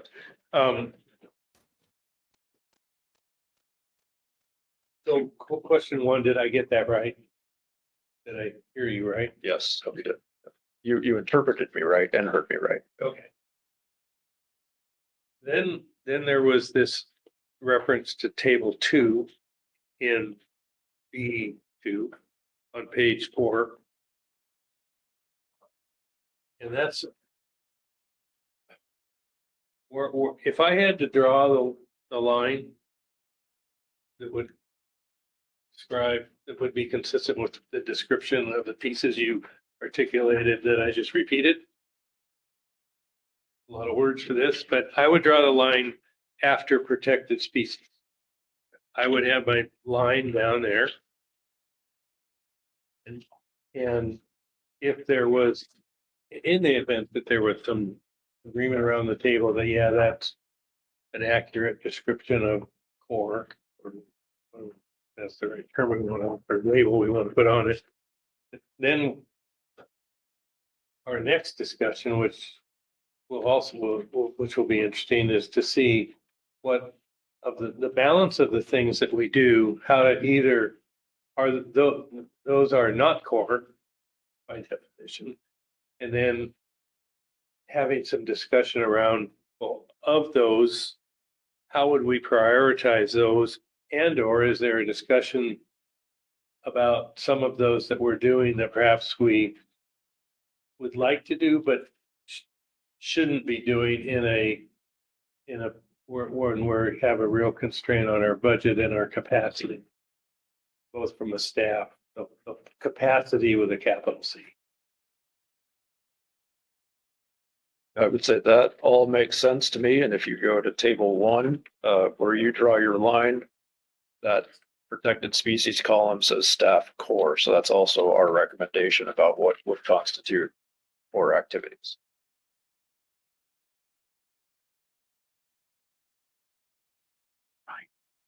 Ryan. Oh, yeah. Yeah, Ryan, Yeah. you, Yeah, thanks. Let's try this again. And I think it's good that I waited because now I can build off Phil's, right? I mean, I agree, right? And if you look at the second paragraph of paper B2, right, it talks about core priorities. And then the second sentence there says these include the statutory requirements in MSA, as well as any other closely aligned priorities the council believes are necessary, right? And I think that gets kind of at what I think I heard from Phil, right? I think the first part of that, the statutory requirements, where you draw the line, I'd almost put that like in the agenda here. That's kind of your core responsibilities, right? The stuff you have to do that are the specific shalls in the FMPs. And I would include the protected species and some of those other aspects. I consider those technically strong shoulds, right? I mean, if it's rebuilding plans or if it's an ESA thing, there is shalls and max and X or shoulds in our policies. But in essence, if the council doesn't act, the agency is required to act for them. So I that's why I think that's also strongly tied to a core. I might even call that a responsibility, like you have in the agenda here.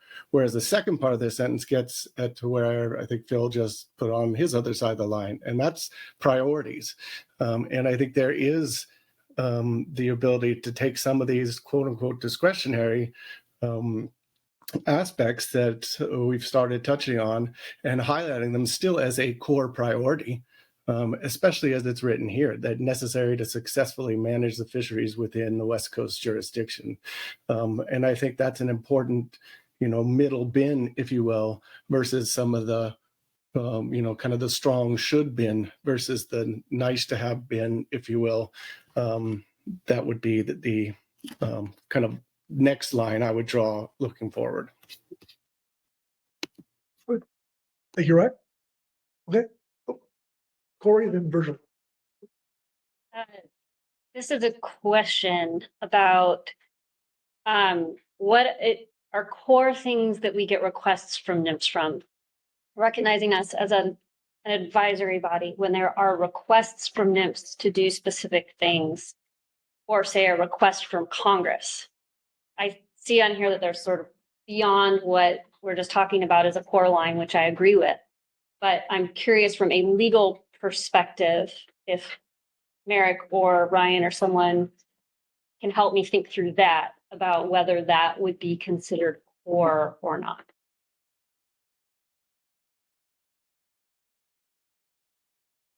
I think my first response would be it depends. And so one example is the agency asking for our input on the national standard guideline revisions. I would say we don't have to comment on that. We should. It's going to affect the future of our work, but I don't think we would have to comment on that. If it's a policy directive that affects councils directly, it's going to be hard to not consider it. I'm having a hard time coming up with a specific example of one of those, but that's where my head is at least. I don't know, Brian, if you have more to that. Yeah, no, I think I would say along the same lines, right? I mean, I mentioned earlier, take the sanctuaries example, right? There is a shall for the sanctuaries office to consult with the council, right? And so I would put that as a core responsibility of the council to be responsive to that requirement, even though it's not directly council requirement, but but there is other things. Merrick gave a perfect example where NIMS wants to be inclusive. The council is a great place, not just to get the council views, but also to get a broad range of views on various policies or the range of things that we come to. Now, does the council, to your question, Corey, have to take that on? Is that a core priority or responsibility? No, not necessarily. I do think there are a few of those examples where maybe it does get on that side of the line, but probably the majority of them are in the it depends. And the question is whether or not, like I was just stating, you feel that's in the should bin, right? In the it should be a priority, not necessarily a mandated priority or a required one, but because of whatever the issue is, you have determined that that is something that is of great interest, either to managing the fisheries that you do or to the council's input, like the national guidelines like Merrick was talking about, and it's a should, because that whatever comes out of that process will have direct implications for the council or its work, right? So there is a range, but the majority of those, I would say, are either in the should or the, for what it's worth, kind of that nice to have bin, or definitely not in the fully in the required bin. Yeah, if I can build off of Brian's example of the sanctuaries, that there's shall, should, and then that's complicated. So think about sanctuaries, right? The sanctuaries shall consult with the councils. It doesn't say the councils shall submit regulations back to the sanctuary. So get a request from the sanctuary to weigh in, we put it on the agenda, you all look at it and say, we're just not going to weigh in. That's not our priority, it's a shall of the sanctuaries, right? So there's that kind of noodling to do also.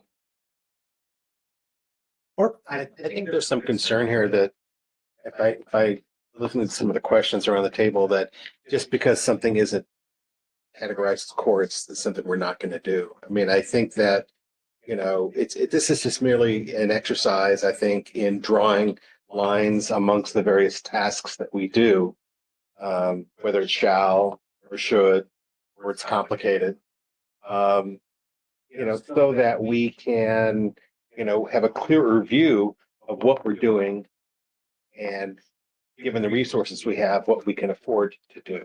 So I think that a lot of these shoulds are absolutely what we need to do. Because when you think about it, if you pare back to the basic core, there's really not a lot to do. We've got a groundfish management plan. Why do we need to revisit it unless there's but we do revisit it because the fishery is dynamic, the climate is dynamic. We have to address unforeseen occurrences that happen that we didn't know about so these are all things they're not core that we're not going to get sued necessarily if we don't do it, if that was our threshold. But it's absolutely fundamentally something we need to do. So it falls under the should, if you're going to draw a line, not we're going to get sued if we don't do it. But absolutely something we need to do. I don't necessarily disagree with what you said. But you're going to disagree. No, I'm going, I just want to add a little bit. How about that? I agree. There's a lot of things on the right-hand side of the line that are important that we should continue to do in order to do our job. Mm-hmm. But but here is in the fiscal climate that we're in and the need to try to pare back. There's some of these things that we probably won't be able to do. I don't know which ones yet.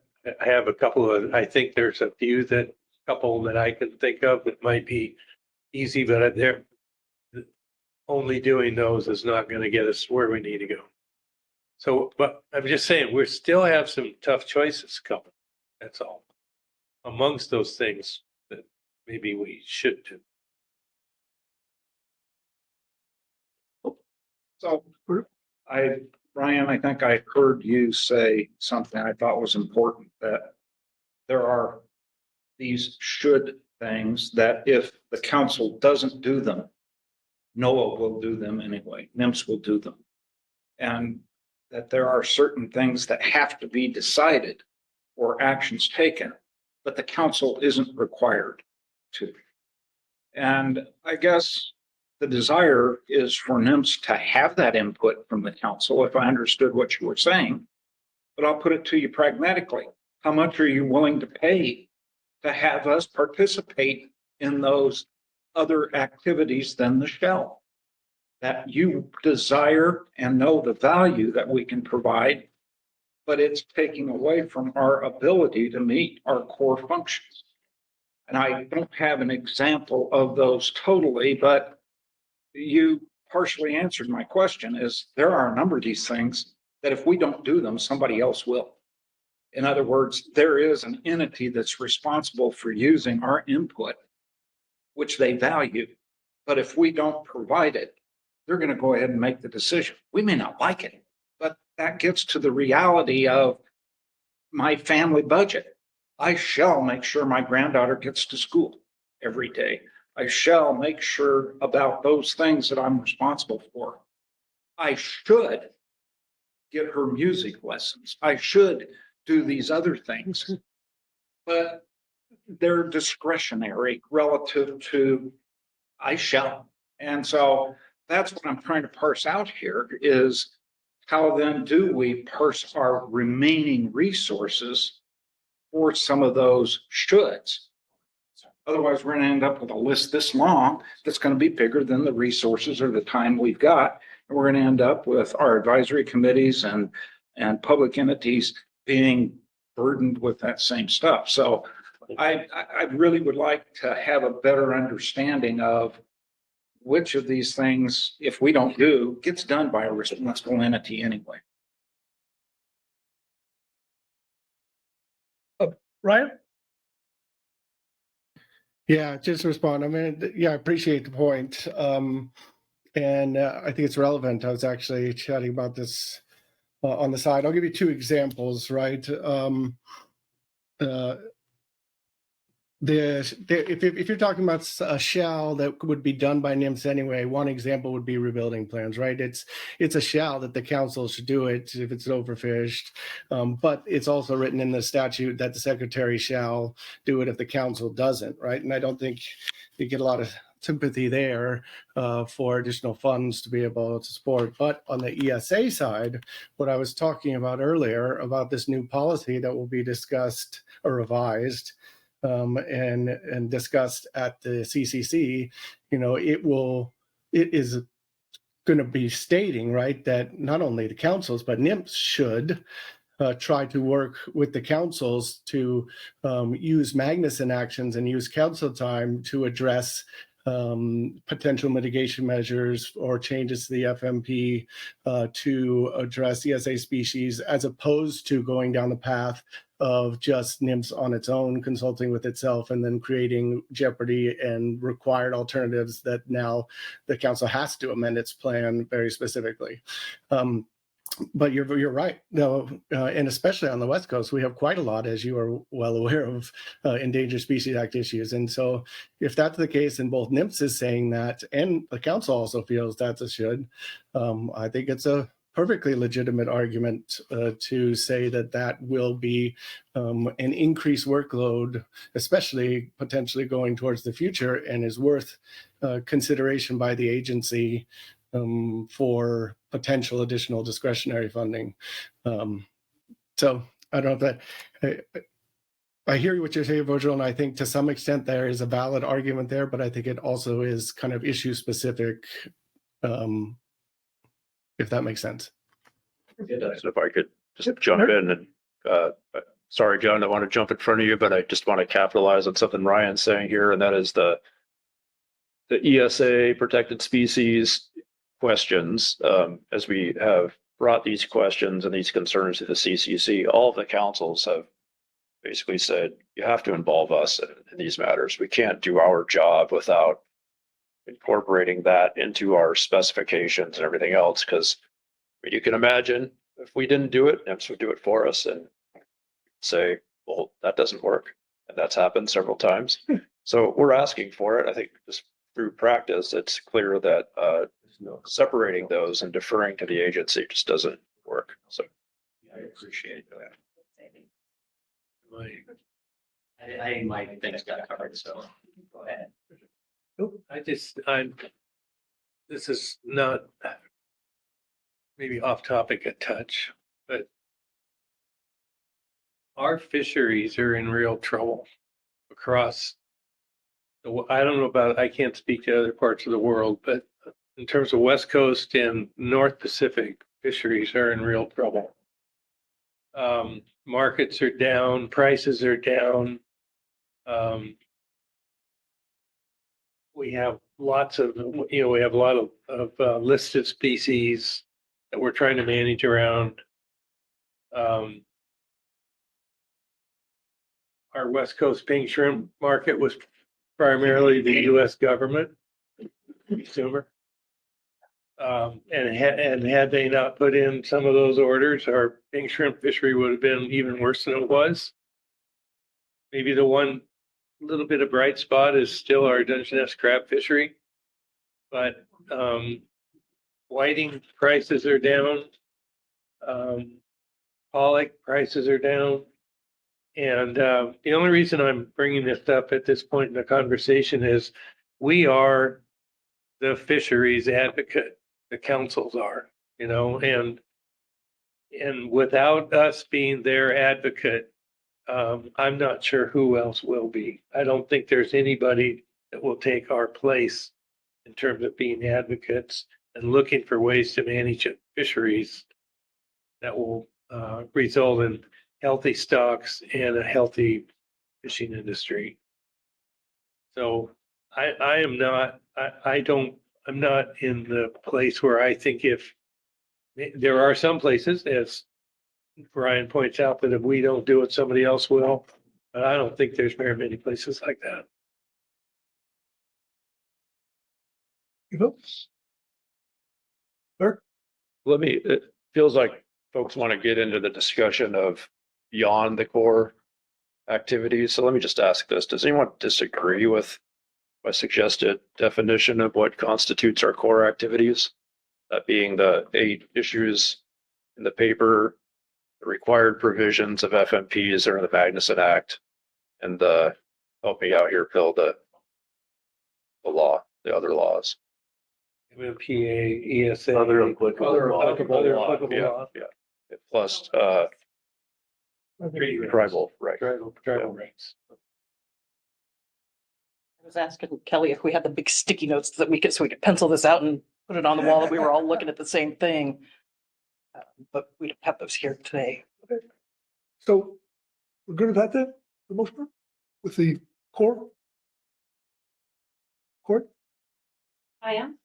I'll reiterate maybe the concept that it would be helpful, especially noting we do not have sticky notes here today, that especially as Ryan mentioned it earlier, if there was some sort of reference document that could encapsulate this in a detailed way, and perhaps NIMS Legal could put that together, could really walk us through that and have something that the council could refer to in the future.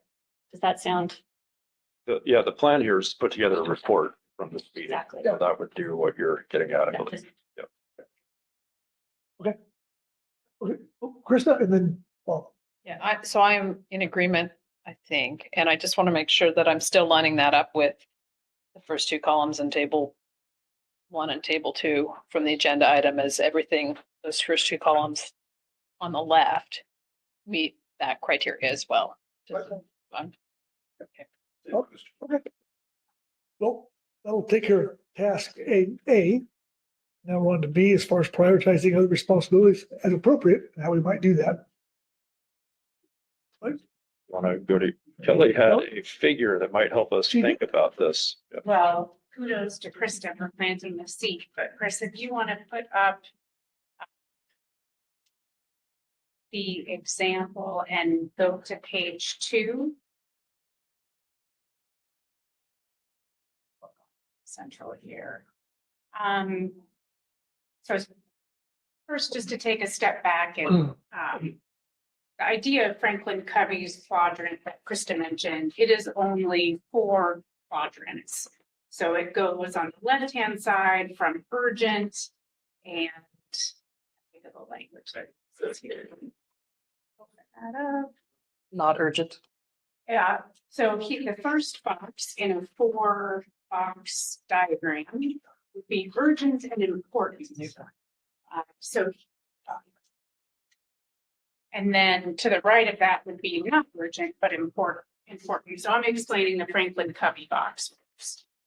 And then below would be not important, urgent, not important, not urgent. And so the way I translated that based on the discussions you were having here, were for us, urgent is something that is impactful to a fishing community and where the council has a unique perspective. This is my interpretation of your discussion.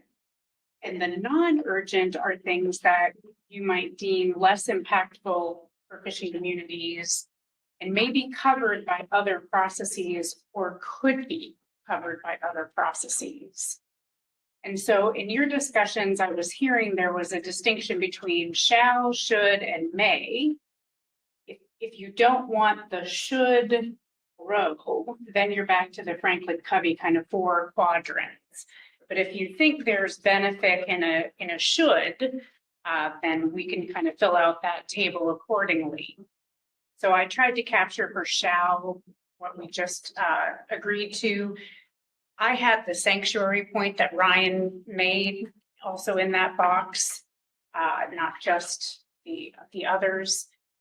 I thought I heard Ryan say sanctuaries was in should.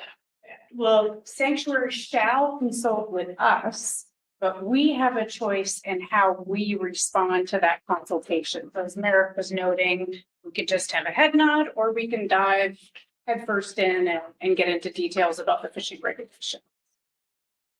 So I think kind of the first fork in the road is whether you think it's important to have only 4 quadrants between a shall and a may, or if you think there is benefit in a should row.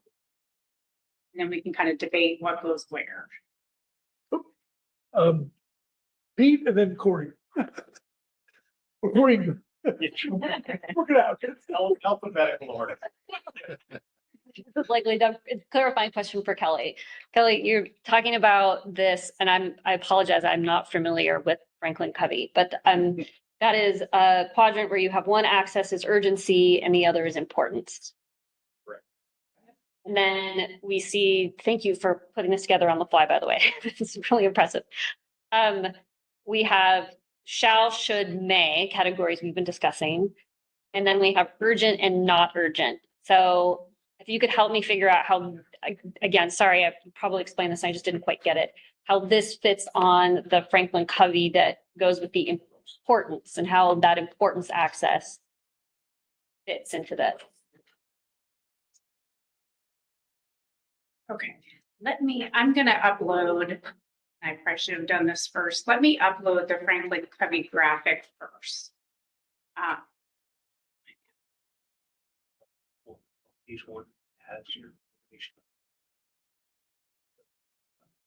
Or you want to. I want his diagram, which I need to upload. And while she's doing that, Corey, for your education, some of us came from the Virgil Moore School of Planning, where we all owned Franklin planners and carried them around as Bibles for years and years. And everybody had one in a little case. Maria Boykovich forced us to do that as well.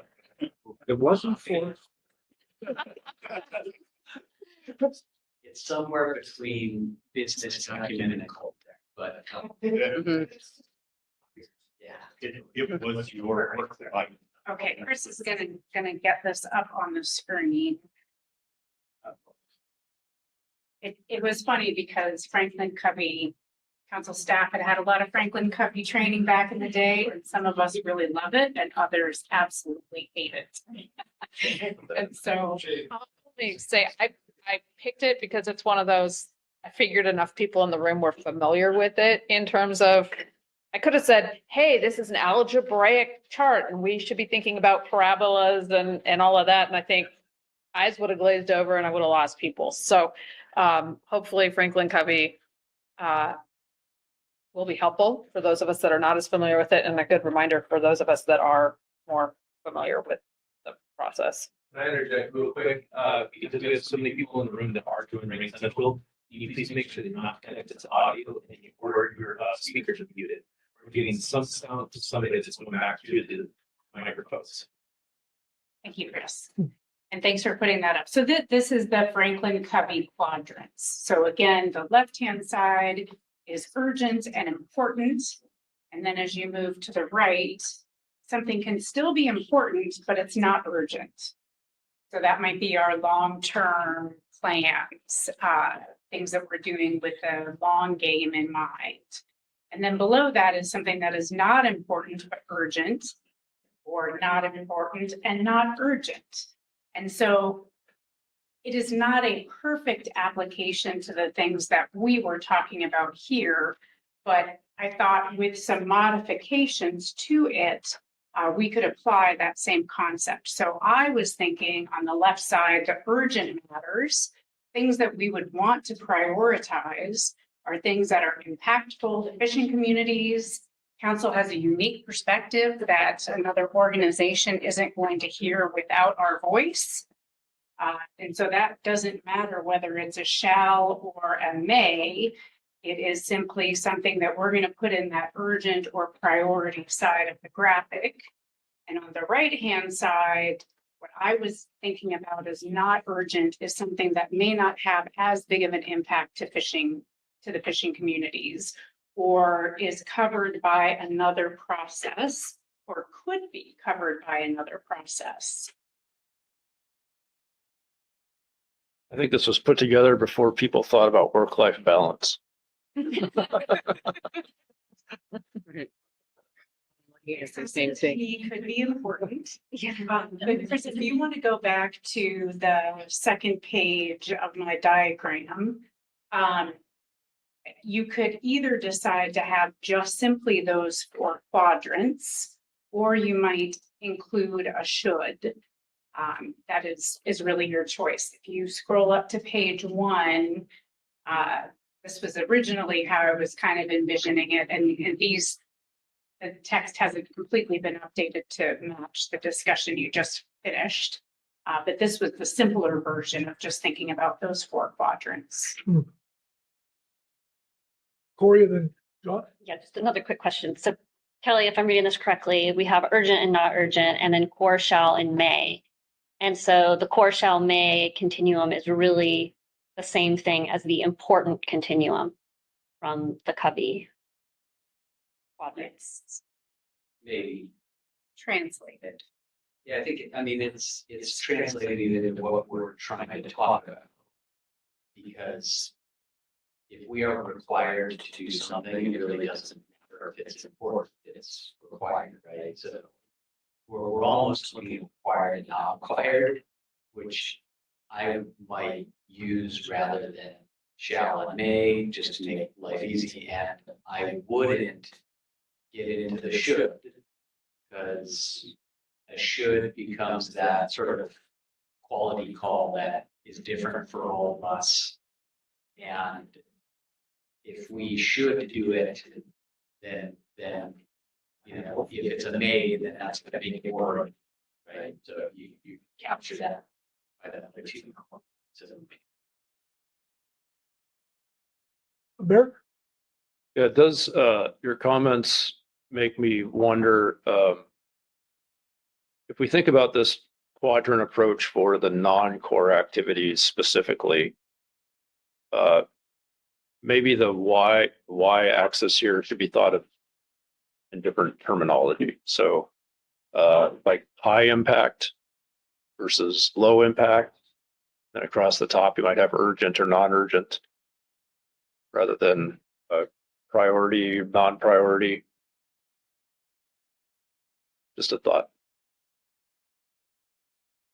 Yeah, I think one thing that we need to factor in here is whether something, even if it's not core, its proximity to a core. activity. So, by way of example, we provide comment, on water operations in California. Why do we do that? It's because A, it impacts the essential fish habitat we've designated, and those operations directly impact stock we manage, like being closed last year and probably this year. To me, while that is not a mandatory core, it is highly related to a core activity. We may comment on other things like a harbor operation somewhere that is important for our fisheries. I'm not denigrating its importance, but it doesn't tie directly to a core activity we do. It's something we're doing because we're advocating for our stakeholders. We're advocating for fisheries. Not to say it shouldn't be done, but to me, I can easily see a line between that and something that directly related to it, that has a direct impact on the stock we manage. My thoughts. Would that be the placement in the quadrant illustrate? Well, maybe it makes it a should rather than a may. I don't want to prejudge how I do think that if we're going to have a continuum here, that I think proximity to a core activity is something we need to take into account. One thing that it leaves out is basically what is the workload or time frame associated with doing a certain project? Because some things go fairly quick. Right. And that might move ahead because you get to it pretty quick and you used up a whole bunch of assets. I think someone made the comment, bang for the buck. What can we can devote a relatively small amount of staff and council time to something that could have a larger impact, as opposed to something that takes up a lot of staff time and a lot of council time and doesn't have much impact. But that's a separate dimension of the discussion. Well, something to illustrate that maybe on it either by a color or a font size or something like that to give you an illustration to give them context. So you look at it, you paint the picture to make a decision. So with that, Kristen. Yeah, thank you. So I, just a couple of thoughts on this whole thing, having looked at it now in two different versions. I like pulling the core items out of this and not having 6 boxes. I think we have to deal with those regardless. And we may end up having to prioritize some of them in terms of workload planning on the agenda. But I don't think we need to prioritize them in terms of we have to do them. Whereas this gets into more, and Merrick, I liked your high impact, low impact. And then I do like the urgent and not urgent. Some things may not be urgent right now. But if we work on them here and there over time, we get to where we need to be so that they never become urgent, right? Like, I don't want to be in the situation where, because climate is a big topic and we work on it over time, we think, oh, okay, it's not urgent, so we never have to work on this. And then we end up in firefighting mode under the urgent category. I do think we should get away from the should and may, only because that is, I agree with others, some of the others who have spoken to this around the table. I don't think everybody's spoken around the table. It turns into more of a judgment call rather than something like high impact and low impact, which seems a little less subjective, at least from my perspective, but would be really in favor of just having this for things that are not in the core category. Heather, Pete? Thanks. Well, and I like the way of thinking through this, using this approach, and one idea that, and thinking about our fishery related work and that we're doing instead of urgent or non-urgent might be to think about, is there conservation need or economic importance might be used in place of urgent and non-urgent. Another way to think about that. Conservation need being most urgent. And maybe that then it gets confused with core, because that kind of fits in core, but Lynn?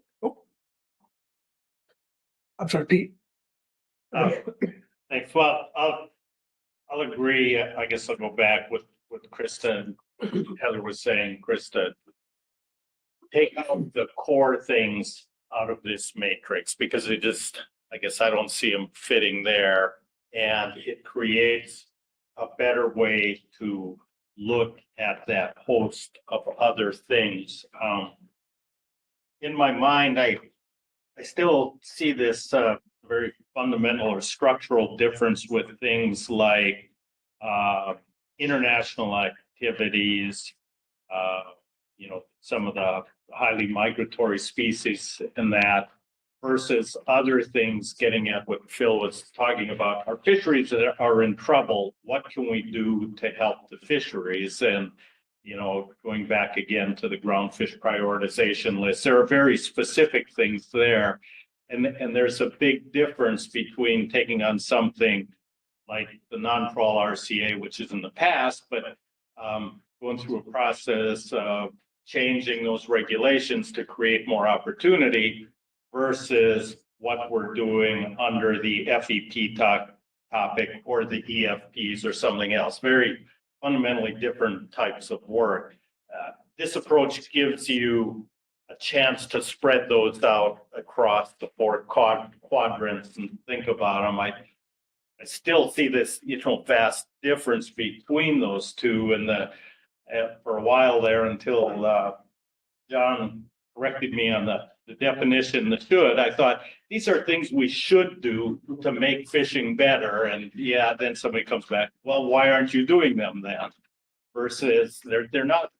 Wait, it's not shall. I don't know what the word is, but these are the things that help to achieve optimum yield. They're not mandatory statutory requirements under the MSA to achieve optimum yield, but in the context of what we do, it's what gets to that end point where communities benefit, fisheries benefit, or something, versus this other category of things that are more structural in our process. So at least the four quadrant thing gives us an opportunity to spread those out and look at a way to do it. I'll think about words that might go on each of the axes there, but the only way that can be done is removing the core from that, because those you have to do, and you can't say, well, this is urgent core and this is not urgent core. You have to do the core. So, and we've got that set aside. Yeah. Doug? I feel like we've driven over the piece of line and we're simply wrapping it around the axle, but I think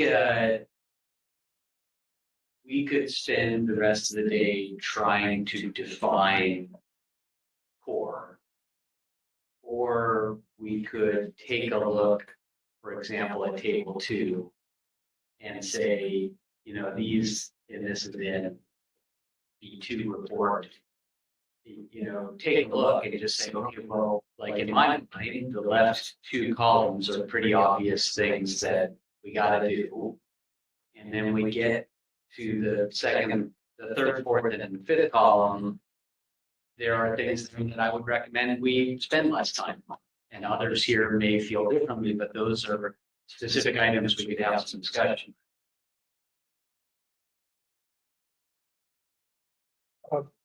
Visual and film. So I guess I understand the discussion of trying to parse out what's left after core.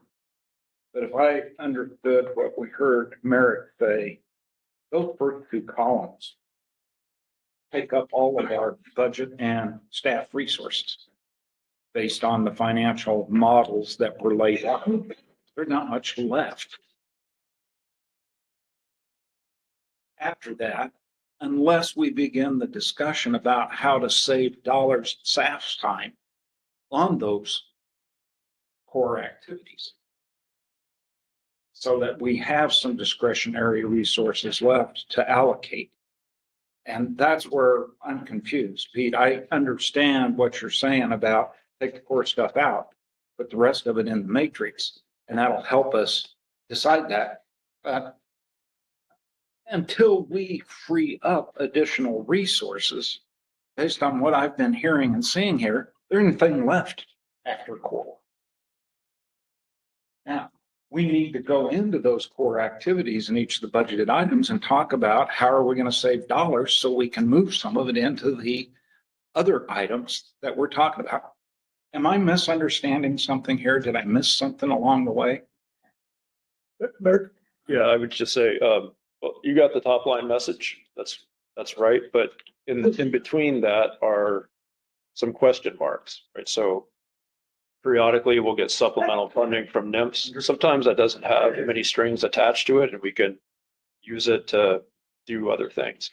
We also have our delayed spending account and we have to tell NIMS how we're gonna plan to use that. So that's, right now we're burning through it and we should figure out what we want to use that for. So I still think the exercise is helpful, even if we're not quite sure that we'll have money beyond the base funding. So, yeah. Bill? I was gonna ditto Joan. Okay. Mark. Mark and then Bob. Okay, I may have a little bit of difficulty with this discussion, and I'll tell you why. We go back to our prior budget cycle. We did everything on the status quo list within budget, except for the last couple of items on the status quo there. I don't think we had marine planning then. We didn't have EJ, geographic plan. So we did all these things on that budget. And now today, we're hearing on that budget, we can only do the first two columns. And aside from inflation, I think, what is the reason why we don't have the money to do all these things? I realize we're doing more things now and we are burdening staff more and it's more challenging to get through our 5.5-day council meetings. But when we started this budget cycle, we had the money to do 5.5-day meetings. We had money to do all of these other things. And I guess I'm wondering, aside from inflation, what is the reason we can't do those things now? I would have to back us up to our September meeting. There's that long presentation I put together with all the background in there. We can go through that again if you like. Well, I don't want to take up time in this meeting. I'll go back and look at your September presentation, but I think, I made a comment earlier in the meeting that I think that we're largely fighting with inflation here, where we received a certain amount of money based on a flat, based on flat inflation, and now we have a huge amount of inflation, which is driving up all of our expenses, and we don't know what we're going to get in the next cycle. And so I appreciate we may have to give up on things we've long done because our funding is not keeping up. But I just want to make sure, at least I express that I think that the additional activities we've taken on are not driving our process right now. What's driving our process is inflation and the inability of the federal budget to keep our funding flat from an inflation perspective. Bill? I thought we had pretty clearly come to the conclusion that what we have been doing is not sustainable. From a staff perspective, in terms of workload, from a capacity perspective, and from a fiscal perspective, that we've been trying to keep this thing going and trying to do all those things on the list, and it's not sustainable. And so we have to make some changes. And as inflation continues, it's only going to exacerbate the situation that we're in. So I agree that we have been doing these things, but at what cost? And I thought we had collectively concluded that it's simply not sustainable. And with looking ahead, with the projections that we have, that from an inflationary perspective, I mean, there's the inflationary that is associated with cost of living. There's inflationary consideration associated with staff salaries, all what the states are dealing with in terms of their staffs that are contributing to all this. And that's where I thought we'd gotten. Yeah, well, just, I'll tell you what my understanding of what we were talking about is we're asking our staff to do more than we used to ask them to do. And that's these additional things. There's two issues. One is the staff capability and the other is budget. If we keep our staff obligations to what they were at the beginning of the budget cycle, when they were not working at 130%, I don't understand why our staff can't keep up with that set of work. It may be my own inability to understand or comprehend why they can't do it, but we were doing all of these other things at the beginning of the budget cycle. And I'm looking on status quo, agency reports, legislation, all the things in the middle, in the third column, that we were doing all of those things. And our staff was able to manage it because it's a great staff. Now I'm hearing they're working at 130%. And so that's the staff angle. So how do we get that back down to 100%? Are we going to do less than we used to do, which is what I'm hearing? If budget were not an issue. And then we do have the budget issue. There's really, because we can't afford to do what we used to do because everything costs 15-20% more. And so we have to cut back on travel. We have to cut back on all of our budget categories. So to me, I can separate intellectually what our staff is able to do versus what we can afford to pay for. And I think that I still don't understand why, if we go back to our status quo at the beginning of the budget cycle, from a staff perspective, assuming we can pay them, why that would be an issue. I missed Bob twice, so I used to be Bob and then the friend. Well, going back to what Virgil was talking about, and, I think there's a couple paths here. One, we have to identify what core is and what the ranking is of the rest of the stuff. I'm a little confused on that middle, the middle category on table 2. And is that in some order, or I could see some that aren't necessarily as critical as others in that.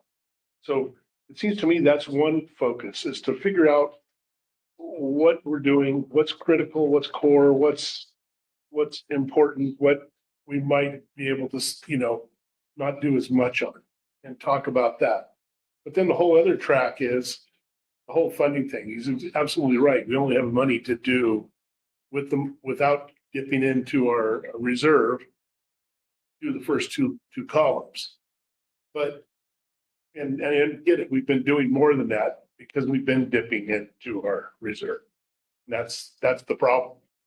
So it seems to me the next part of this is to really look at what we are doing and how we can save in doing that. And we've talked about virtual, we've talked about many, many ways of doing that, but that's ways of saving money on things we're doing and uncovering money that we can use to start digging into the rest of it and not tapping into our reserve as much.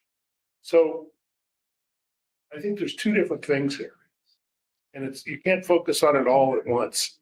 We need to methodically go through this and understand what it is we all agree on that is important, and maybe in order it to somehow. Maybe don't get it done, but at least have a conversation. And then we start talking about efficiencies, and maybe that's just the way I'm thinking. We kind of covered some of that in your absence, but. Yeah, okay. Yeah, sorry, I wasn't here this morning. No. Chris, John, and then. And I don't mean to speak for you, Merrick, but what I thought I heard you say in a nutshell was we could well continue to do all those things on the list for the next few years, assuming we continue to burn through the carryover monies, the reserve fund, and then but assuming some additional inflation and assuming flat funding, we're gonna hit a point 2028 where we can't do all this. That's my gut. Yeah, we can do that. I would add to that, if we did that, I'm concerned about our work quality, and that ties in then to the materials that council has to make decisions upon. And it is unsustainable. We can keep it going for a couple of years, but it's unsustainable.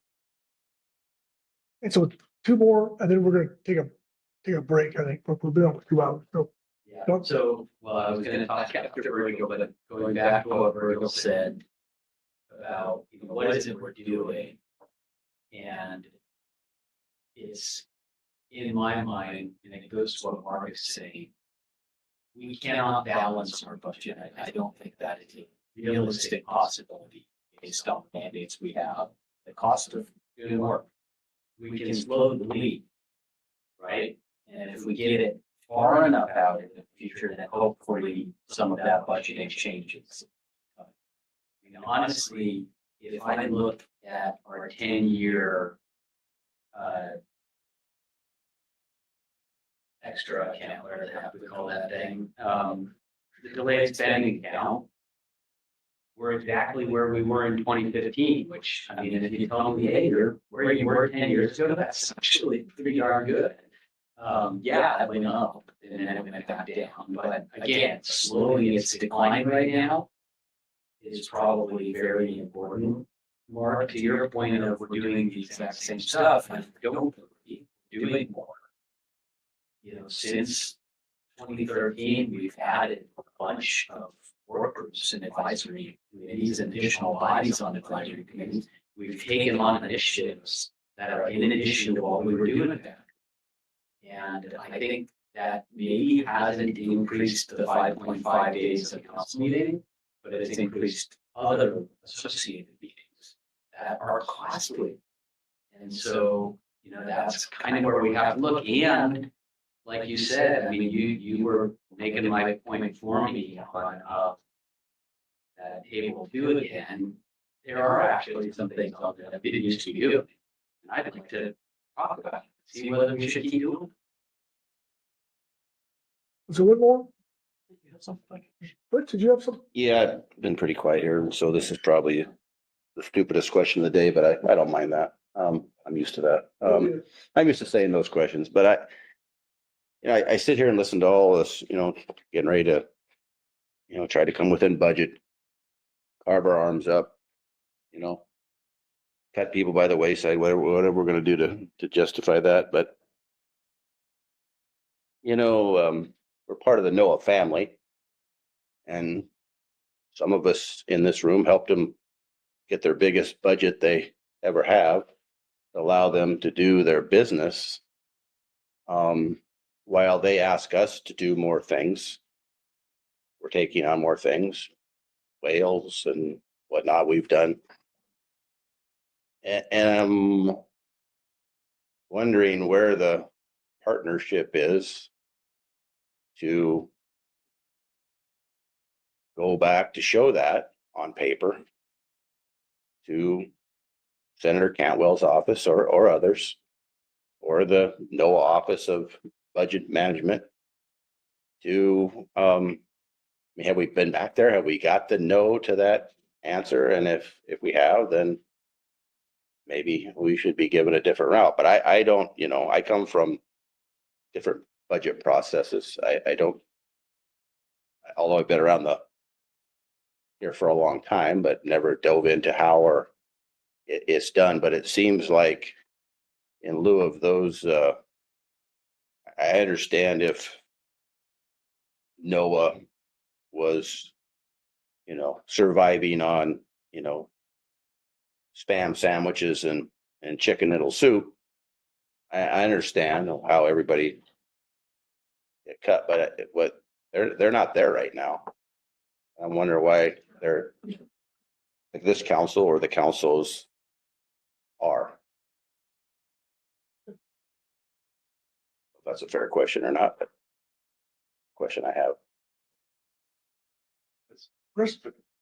Sounds like the discussion that's every year the CCC has what their major agenda and essentially this discussion. It's like you almost captured it verbatim. I never heard of it. So we have now, how much effort has been put into going to the congressional offices is maybe a different question, but certainly we have had that discussion every year. No, that in my experience, on both sides of the table.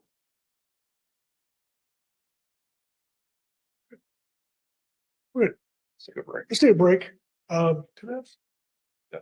10 minutes. 10 minutes. Check it, 35. 2:35, yep. Say 10-minute break.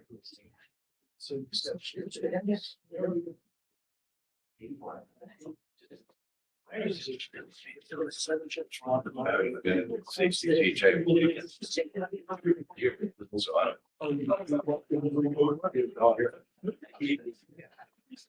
But answer me this quick. I mean, you were the man. You were back there. You were the man on the other side. What was the? Well. And you weren't as flush as you are. But we weren't getting the money that Noah's got for that 3 years. We weren't. Noah wasn't a tight speed. And we still managed to get a little more money to the council, even though we really were on. Now it's. But we're not now. No, it's not now. I know I'm just loose. I'm not taking any credit. I don't ever pat myself on the back. You spent 5 years educating longer for class money to Mitchell out. And now it's come, to fruition. Because the timing's right, the personnel's right, everybody's in the right place. And, it's business. I mean, It's good. Council to come together and say, look at what we're doing. Look at what you're asking us to do. And your president's budget has us in from a tiny increase or no increase. Yeah, The negative tax would be. yeah.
Be adjourned 6. Six Yep. PM is a reservation.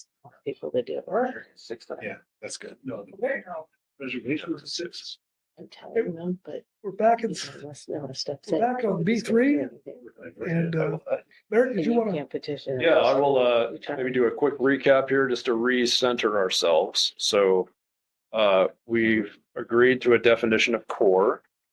That is the 8 items in the paper that Kit walked over. Required provisions of FMPs in the Magnuson Act and the, other applicable laws and tribal fishing rights.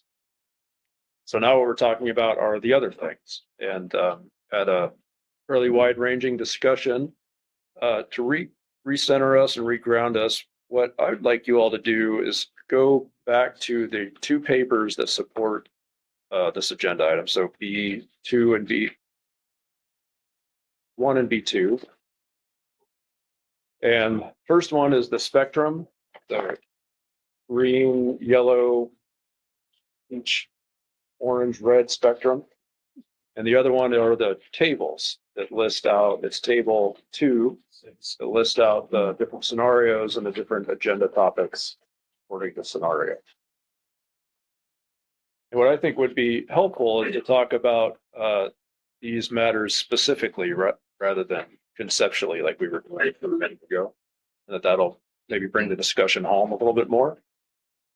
And so at this point, if you were to start with the spectrum, you can draw a line right to the right of sable fish pot gear marking. That's an ESA MMPA issue. And everything else to the right of that is what we're talking about now. Then likewise with the table, draw a line just to the right of the plus protected species column. Everything to the right of that is what we're talking about now. So as I think about this discussion, I think what would be most helpful is to just get into some of the specific examples, why you think they're closely related to what the council needs to be doing or not closely related to what the council needs to be doing. And that'll help drive home what we're trying to do. That makes sense to folks? Heather. It does make sense. I just want to start with that. Okay. So thanks. Well, one thing, and this is maybe an end product question or, where we're headed, whether or not there's an opportunity to have a couple of different scenarios, like part of what we're talking about is, very reduced from what we're doing and what we have been doing. And maybe a more optimistic, what does the budget look like to do what we have been doing and have that contrast. And I don't know if that's helpful or at all in terms of how we go into the next budget cycle, but it's a way to look at some different scenarios and what they include or don't include. So just an idea. I'm thinking, I don't have a response right away, Fair but I'm thinking. Yeah. Yeah, okay. Anyone?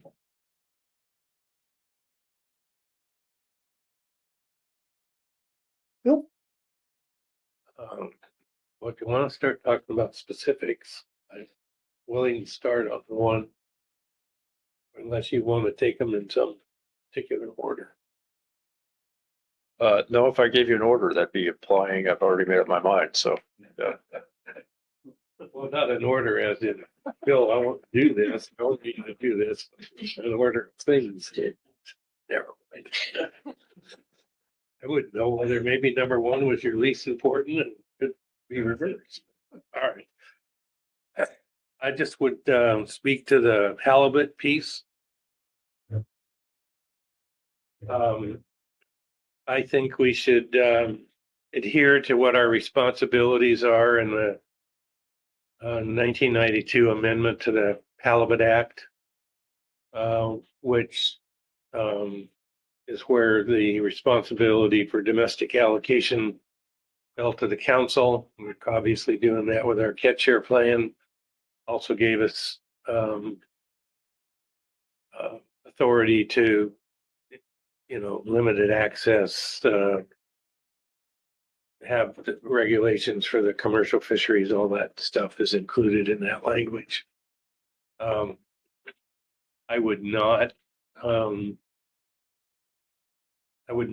a designated representative to the IPHC process like we do now. If there was a no cost way of doing it, that i.e. have one of the state members be designated as that, that might, that would be a fallback.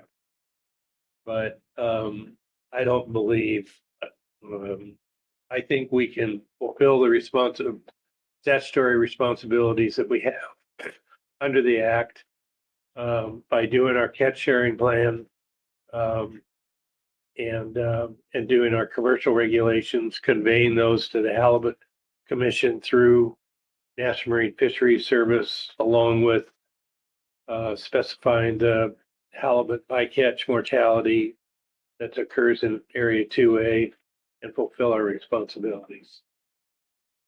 So that, and I know it's not a big chunk, but it's a little piece that would save some money and yet wouldn't take away from our representation.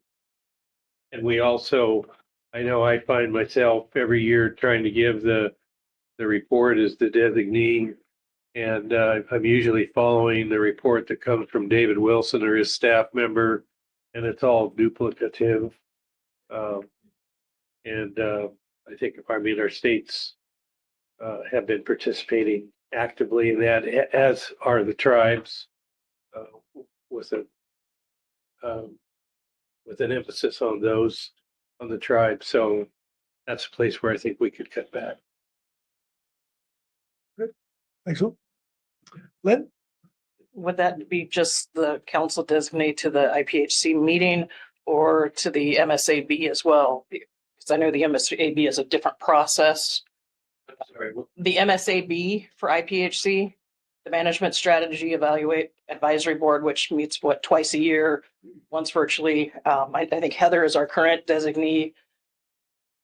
Was your intent just to the council meeting or the MSAB as well?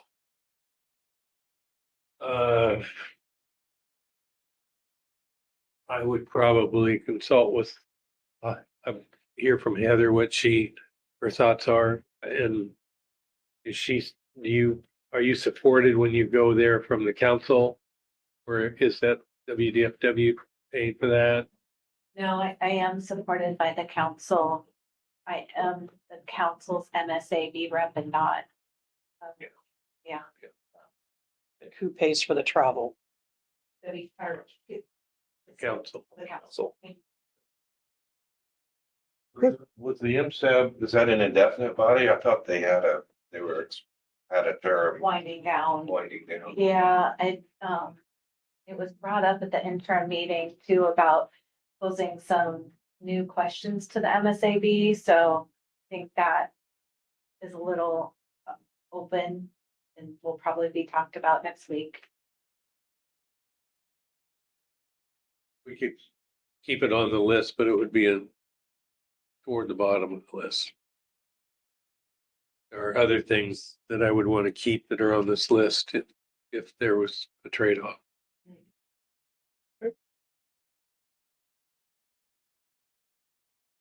Bill? John?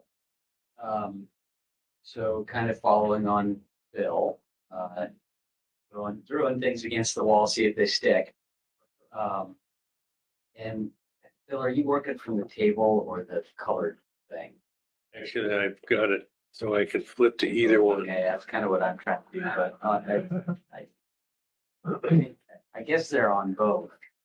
There may be some other things on the table, but things that I think we can't cut off of that list are ledge matters, NIMS reports, and HMS International. I think all three of those come and go in terms of workload. Sometimes they're very short, sometimes they're more involved. But we can't simply say we're just not going to do this. So, I think there are times we could be more efficient on those things in terms of the scope of what we discuss and how far we get into them, like ledge matters. There might be legislation that is of interest to the council, but we don't necessarily have to invest workload in commenting on it. And then there will be times where we want. So in terms of what we keep on the past the red line, those I would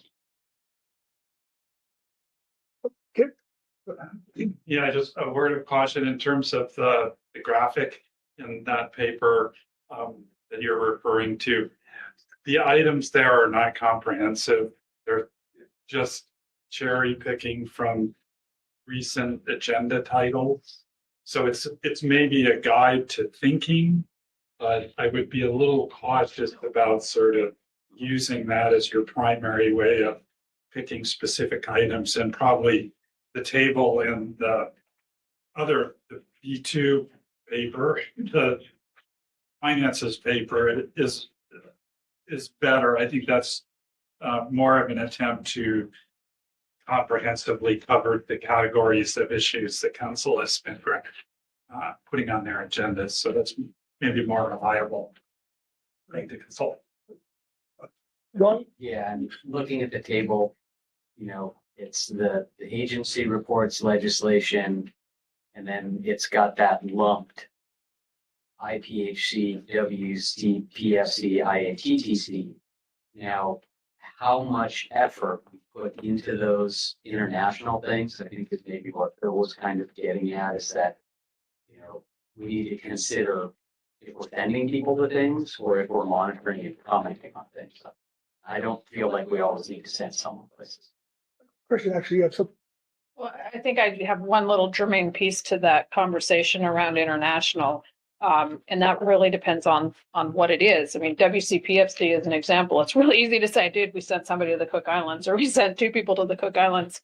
The council doesn't pay for that.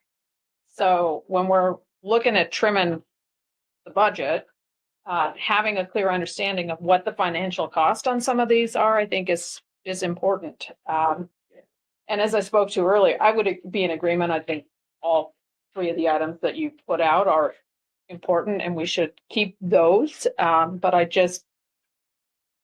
don't know that those are really expensive agenda items in terms of what we're talking about here for prioritization. And I do think that when you see the word international, you think big budget, big ticket, and that in many cases may not be the case. Phil and both.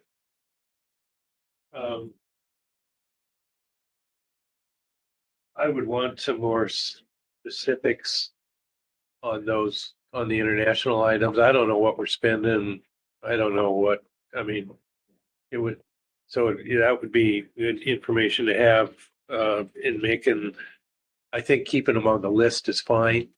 But it's to the degree to which and what we do that maybe needs some more that we can't do right now, probably, or I can't do right now. Yeah, no, totally agreeing with Phil and Krista. I think it's that we recognize that international items are important to the council. Individually, do we send someone somewhere and pay for it? Do we invest council time in a large report from that meeting, or can we go something written in advance that covers it? That kind of decision making, I think, is important. And it'll be case by case. Krista might come back to us and say, you know what, we've got X issue that we really need advisory body feedback on because of this. I just did. I just wanted on the legislation. I agree it needs to stay on the list, but we could certainly, particularly if the past 12 months, we could certainly save some money there by looking for another way, rather than bringing the legislative committee to the council meeting a day early, involving the extra costs with stipends and hotel and all the rest of it, and then getting to the meeting and really not having much to talk about, except in some cases going over a list of legislation that has little impact on this. So I would just encourage that we look for ways maybe to do our meetings virtually, maybe doing it a week ahead of time of the council meeting, or there has to be a way to do it more efficiently and cost effective than what we've been doing. Court, what was that here? I'm sorry. You don't like this, it's the round table. This is what it is. You're just oddball here. I know, that's right. I'm just on the outside looking in. Okay, come on. 3 more meetings you don't have to worry about. Just prepared myself. I was agreeing, I was gonna say exactly what Phil said about legislative. I mean, in essence, we don't do anything unless we're requested to do something. We can talk about it. But we really don't have a function unless we're requested to respond to something. We can maybe somehow prime the pump there to get something that's important. Get a request, but I think we could do that virtually and not be taking an extra day to do it. That was full agreement with Bill. And actually, John, if I just ask you one clarifying question, when you say agency reports, you talk about not reading those in, or just maybe have it as an informational report for the council, or what are you talking about there, just to clarify? Well, it's a good question. I'm not exactly sure what was meant in the table. When I see agency reports, I think of like the NIMS report, which I often find very valuable to tee off discussions on a variety of issues that are before us, as well as the ability for NIMS to bring us new information, what's happening, that kind of stuff. So if that's what we're talking about, I would keep those for sure. Yeah. And then so I threw out those 3 as sort of maybe lowball easy. And now I'm gonna, see if we can get into an argument. I think, we're gonna start easy maybe. So sanctuaries, I think an annual sanctuary report has been super useful. I think everybody appreciates the sanctuary coming and sort of letting us know what they're doing. I don't know that we need to spend a lot of time on sanctuary issues, except in certain cases. I think commenting on the designation of a brand new sanctuary requires some council time. That should be decreasing now. We made our comment. They're gonna take it or leave it. They may want to make some fishing regs, and if they do, they've got to come back to us and talk, right? So, okay. I do, however, think there are some things on this list that, in my mind, we could drop, and by drop, I mean stop. And that's not going to be popular, I think, but I think the ecosystem planning initiatives and the ecosystem work group and ecosystem advisory subpanel have served us well. And I think we have a lot of information available to us that all of the management plan groups are already looking at, considering, trying to incorporate moving forward. And I think it would be good to pause. I don't see an urgent need, we talk about Franklin, to continue with that right. The other one, which some people will probably like even less, is marine planning. I get it, wind farms are a big deal, but they're a big deal for every single one of the states. They're a big deal for every single one of the tribes. They're a big deal for every single one of the agencies. And we're all dealing with them on all of these other places where people can comment. And I gotta say, the marine planning is taking a lot of council time, of staff time, of outside meeting time. And I think, again, we know there's an issue. We are all always in pretty much unanimous agreement about what we would say on those issues, and those things are getting set. So I don't know that council time needs to be spent on. I'll stop there with my 2 thoughts. Okay. Corey. Maybe 2 pieces. The first one is actually a process question on today, and I apologize for my density here. And I'm looking at the agenda. We're prioritizing other responsibilities as appropriate. But earlier today, we talked about some really, I thought, interesting ideas that got kickstarted by Kit's Continuum about really decision support tools to help us kind of put all these, we've already defined our core, they're over here. And now we're thinking about the other sort of discretionary things. And I, for one, would love to have more information about all of these things, sort of against the things that we talked about this morning, against the Covey iteration that Kelly made, and just some comments just a few seconds ago about, something maybe really low resource and really high value. And so therefore, maybe it's a higher priority for us to do. And so I'm just I guess this is a question for everyone, maybe starting with council staff, but what would be most helpful to y'all in terms of incorporating what we talked about earlier with this discussion here moving forward, and being able to sort of use some of those decision tools or planning concepts to help us have these very tough decisions in a more structured, transparent way? Yeah, I could take a stab at that. I think we should get to a place where we have some tools that are organizing our thoughts and showing why and how the council is making the decisions that it is. And so that's why we started this discussion that way, like an hour or so ago. As I was watching the discussion unfold, we kind of lost our way. So as we came back from break, I said, let's try this the other way, which is where I thought we were going to end, which was now how do we want to organize these? So instead, now we're going, let's organize these and then we'll build back into a tool perhaps. So just flip the discussion. We're starting at the end now, going backwards. So we'll get there. Yeah. Okay. Krista and then Chris.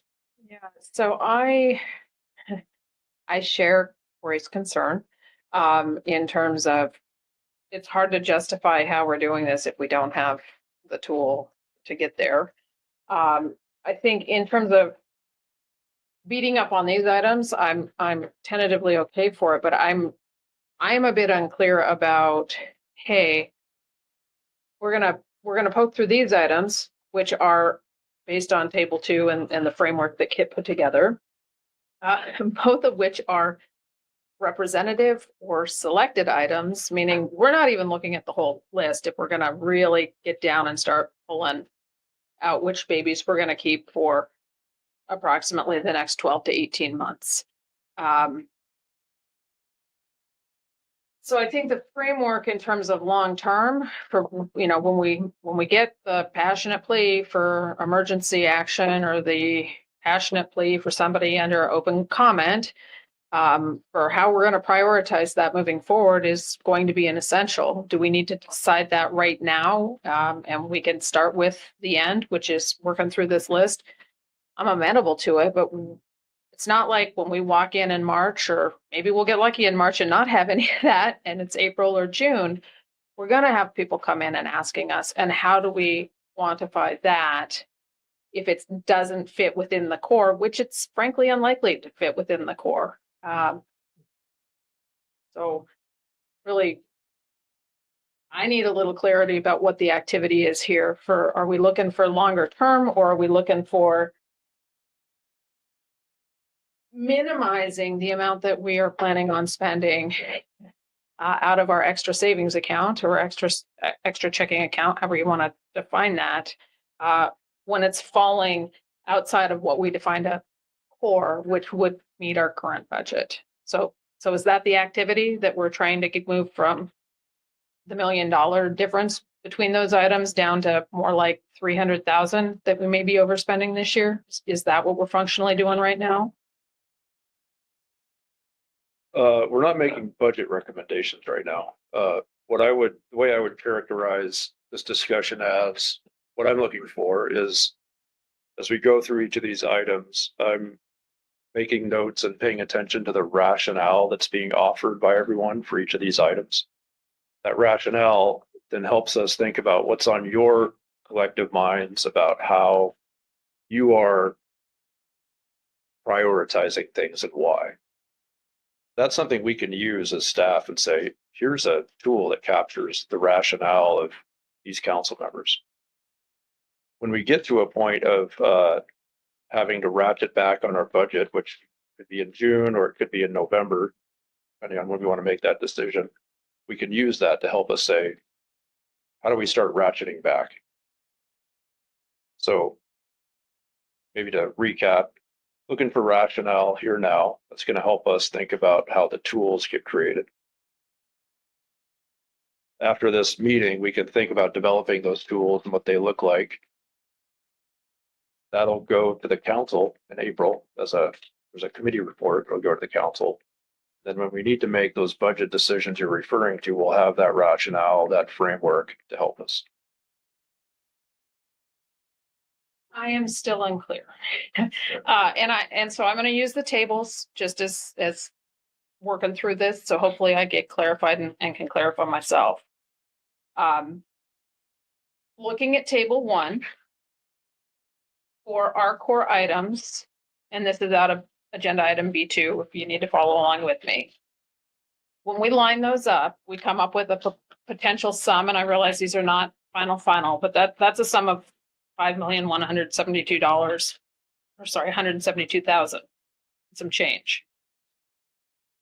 Everything else that's potentially on this list would add up to the 6.1 million. Is that correct? That's my first piece where I'm just want to make sure I'm on the same track length. Yep, you're reading it correctly. So what we are talking about right now is prioritizing what is essentially $1 million of extra stuff, so that we will spend some of it probably between now and whenever we say, hey, whoa, we need to put the super brakes on, and are going through that list of items will then allow staff to say, hey, you know what, they prioritize this, and this. We have, I don't know, $100,000 or $200,000 or whatever the number is. Here's where the line is. Is that the activity we're doing right now?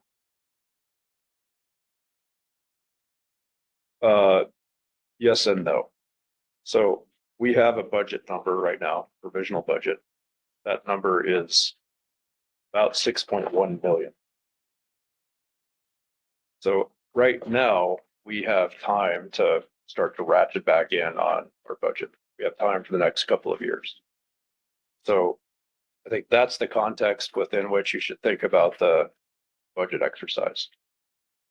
And so as we start to rein this in, we're going to be asking ourselves, how quickly do we need to start reining it in? And what are the priorities we're going to start dropping if we need to when doing that?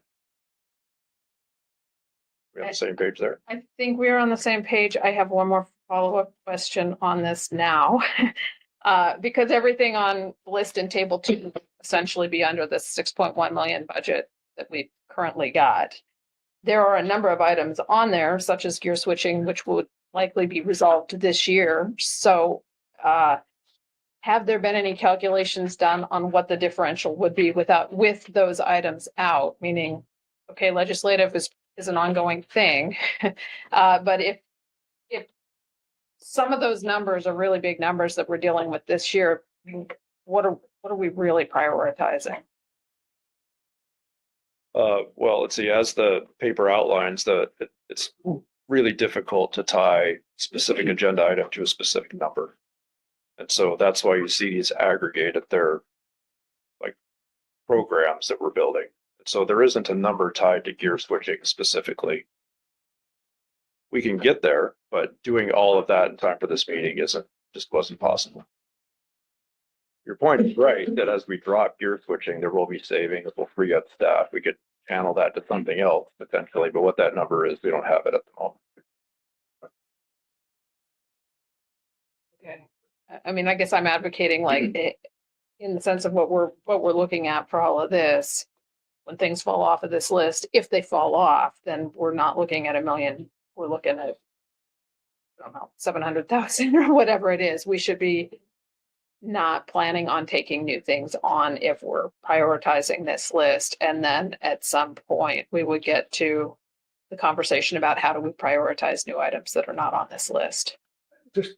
I mean, again, I'm just trying to suss out where we are in all of this. I'm sorry, I know this is a lot of questions. Well, I think there's some of the things that are going to go off the list, we understand that, the projects will move off.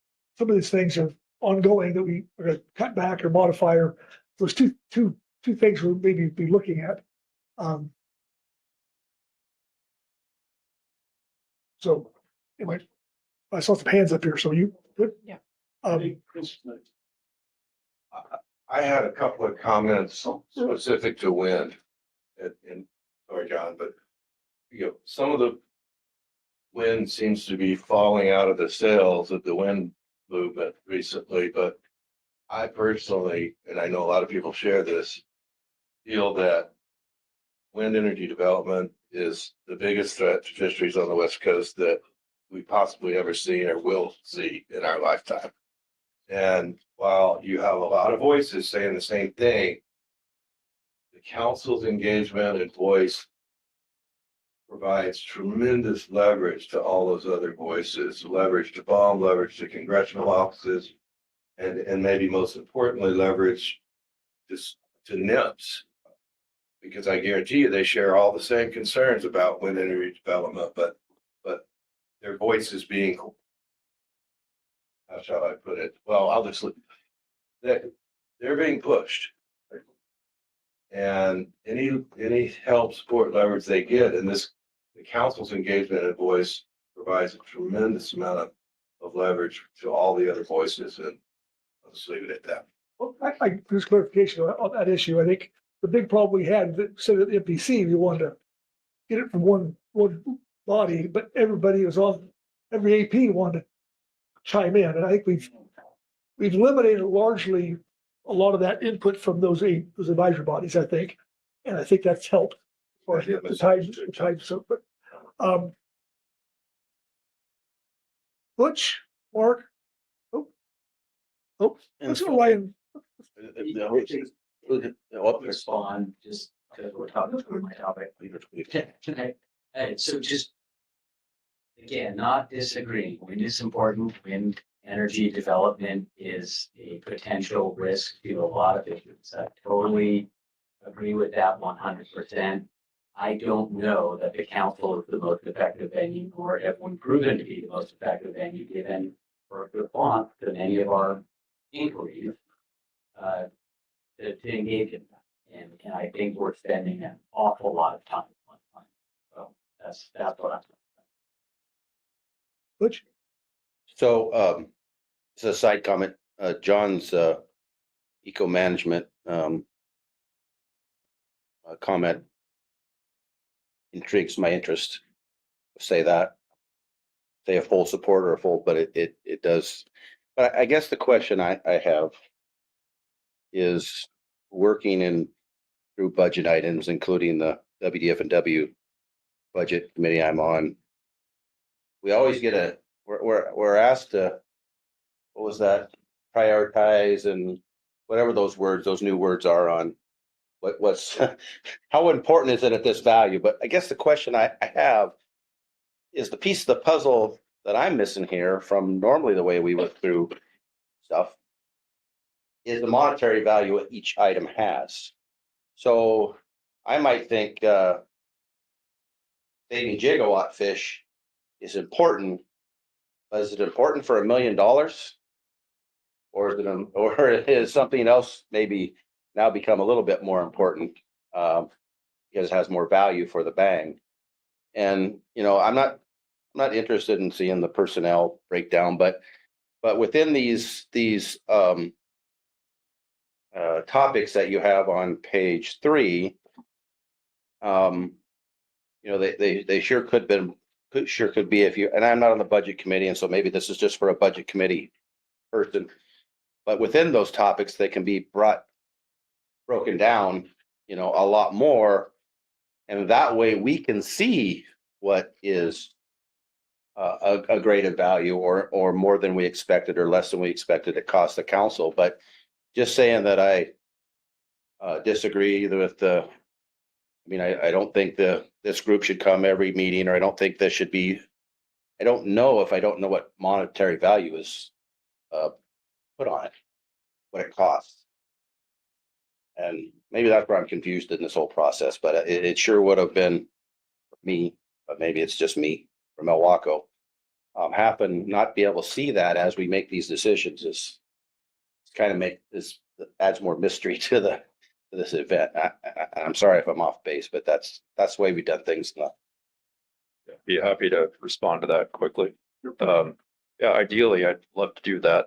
It is a ton of work because our systems have never been set up in that way. Okay. So that would take Patricia and I and probably some outside help backing things out and trying to do a lot of estimation about what is the value of council floor time. And Now, things like assuming that you had that already, the way you do it. So I apologize. So I'd love to be able to do that, but that we have not had the time bandwidth to do it. Yeah. Mark and then Ryan and Phil. So I hear what John is saying and I hear what Chris is saying.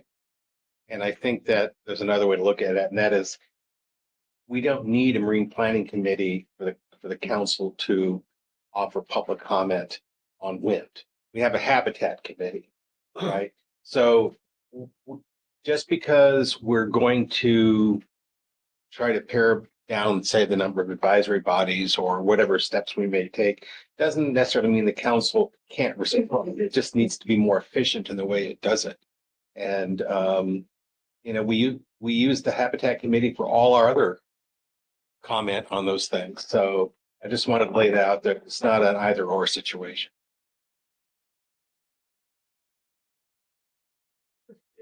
okay. And then I'd like to be in the queue at some point. That's right. okay. I'm writing the names down there. So. Ryan? Yeah, thanks. I want to build off what Mark said because I had a very similar comment, right? I mean, it's tough to look at this agenda item and say we're going to prioritize from this list and either it's on or it's off, because I can see a third category, which you actually mentioned, Brad, which is modify, right? Which I think was what Mark's getting at. I mean, there are some things, just like wind is a perfect example, where very well could be a priority issue that has a direct implication on how we manage our fisheries, but it is also something we want to look at for cost savings or just general modification, which we'll get to under agenda item D for how the council should be operating. Mark gave one example of an alternative there, right? I could extend that to a number of the other things that have already been discussed, right? I mean, I also, like John, think international HMS issues is something the council probably should have a role in and weighing in on. But there may be some modifications that could be made. You know, we have advisory bodies for the U.S. delegation that council, a lot of the council, same people that are commenting on the advisory bodies or even council staff are on and engage. And a lot of those are repeat discussions from some of the council floor. Same thing with agency reports. I mean, that's a broad category here. And I think, Judge, right, there is some NIMS reports that I think are very germane in the council discussion and the advisory body discussion.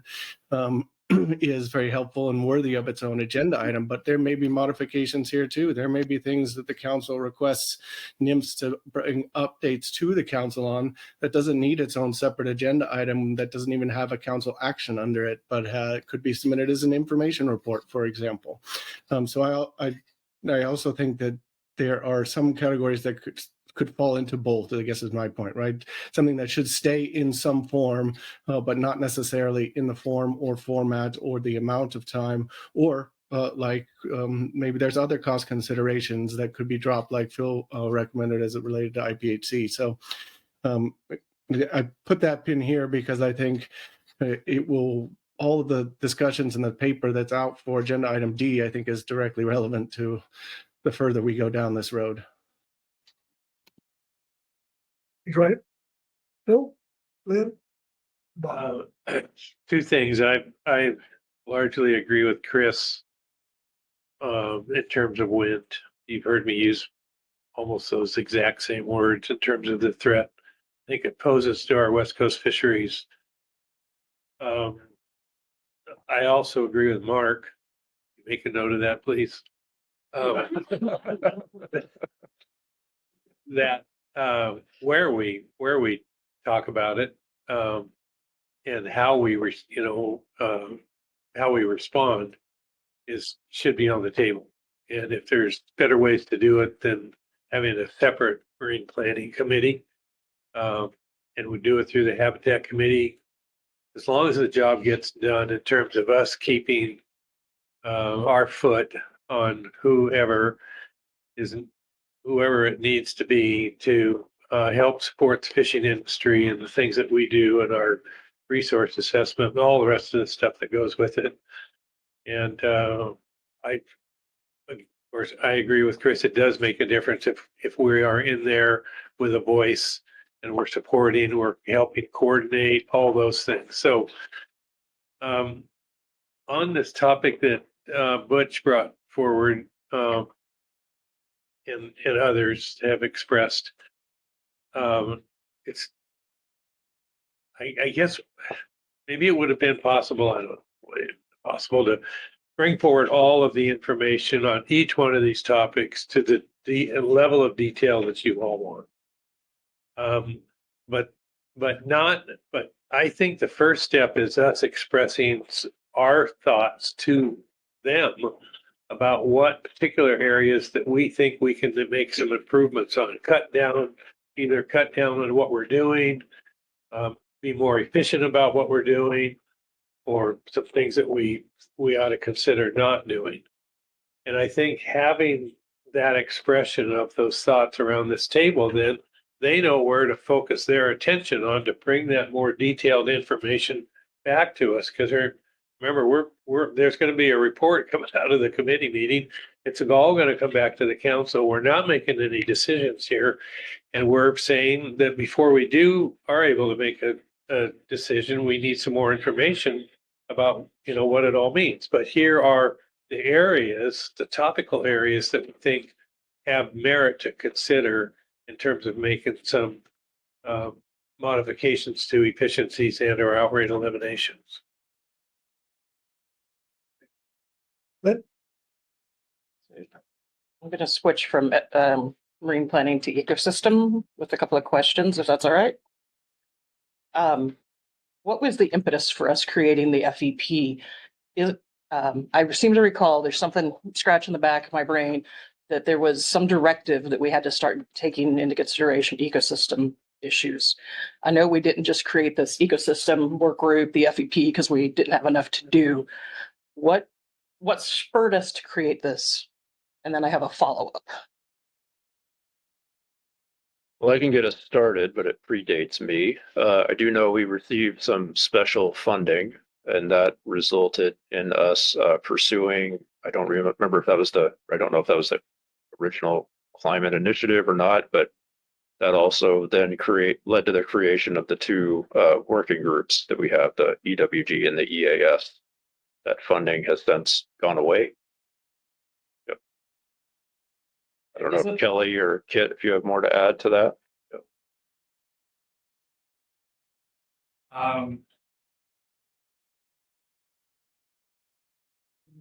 No, I don't think so. I mean, I would say going way back in time, this is probably not relevant, but I think perhaps it kind of emerged out of the council desire to have an effective way of addressing the development of MPAs and other, various kinds of interventions that might affect fisheries that not necessarily in the council process, but sort of way early on, but not a proximate reason for the decision to develop the FEP, I guess. So there's no mandate, no executive order or anything like that that said, I recall reading something, and maybe it's within our state regs and I just have it confused. Bill, you have some insight? Well, memory's a little fuzzy on this one, but as it is on most things, but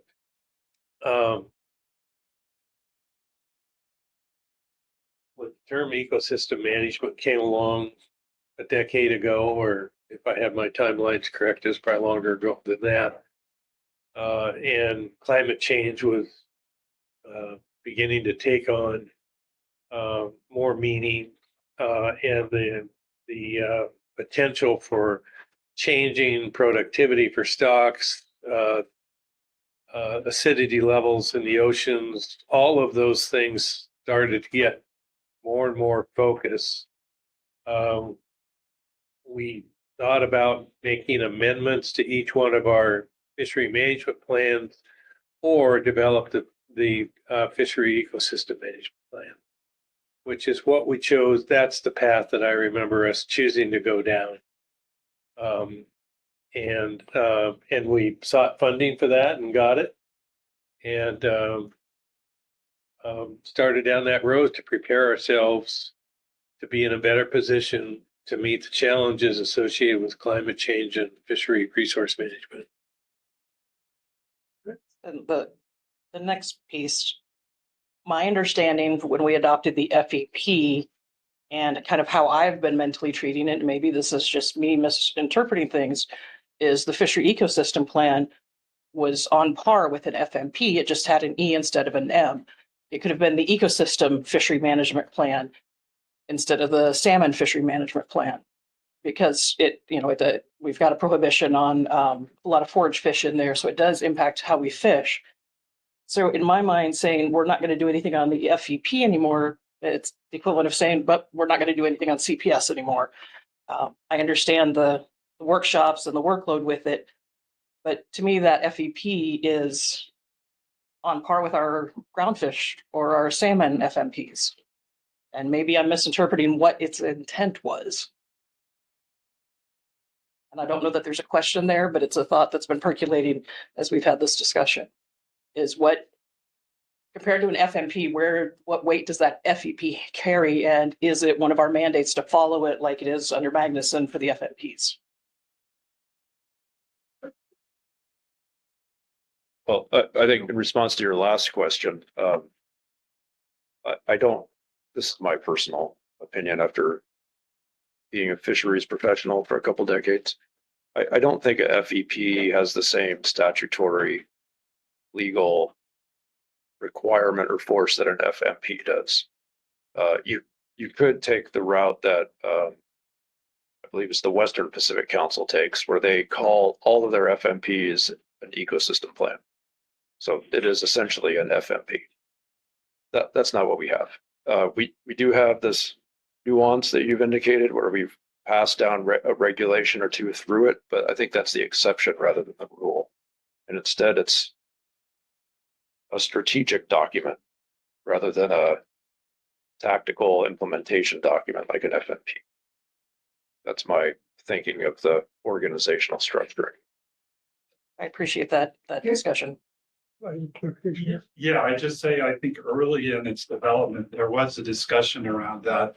One of the issues is Magnuson Act, as earlier, has certain requirements for the contents of FMPs. And I think the decision was that meeting those was not appropriate for the objectives that the FEP was aimed at. So there was a decision fairly early on not to go down the route of creating a FMP as framework in the Magnuson Act. And then,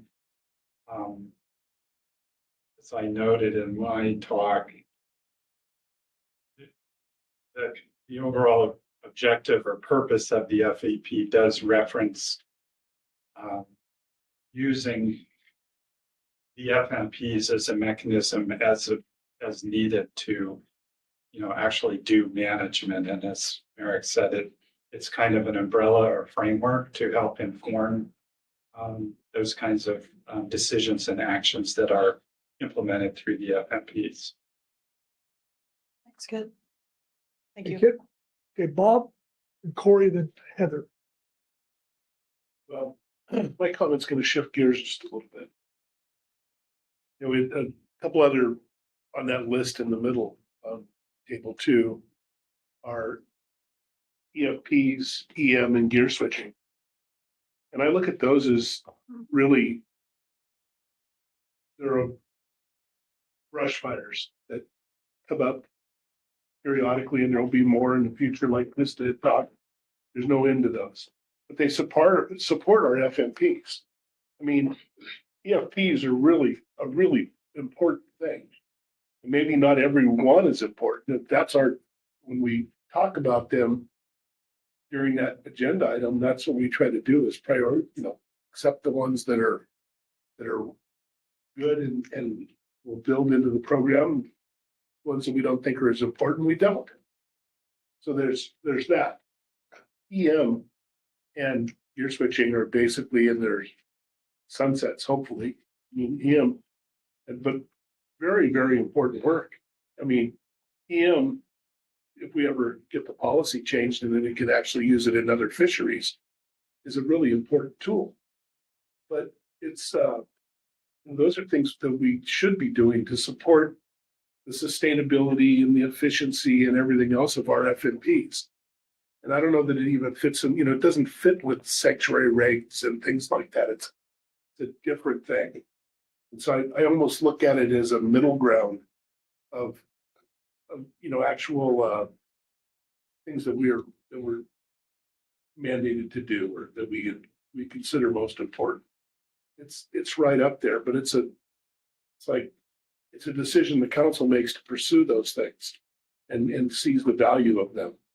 But it's not the same as a lot of the other things. So I just, I wouldn't lump them into something, and nor would I throw them off the bus, no matter how painful they were to go through. I think there's a lot of value to those. So that's, and the decisions need to be made at the time when they're proposed. Stop there. Corey, Heather, and John. Thanks. Yeah, I just wanted to express my disagreement around the ecosystem items with Butch and John. I continue to think they're just really important, and the FEP is really important. I think it's a good example of sort of the slow frog that I talked about earlier, or perhaps prevention over emergency. I certainly recognize, and John, thanks for articulating yourself there about the challenges associated with the work. I think those challenges are inherent in work that is complex. And I think that doesn't change the fact that it's incredibly important. Just thinking about basing in the science, which is what we try to do, there are hundreds, thousands, if not tens of thousands of articles written about the importance of ecosystem-based fishery management and ecosystem-based management. And we do a lot of that already. A lot of that is already encapsulated in our FMPs and the council process itself. So both the thing and the how, we meet some of those. But I think that continuing to learn, continuing to move in that direction, and I think the FEP provides a really good vehicle to do that. I want to reiterate, and I've heard this from several people, that the how, I think, could be revisited. John, you spoke a little bit about the teams. Is it time to rethink about how those teams are composed, or how information is processed by those teams and brought to FMP specific teams, or the when and the where and how that's happening? I think that certainly bears revisiting, improvements around efficiency. But I think the content and the things that have come through that process that's outlined by the FEP continue to be really important. There were people in front of me, but If you'll respond, just thanks. Yeah, well, I just, again, yes, the FEP is important. The work we're doing there is absolutely important. The how we're doing it is what I'm saying. I do not think we need an EWG and an EAS. And I do not think we need to necessarily continue with our current ecosystem initiative.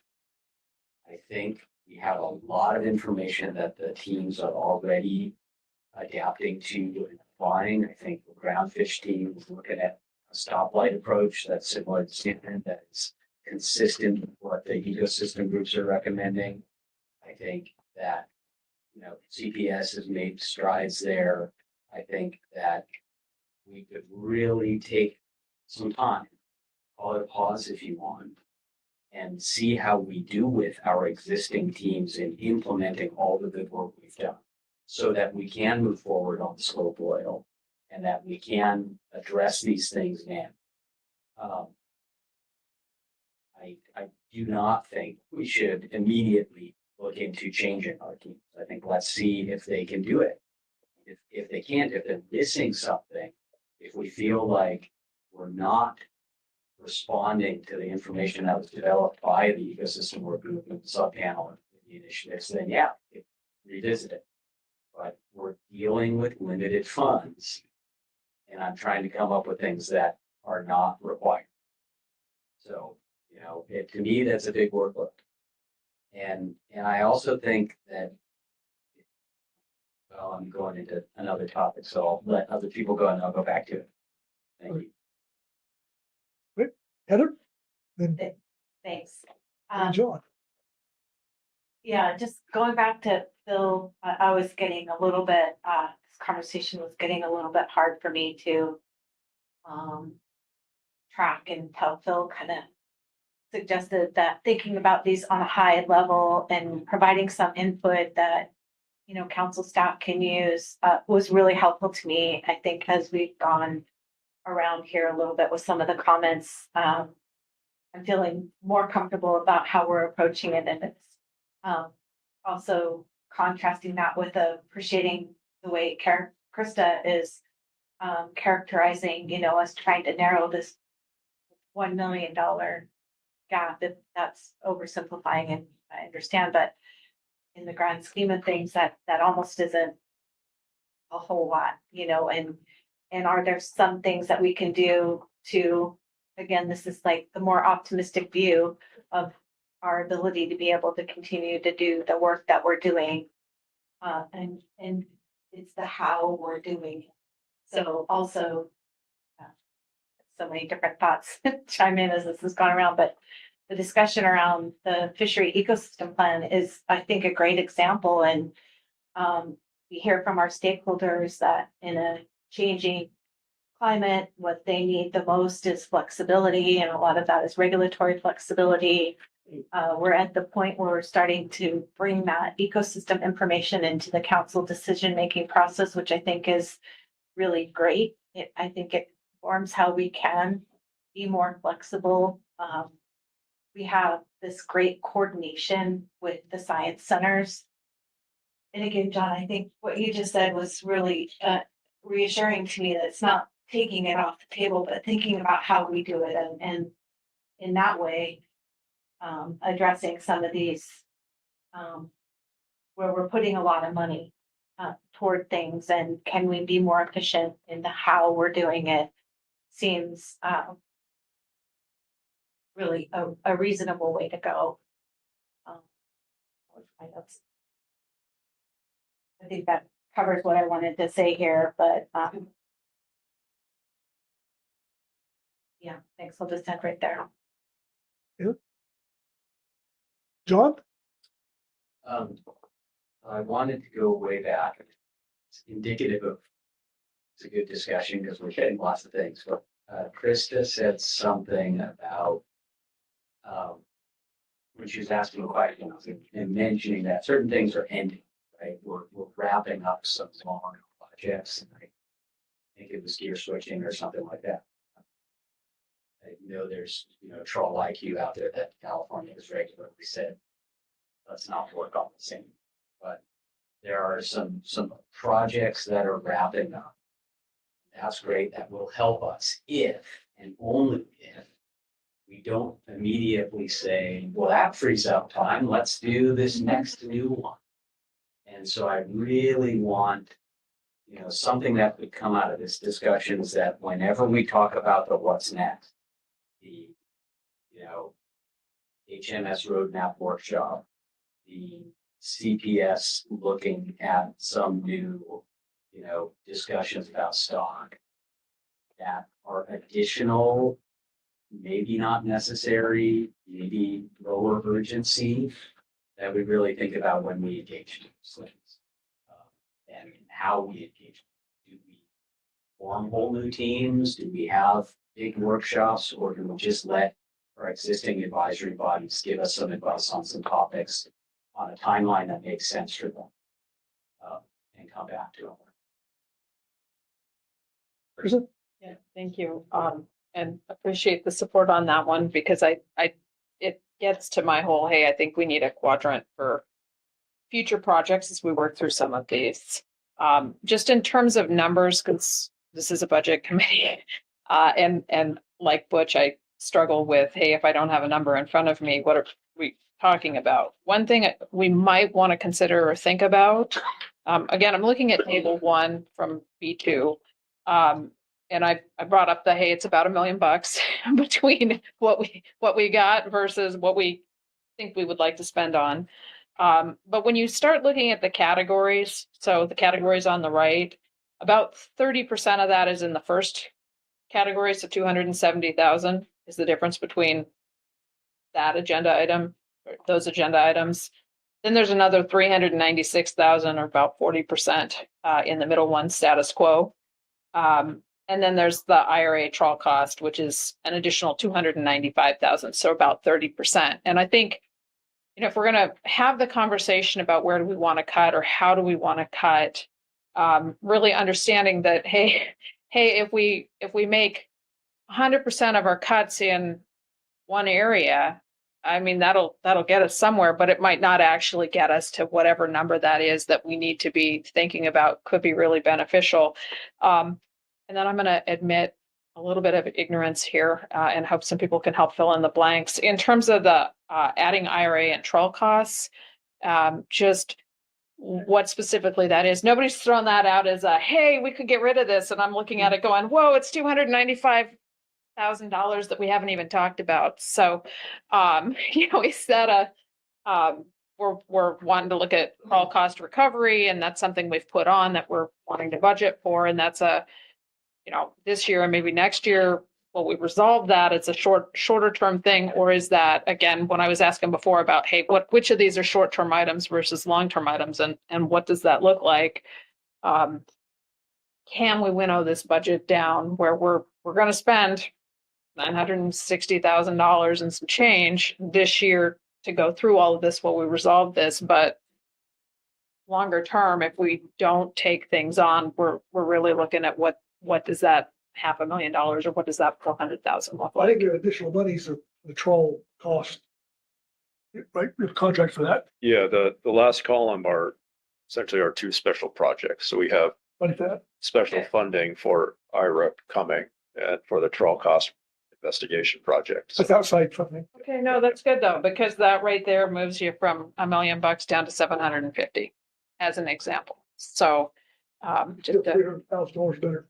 it is. I don't know. My pocketbook feels better in terms of when I'm throwing babies on the floor to potentially keep or not keep. Yeah. Heather next. Heather. What? Sometimes I can't, I'm still struggling to not be longtime GMT member. So I'm going to speak from sort of a GMT perspective. We've had several conversations with the marine planning and ecosystem. Well, just have our standing advisory bodies cover those work. The MPC currently meets for about a day, once or twice, a couple of times a year. So if we move that to the Habitat Committee, we'd be adding a day to the Habitat Committee. Well, maybe they're already here and we don't have to travel, but it's adding work to them. Having the standing advisory bodies focus on ecosystem, that's never been prioritized for the advisory bodies. For 5 years, I was the GMT ecosystem work group. It was because it was just a topic that interests me. The council has never prioritized ecosystem stuff for the GMT or the HMSMT. And where would that stuff fall within the workload, their other competing workload? Our standing bodies are already overtaxed, and I'm concerned that we're talking about adding more work to the people who are already overworked. I know none of us really want to do that, but that was just another thought that was floating around through this discussion. Sure. Yeah, this is not necessarily just in response to you, but just how the discussion is evolving, and everyone is you're all looking ahead to tomorrow, which is great. To help us with that discussion tomorrow, which is really about who does what, our advisory body makeup, what our process might look like, sort of operational questions. We really need to focus on what are we going to try to do. And so maybe the the easiest way to think about this is the setup that John and Phil were getting us down the road with. And that is, Phil made the statement, we need to keep halibut on our priority items. And then the other end of the spectrum, John was saying we could change the way we do ecosystem management. So are there things that you clearly want to keep doing, things that you think are candidates for dropping? Do we have those bright lines anywhere with this committee? John? I had one other that's on your middle column there, and that's EFPs and how, not what we do, but how we do. I think we need to be more efficient. I think we need to not get caught up in treating like EFPs like fisheries. And we need to do sort of a more simple advice to NIMS on whether we think the EFP will generate information that could be useful to council and move on. I personally will never, as long as I'm on the council or with Fish and Wildlife, let us get into deep set buoy gear again. That was a mistake. I blame myself and Carton Brady for. And we ended up essentially establishing a fishery through EFP. And that wasn't what we were trying to do. And we spent God knows how much council time just on the EFP side, let alone the establishing the fishery side. So that's the far end of the spectrum of what I think we shouldn't be doing with EFPs, but they got to stay on the list. But we have to be more efficient how we do it. Mike? Right. Ryan? Yeah, just that point, and thanks, John, for that. Couldn't agree more, right? And I probably will have something to say when we get on this a little bit into the IRA proposals too. But yes, we've talked a lot about council required actions, and EFPs, as you've heard me say many times, right, is a separate process and regulation that's NIMS, and the council is clearly in an advisory role here. And so it is something that I think should be discussed, but I fully take to but there is council nexuses, right? I mean, there is lots of potential comments that would be really relevant for us to hear from the council, not dissimilar from what we have at this point. But also, there's also connections to set-asides and things like that. So it's something that I would agree is definitely not required, and something that might be worth taking a look at least in process or modification. Thanks, Ryan. Corey? Lynn and then Corey, sorry. John and Ryan just spoke to a lot of what I was going to mention about EFPs, because I know the GMT repeatedly said we need to change this process a little bit so we know when we have enough, when is enough data. We had to have basically an emergency agenda item once because after the deadline, somebody thought they had enough and they did. But yeah, if there's a way to streamline the overall EFP process, refine it better, I would be all in favor of that. Corey? Yeah, I just wanted to speak in support and prioritization of the EEJ work. It's something that we've just gotten started. It's getting out of the gate, and I think it would be important to see it through and see where it goes. I think it's one of those issues that falls into sort of the don't know box, as in you don't know what you don't know. And I think it's been a blind spot for the council and for the agency. And I think that this is a really important opportunity to explore that. And it's really important for the longevity of our fisheries. And sort of these more social sides of what we do sometimes are not addressed directly. And I think this provides the opportunity to do that. So I think it's a priority. Are we going to report? What? The committee's going to give a report in March, April?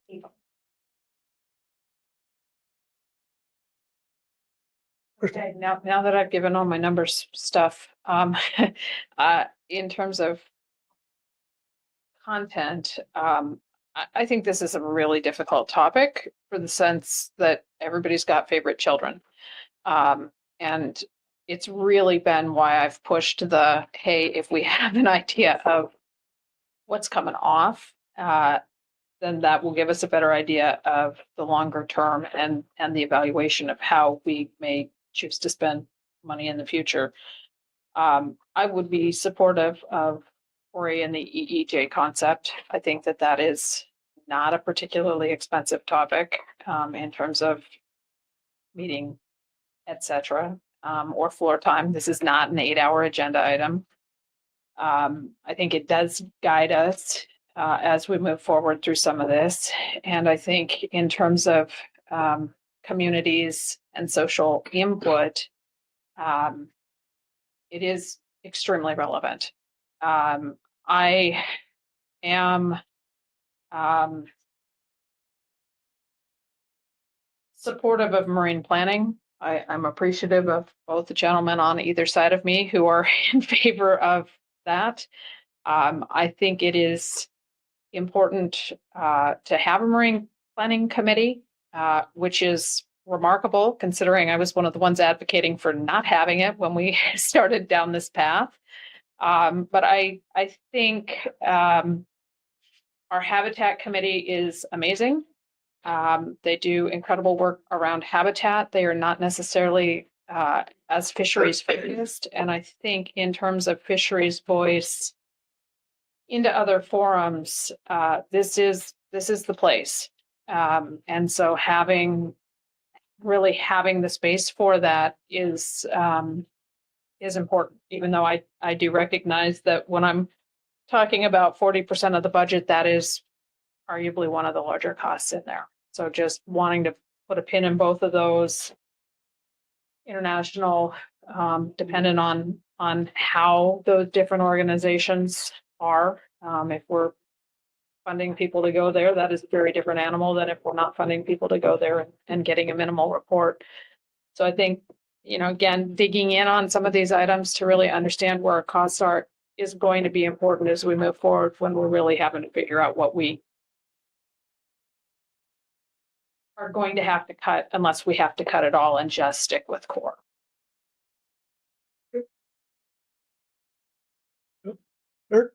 But I am cognizant of time. This is also a very good discussion. I've been just sitting here listening and trying to figure out where we're landing, if anywhere. So let me try to repeat something back to you all about where I think we're ending up. Sounds like most everybody is in agreement that everything we're working on has value. And that's a fine answer. And where we're aiming is to say the how is what matters, not necessarily the what so much, or at least we're not coming to a place where we're willing to drop anything at this point. And if that's the case, we can certainly make that part of the committee statement and start turning our attention to tomorrow, which is the how. One question for you is whether we as staff should build some of these tools that we've been talking about. And so what I'd imagine doing is saying in April, we'll have a committee report and then a staff report that says, we've thought about these tools for prioritization. They could look like this, and here's how it would work, and whether that would add value to continue this priorities discussion. So I guess the first question is that you agree that's where we're landing, and would you like us to do that extra work on tool development?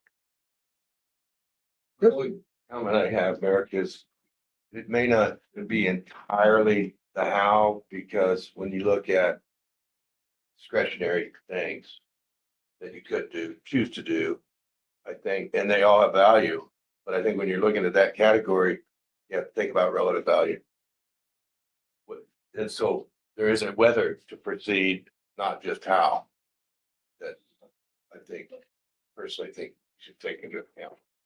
Yeah, that makes sense. And So to the degree that we would go back and develop tools, we would incorporate that into that structure.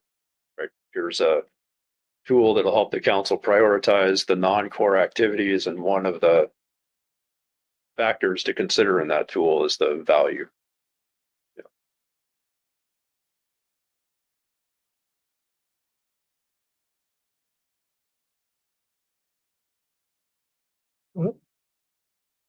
So,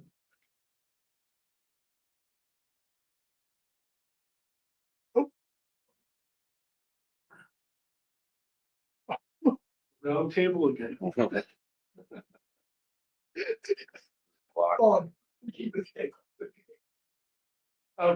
that's kind of the thought.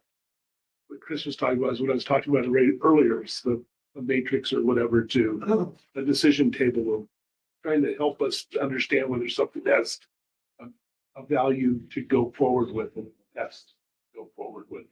And then, of course, it's the how. I think the how is pretty important on a lot of this, and having a proposal in front of us to look at rather than all of us having some vision of this in our mind and trying to come up with something would be better. To have something that we can actually look at and say, yeah, that's kind of it, but it's not, it's missing this, or that's right on, or that's not right. So anyhow, I like your proposal there. Nope. I think this has been a healthy discussion. It's gone much the way I thought it would. Every one of these things on its list has a champion or champions around the table. And anytime any one of the things was being put at risk, the champion rose up to defend it. Not surprisingly. None of these things would be on the list if they didn't have a champion. But there, I was going to say there will, I can't predict the future, but there may come a time when you don't have a choice, but to make some hard choices. And we haven't done that today.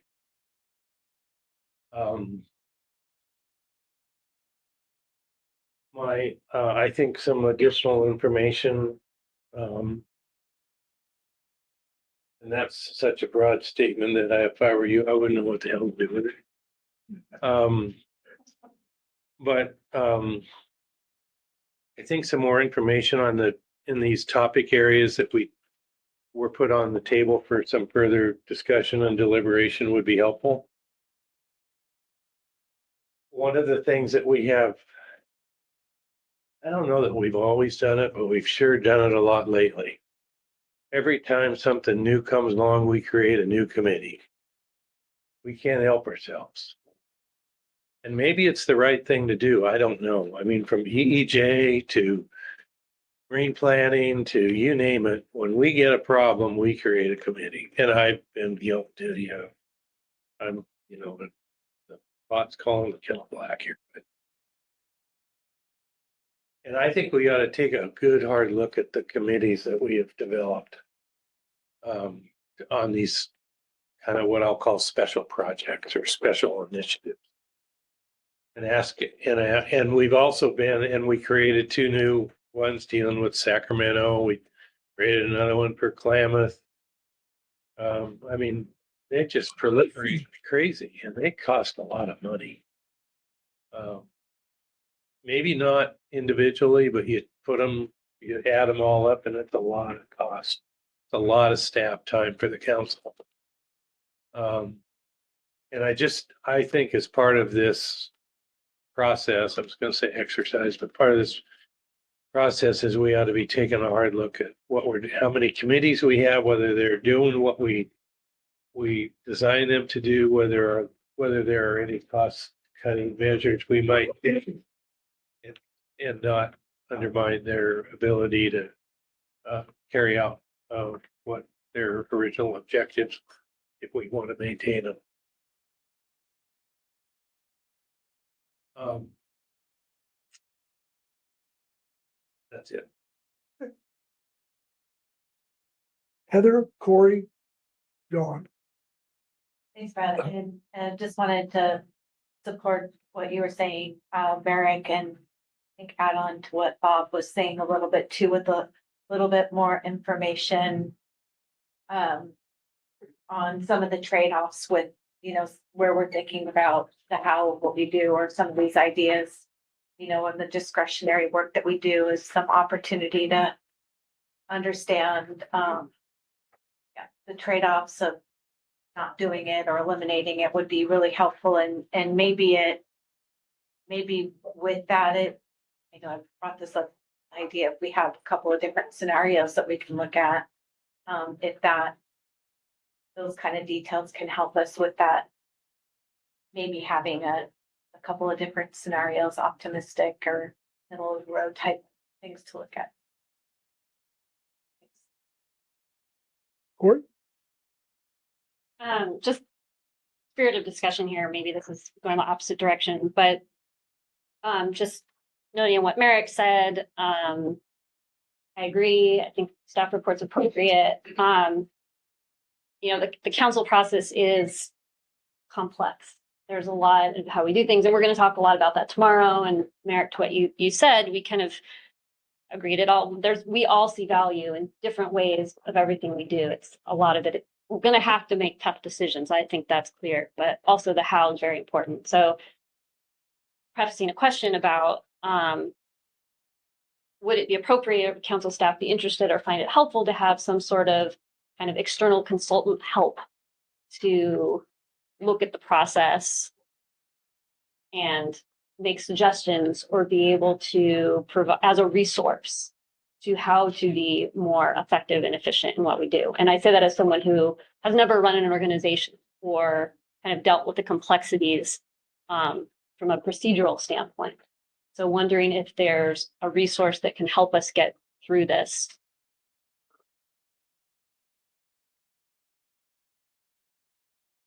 Maybe, pardon my skepticism. It's been my experience that an organization like ours is so, I don't even know what the word is, such a product of the culture. And that's a good thing. And to have someone outside come in and take a look can be good. They can also totally miss the boat, right? And I think it would take quite a bit of work to find the right person. That's not clear who that would be right away, but I appreciate the thought. So that's a non-answer thinking, but yeah. Yeah, response. No? Well, we hired an external individual to take a look at the Pacific Salmon Commission. I think we spent about $50,000 on that contract to have a look at it. And they weren't familiar with it. And brought back a series of 39 recommendations. And to the best of my knowledge, we didn't adopt any of them. That was a number of years ago. And we're currently looking at doing another evaluation of our operations. But we hope to have learned what we did before in designing this, the one that we're going to do now, and do it smaller and try to be more specific about it. I'm also aware that the International Pacific Halibut Commission just did one as well. I don't know much. I don't know anything about it. I just know that they did one. But I think it's, with an organization like this or like those others, I think it's really hard to bring an outside entity in and do the kind of internal review and come up with recommendations. And have it be successful. I'm not saying this isn't always a good idea to take a look at your organization and look for improvements, but right here, I think a lot of times it's Those who are involved in it are better equipped to do that.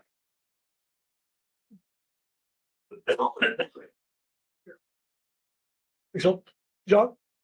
No, it's going back a little to where Phil started this last round. And he mentioned we're going to get to the point that we have to make some hard decisions. I thought that was why we were here, that we have reached that point, and Merrick has laid out for us the reason why we have to make some hard decisions.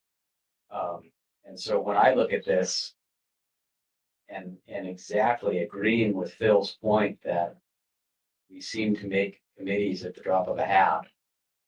And that's, again, as you pointed out, it's not to say that those committees didn't do good work that the council wanted them to do. And honestly, I don't even know that we need to review whether those committees met their purpose. I'm just saying, very specifically for the ones that I've laid out, I think it's time to stop those ones. Period. You know, with all of the discussion that we've had about, we can use the work they did and continue putting it forward.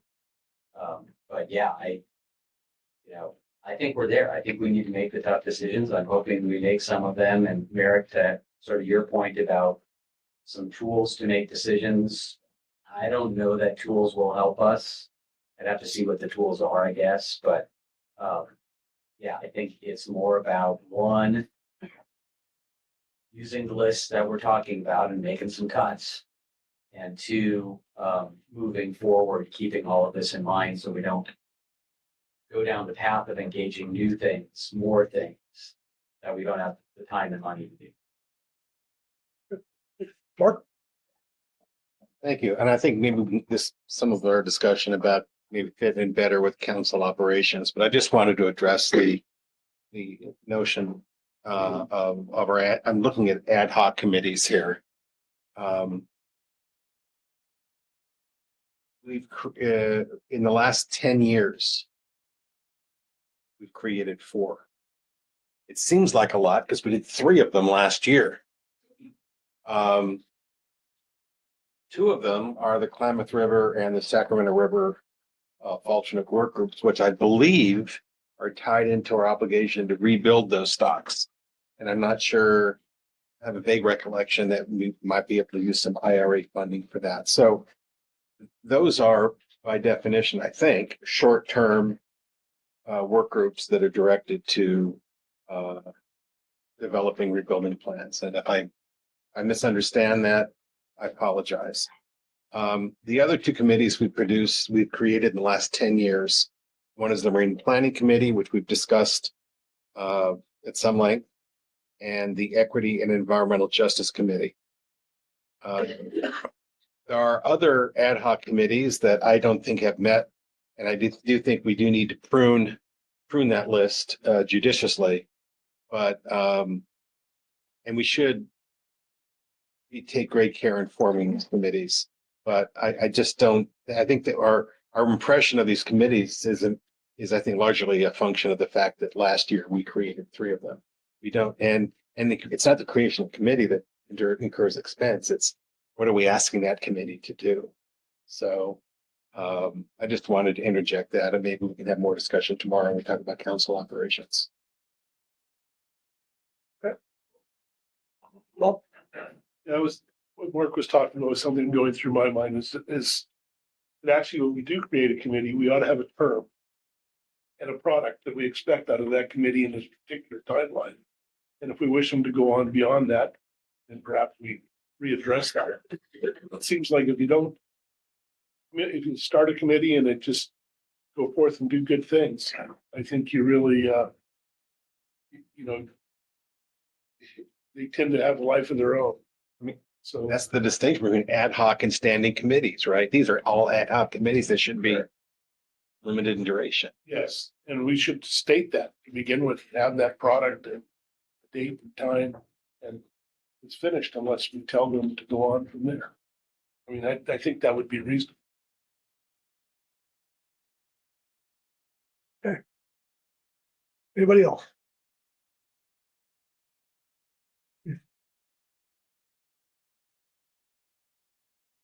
Well, I guess I still have the same observation. Everyone wants to get into tomorrow's discussion. And a lot of the hard decisions that people are raising are things that we are planning to cover tomorrow. And so perhaps this is a good warm up. I've heard like some of the strongest opinions about cutting things have been in the realm of operations. That's how I think about it. I haven't heard talk about cutting topics, priorities, or things that are on this list. And so unless I've missed that, I think that's what we're coming to. I'm just kidding. Just kidding. The whole thing. Down to 2 hours. If you want to hand me the air to glance, we'll just decide priorities for you. That's so that's what I'm taking away is that the topics themselves, no one suggested striking any of them. It's the how we do it, the advisory bodies behind it, maybe the timeline at which we do it, things of that nature. That's what I'm hearing. I guess my comment about relative value of discretionary topics was exactly aimed at that, but maybe not going through what you have on the table now, but just for future reference. Relative value question should be seriously considered where you put new topics. I've got a proposal to take something off of March. The workload and new management measures under groundfish. I think this topic that I suspect we're going to be talking about in March will supersede that topic, and it may not be needed. I don't know that we're going to have the capacity to take on anything new groundfish. We'll probably be looking at groundfish specific items, and that may save us an hour and a half. I don't know, it saves us work. I know you're looking for bigger pictures than that. I was just trying to throw us a little carrot for a win under this topic. We're taking this up in April. It's on the March agenda, draft March agenda that. Okay, you guys have a new agenda than the warrant version I have that's in the November briefing book. Heather? Never mind. Just a question about the, I lost track a little bit of the timing for developing the next grant. I know we're in the last year of current grant, and what does that look like? And, one thing, I keep bringing the optimistic approach back into the discussion, and I know we're planning for flat funding. Is there any chance it would not be flat funded, or any chance that we would suggesting we would get off the hook with any of this, but in terms of the whole idea around scenarios and the work we do and having that laid out really well, like what if we do a little bit more, how, then that helps with the trade-off discussion. So Yeah, that would be, I think there's two ways to think about it. One is our grant period. The grant renewal doesn't actually get us any more money. It's the appropriation that gets us the money. Yeah. And so what we do is we work with NIPS to say what's a reasonable set of expectations, what would our staffing look like, what would we generally work on, and that goes to NIPS as a grant that they hold on to. That it then is the vehicle they use to get us the congressional appropriation. Okay. So it doesn't actually get us any money at the end of the day. Yeah. does that speak a little bit to though how we present the proposal? Yeah. Like, yeah, okay. Yeah. I just wanted to, I'm making the connections, I guess, just out loud. So Yeah. thanks. And so as we get to the other answer to your questions, yes, there is a possibility that we'll get more money. And if we do, that's fantastic. And let's use it, do good work, and keep all the good stuff going that we're able to do. But I think to be fiscally responsible and responsible to all the staff and advisors that support the council, we need to think about a tighter future. And I'm not the only executive director that thinks that. Yeah, hopefully this doesn't get into the weeds, but just clarifies the process that sometime this fall, that grant package has to be in.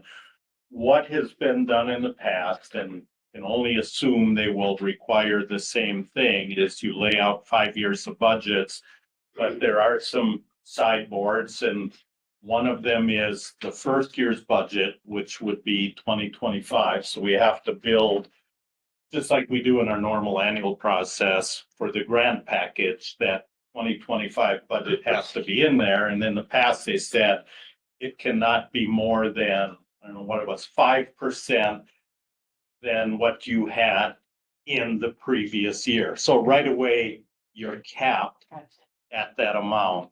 And then there are other sideboards on, you can increase in later years, but it cannot be more than this amount. So, you know, and what happens is, yeah, we've always built it, but yeah, to ask for more money, yes, but there have been in the past very specific instructions that this is as much as you can ask for. Thank you for that.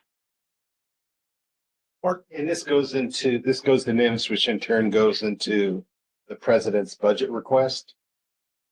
No.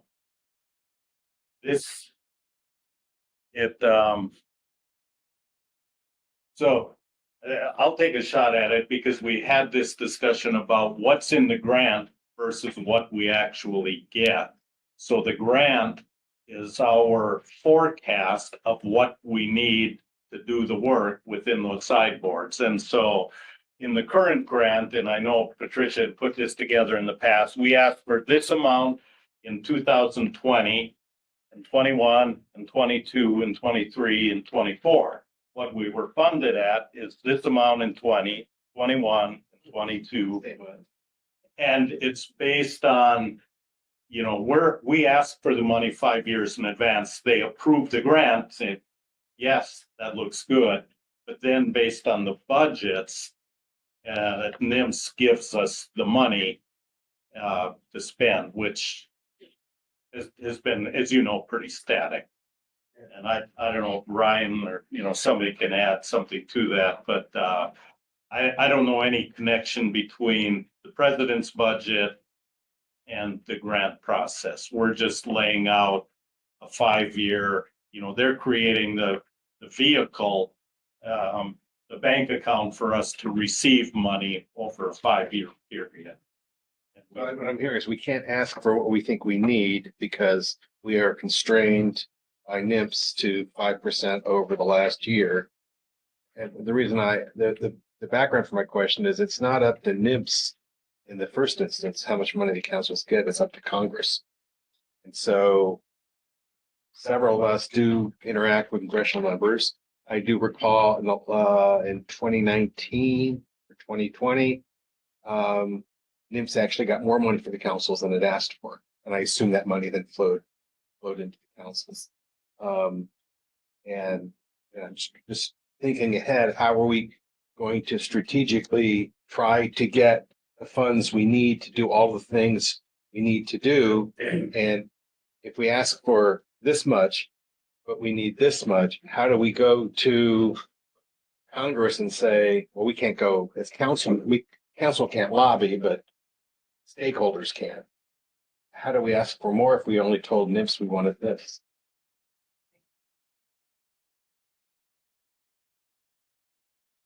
Is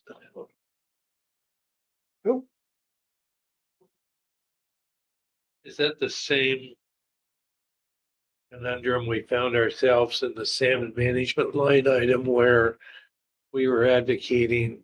I mean, I think it was at 29 million. And we were trying to maintain it, and NIMS was actually asking for 27. This is about 4 years ago. And so it really put us in a really, we were trying to advocate for a larger number, and in which Mitchell Act is in that. Snake Salmon Commission is in that. There's one other thing that's in that. And I think we had the same problem. NIMS was asking for less than what we were, and so it just. But it sounds like a similar situation. Okay. This is pre-Chris, of course. Well, yeah, remind you that NIMS doesn't always ask for what NIMS wants to ask for. They ask for what OMB tells them to ask for. Right.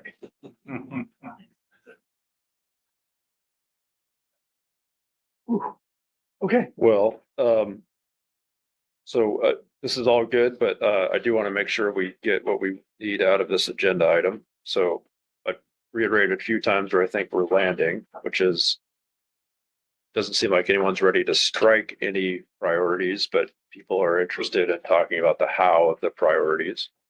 There may become a time where we do have to strike priorities, which gets me back to, should we put together some sort of staff analysis or staff tool? I've heard a couple different reactions to that.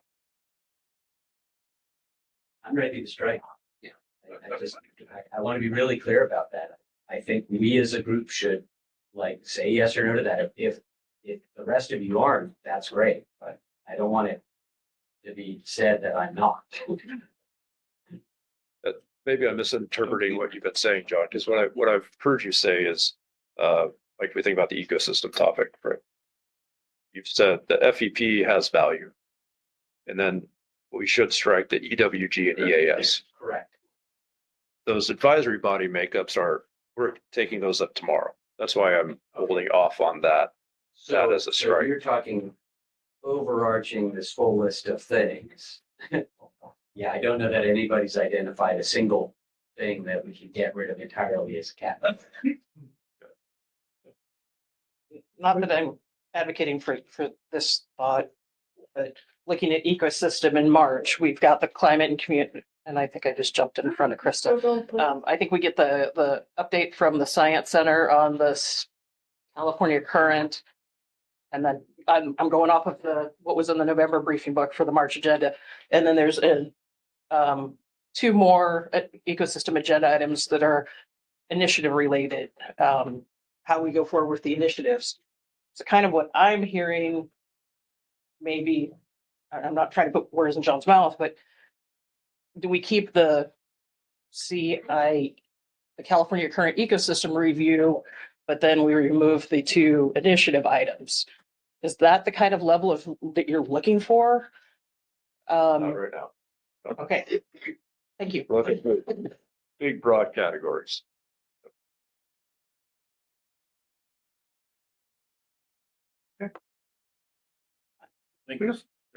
Yeah, so I am not necessarily ready to strike something off today. The second, I'm definitely ready to have that conversation. I do think it would be beneficial to have some sort of staff report in terms of tools that we could use in terms of if we were picking something in the future. And the conversation I think it might be beneficial to have is, from the sound of it, what we're really talking about is how we're wanting to spend money out of the delayed spending account. If we're not talking about the core items, which we couldn't basically cover with our current budget. This is the extras that are nice to have, or if we can somehow magically come up with additional funding. And so then it really, and I'd be interested in this conversation of how quickly are we wanting to spend? Are we prepared to spend it all in the next 2 years? Which is what you've got here on, I can't remember what agenda item this is, A3. If we keep it our historic income and expense pattern, we're out in 2026. If we're not willing to make some cuts tomorrow, which sounds like that's the activity, or are we wanting to get to half of that and stretch it to 2028, or really kind of where are people at in that conversation once we've gotten over the hurdle of, hey, we as Virgil spoke earlier, we've got our home budget and we're paying our mortgage and we're paying to keep our electricity and maybe our phone on. And maybe your phone isn't a critical for some of us, right? But I think that from my perspective is what we really need to pin down is how much of this extra are we willing, are we looking at half or are we looking at 3/4? What is it we're really considering jettisoning tomorrow in terms of building that priority list? Because my priorities are going to change if I know that I'm looking at half the things are going out the door versus, yeah, well, I just need to pick one or two babies.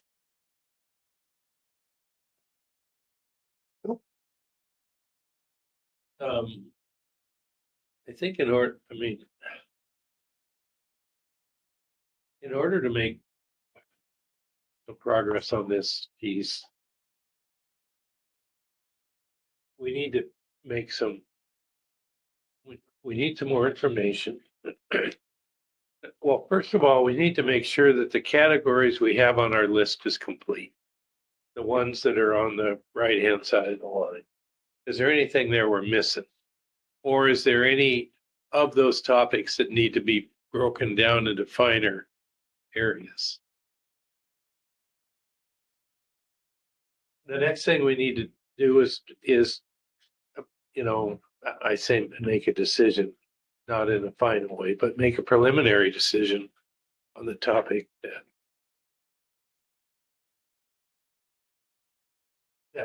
that you just raised about how much money are we willing to spend? How much of the reserve fund, how much do we want to spend a year in excess of what our grant is? And then the third piece would be to get, doesn't have to be down to the penny, but to get some approximate costs of maintaining each one of those categories that we identify that are to the right of the line. And then you can start having the discussion about, well, we have $1 million worth of projects that are in, or items that are in 10 different categories. We only want to spend $500,000. And out of that list, which ones are we going, how would we prioritize those? Which leads you to which ones you're going to do and which ones aren't you're going to be able to do. And so, I mean, it's much like, you know, if you have so much, you know, in our grant process within PSC, we have so much money. We have so many grant applications, we have to make some choices amongst those that are the most valuable.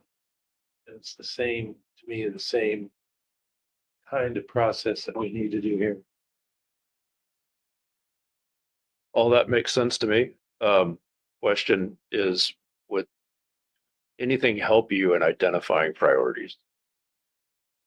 So this, I keep going back to this. How much they to this. cost. Yes, we could take a stab at that. Guarantee you won't see it in April. It'll take some time, but I get that.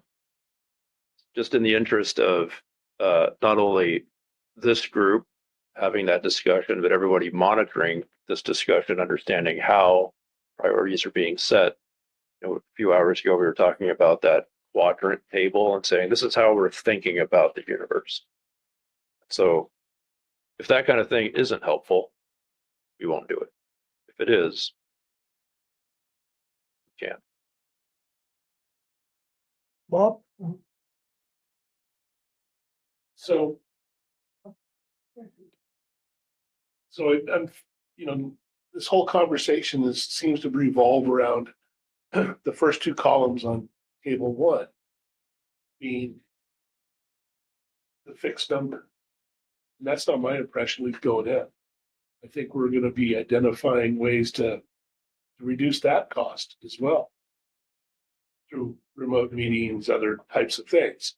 So we really can't understand how much is left to spend until we understand how much we can cut out of the first two columns and how much savings we can have on that. At least that's the understanding I'm coming into this with, because it's about saving all around. That being said, you also said that $1 million is really only $750.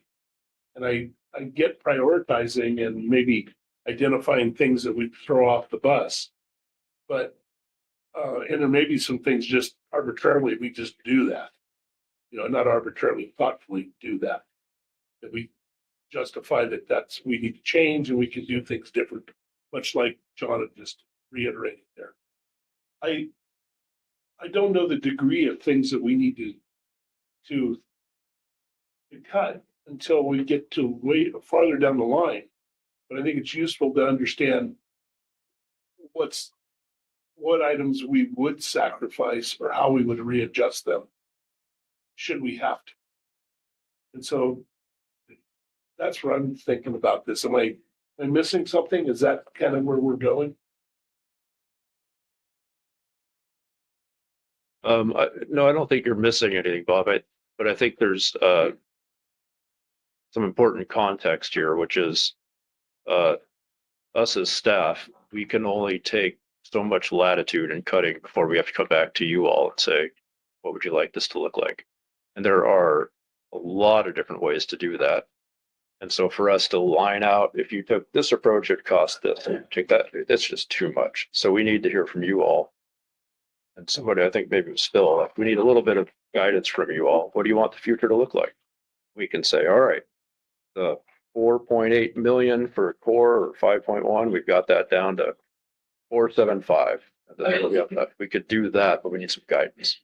So we can get into that tomorrow. We'll talk about operations and the structure and all that. That we can take that and fine tune those numbers a bit and hone them in, and then we'll see how much is left over. Mayor, you just had asked about some of the factors that might be helpful in prioritization. And during the discussion, I heard things like items that have the greatest impact to fisheries, that address conservation issues. Chris pointed out the relative value. And then I had also added issues where the council has a unique perspective that wouldn't be covered in another arena. So wanted to see if that was consistent with some of the things folks had on their minds when thinking about prioritizing, and if there were others. No, I like that thinking. I've just been going through process and think, how do you prioritize it? And it keeps coming back to me what you said, the importance to fisheries, furthering fisheries, enhancing them, community benefits, that trying to those elevate higher, and those are the types of things I think we normally tended to gravitate to. And I was looking at some other things here, trying to think how to prioritize, looking forward to E and this management cycle. But I thought, I don't know if there's anything there. I think the approach you had on it's somewhat subjective again, but thinking about that from the fisheries concept and the practicality of implements, think something that's going to happen. I'll leave it there. So then, just seeing how it's 4:30, how about I just propose this? So we've defined core. I think we have a good definition of that. That'll be in the committee report. What you're asking for is we need more information and more consideration if we're going to strike the topics. We'll have a staff report that accompanies that says, here's our thinking about how you might do that. Is there any objection to us doing that? Okay, let's do that. If it costs money, yes. All right. Made note of, I think, Phil, as usual, you've outlined some of the specific requests of information that would be necessary to help keep making progress, so we can figure out how to make that happen and when we can make that happen. That will be part of the committee report.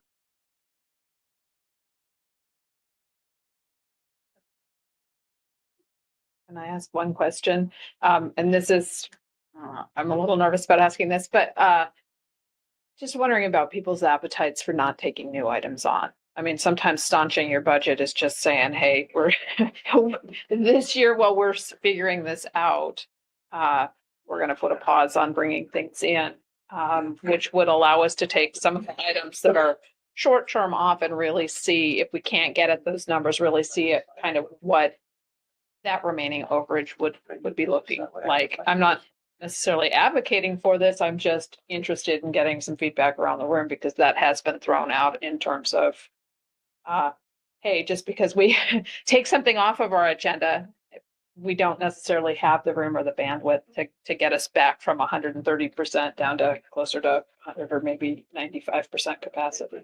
Just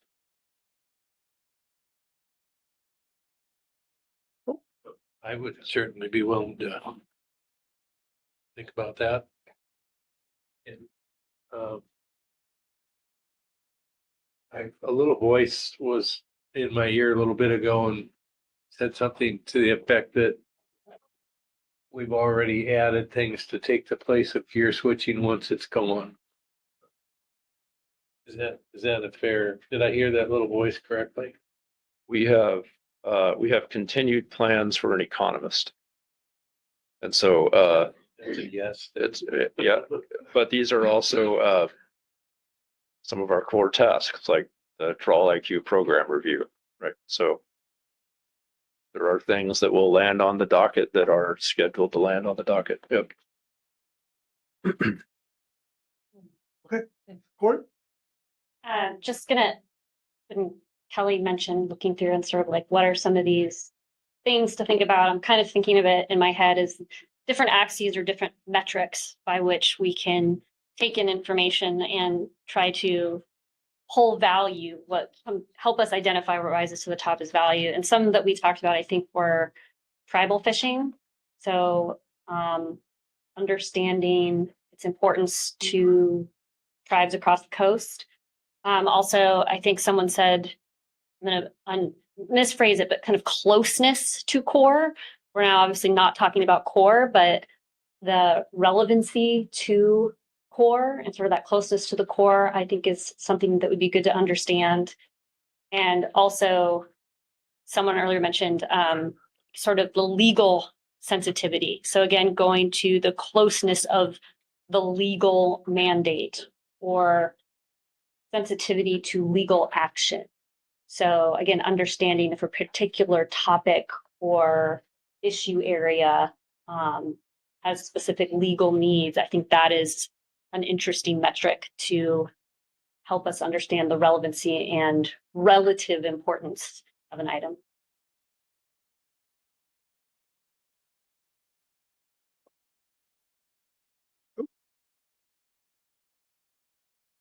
John? Oh, Pete? Well, I was just gonna add on to what Corey said. I agree with that, and it just triggered this thought in my mind that went way back to earlier that don't have to do it, but think about relevancy or connection to national standards and prioritizing. Because we said like national standard one, Mark said it is almost verbatim out of the MSA and the statutory. You know, some of the others, they're important, but versus guidance, and it might help to sort some of that out. I think as Corey was saying, closer to the core types of things. Sean? Just voicing support for Krista's comment about being willing to consider not taking new things on, noting that there's always something that come up. It's a priority. So yeah, We're behind, so anything else we need to, you good? You good? You good? I think so. Try to summarize here a couple times. I think we're gonna write a staff paper that has some guidance about how you might consider prioritizing if you need to. And we'll have a committee report that covers this discussion. I'm not going to recap that again. And we do have to get into state liaison funding, and we have dinner at 6. So I would suggest we pivot to that unless there are any pressing remarks or comments or considerations. Okay. Which I don't see any. Break, Take a quick break. quick break. 5 minutes. Yeah, 6 minutes, 4:45. Give you an extra 35, 40 seconds. So much fun. Yeah. So Thanks, Chris, for sure. Watch the stand up. So how it's. So you should spend more money at this center shares. Maybe you didn't see me grimace and hold my breath and his back seized about 20 minutes ago. I didn't see that. I hadn't noticed that. You just. We are in, I think we reached full agreement on something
Okay. We're back here in C1 status of the liaison contracts. I'll turn the mic over to Merrick.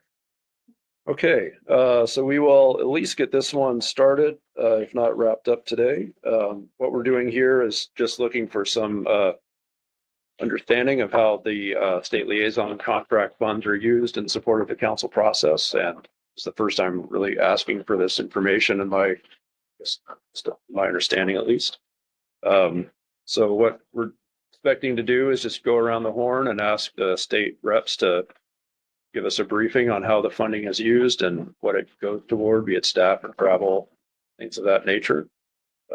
Chris is the discussion lead. So after that, summaries from each state, Chris, we turn to you to offer up your insights and observations and help us get going on a discussion. So You want me to start with a few comments, or do you want to jump right into the states?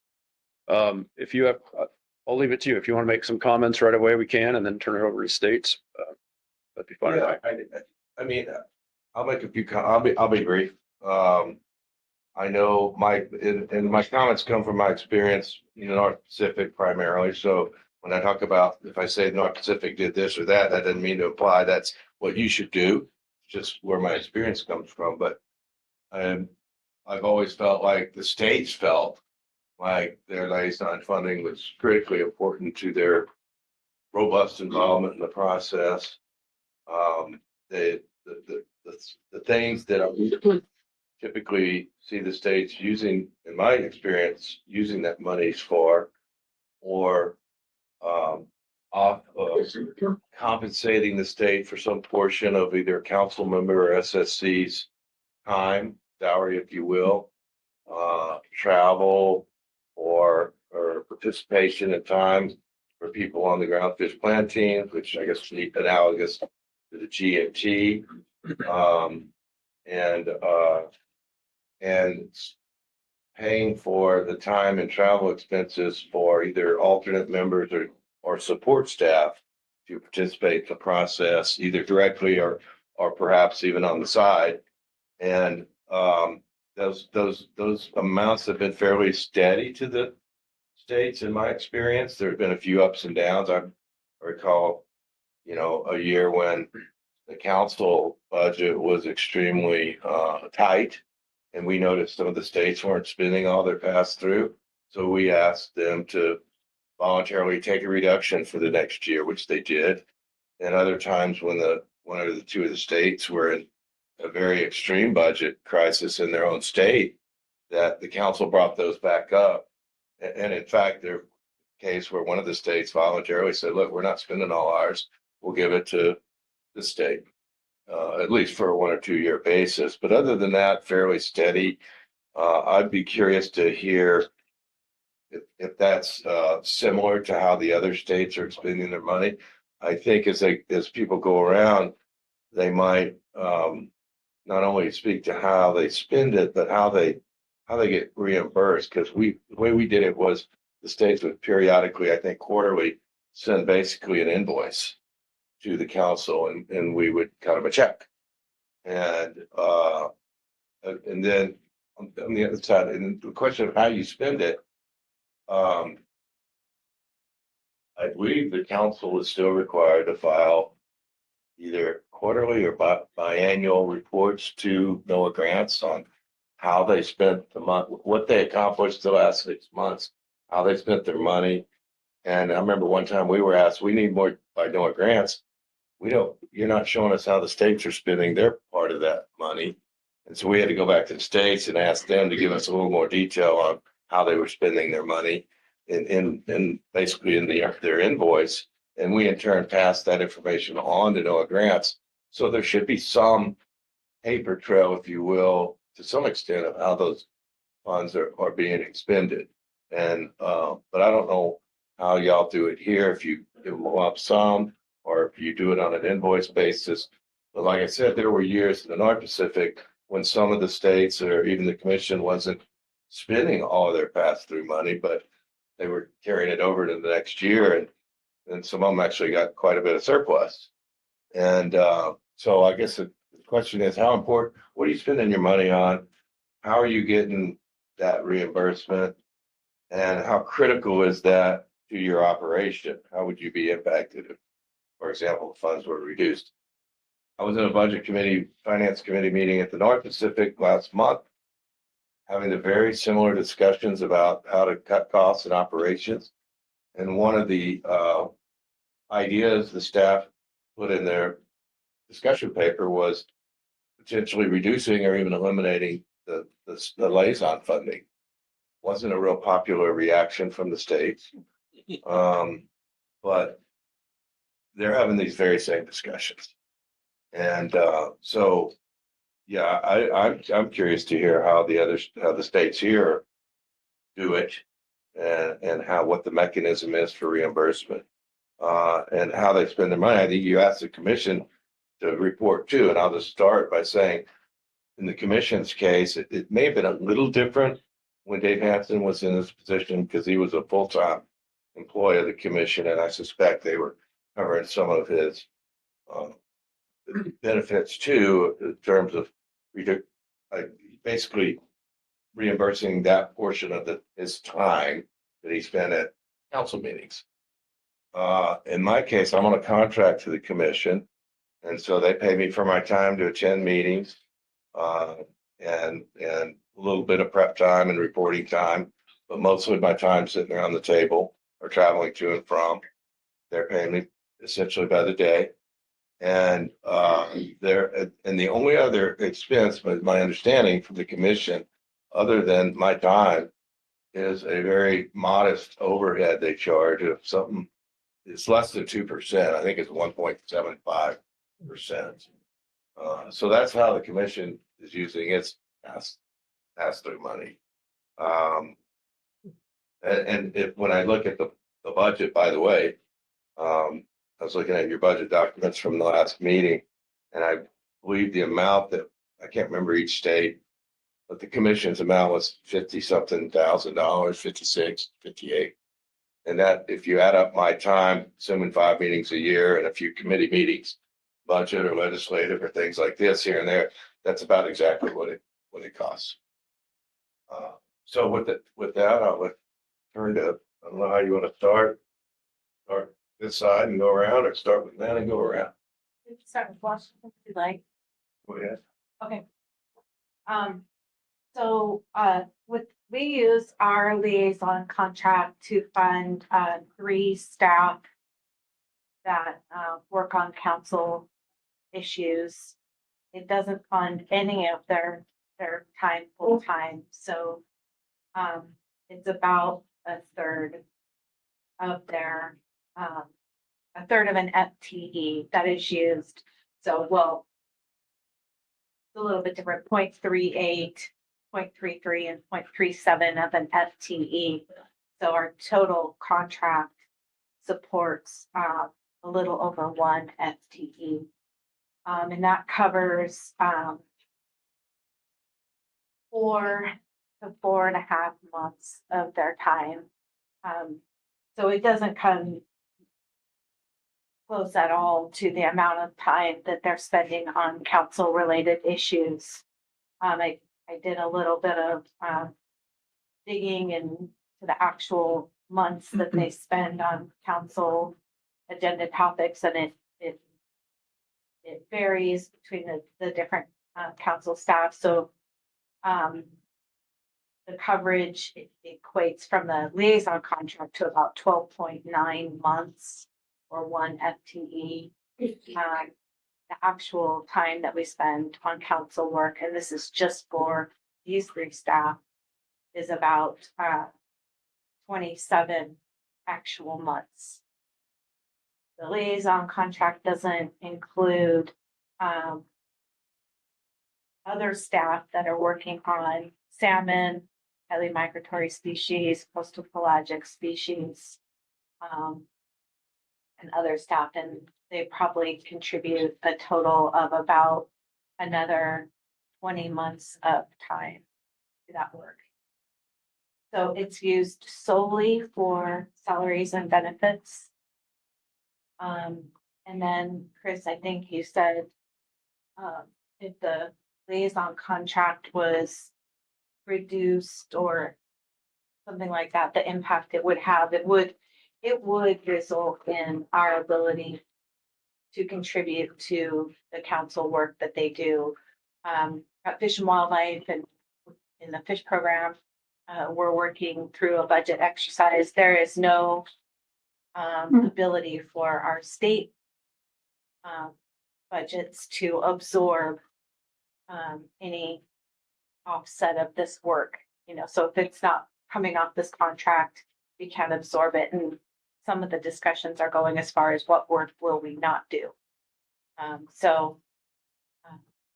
And a lot of it is related to the conversations we're having here with inflation, cost of doing business, and all of that. So there's sort of this cumulative effect of these budget discussions that are happening here, I know, at our agency. We're hearing it at the IPHC as well. So that's the general idea. But I'd be happy to answer any questions if that anything I said triggers any questions. I have one question. How do you get your money? Is it a lump sum at the beginning of the year, or is it you have to invoice it to the?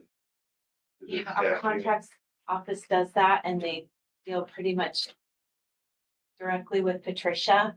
So we do invoices. I think they just are at the end of the year, and so that's probably happening right about now, or did happen at the end of December. Did you have a comment, Patricia, on how that is? It the same for all the states?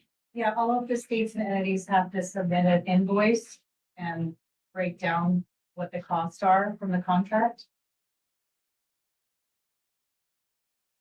And we do require an annual report from the states. This is a newer thing. We require the annual report for the states. Similar to this discussion here is what goes into those reports. Thank you. I would just say I appreciate the added context about how much work goes into supporting the council, and sort of helps me apportion, you know, the council's resources are using a portion of this partnership that the council is, right? So the state's bringing some, the council's adding some, collectively that brings people to the process. Mm-hmm. And so just for the 3 staff that we charge to the liaison contract, that estimate of the work that they do on council related work, the liaison contract covers about 29% of the work they do. And then again, it doesn't include, that estimate doesn't include any of the work that's done by the salmon folks and CPS, HMS, Habitat. So it is, yeah. So it's only ground fish. Yeah, well, this is covering both our GMT folks and it covers Corey. So relative to council decision making, there is some of the liaison contract is supporting decisions that are non-salmon. So in terms of, you know, Corey's work under the contract, he is, as a council member, doing other stuff than groundfish.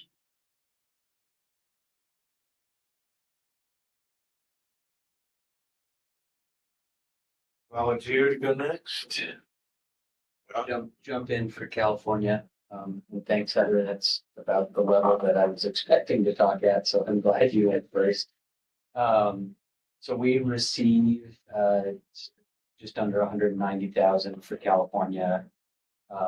It's a very similar setup where most of that funding goes to supporting between 2 and 4 portions of 2 and 4 staff's work. Larger and smaller portions and larger and smaller numbers of staff depending on the year and how we're, you know, using it to balance out state funding. So for example, we used it in 2022, which is our last annual report that I could get quickly because the 2023 report's still being generated. but it funded some of Mel Mandrup's time working on obviously tons of GMT stuff. John Budrick, our SSC representative, and then two of our environmental scientists, Grace Easterbrook and Melanie Parker, who are playing supporting roles on council issues. We also carve out of our grant fund from the council a chunk of travel funding. And that travel funding is used for attendance at council meetings, primarily for myself, Brianna Brady, and Carolyn McKnight, who, because we have more than a single council member, the council is only paying directly for one person, Marcy. The rest of us are traveling on these discretionary funds out of the state grant. And then it also occasionally and with varying levels supports some of the support staff. So people like Ian Pritchard and Lane Jackson, some of our ground fish and other support staff. So we manage that internally for the portion that's sort of carved out for that travel. But that's included in the overall. And that's probably about a fifth of the total, I think. I'm doing the math right. Yeah, it's a very similar story. They're extremely important. And frankly, that travel portion, Merrick's question about what council decisions did these funds support? All of them. Every single decision we made in 2023 was supported by staff receiving funds through this. And in particular for any decision that I sat for, Brianna sat for, or Carolyn sat for, that was our primary way of getting to this. And yes, we submitted an invoice. It isn't just one invoice. I don't even know, or admin people deal with that, but they submitted an invoice and it's a reimbursable grant. So, yeah.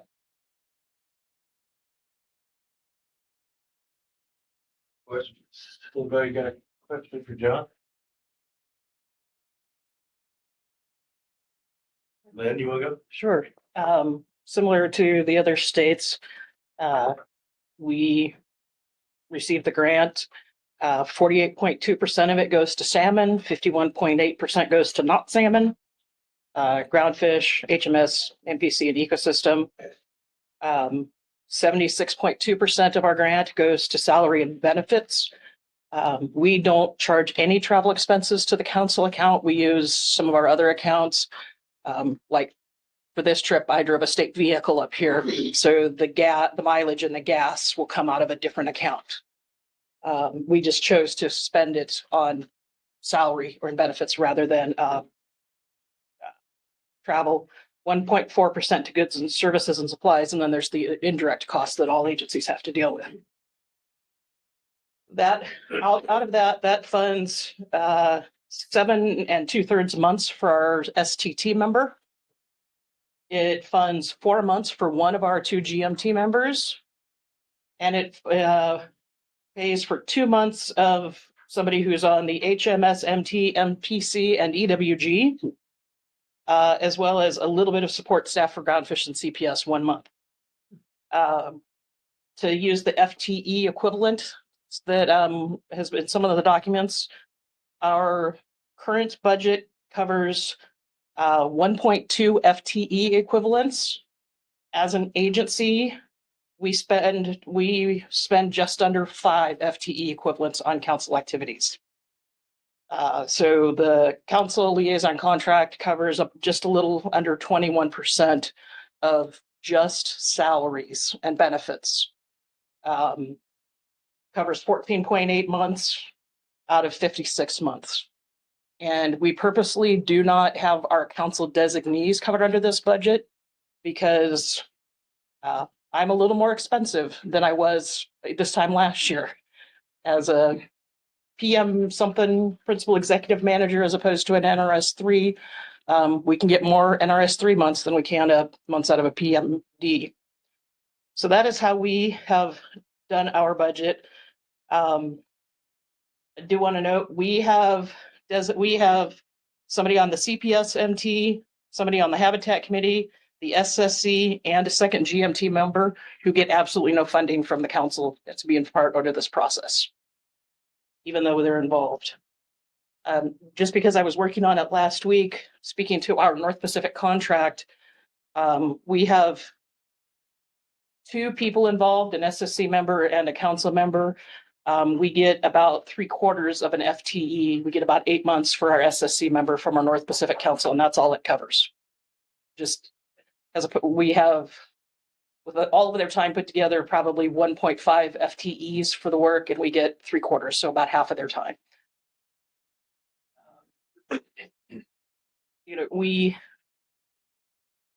We do fund a little bit of support work. About 8% goes for fisheries managed support, tracking, outreach to industry and data assistance. This particularly covers the person who's in charge of our state fisheries management, oversees basically our commercial nearshore fishery. So he's the one who pulls all the data from our commercial nearshore fishery to inform assessments and for the tracking. And then he's the one who disseminates all the information and works with our state waters nearshore fishery. We could easily pull him off and put another month of Katie or another month of Jessica.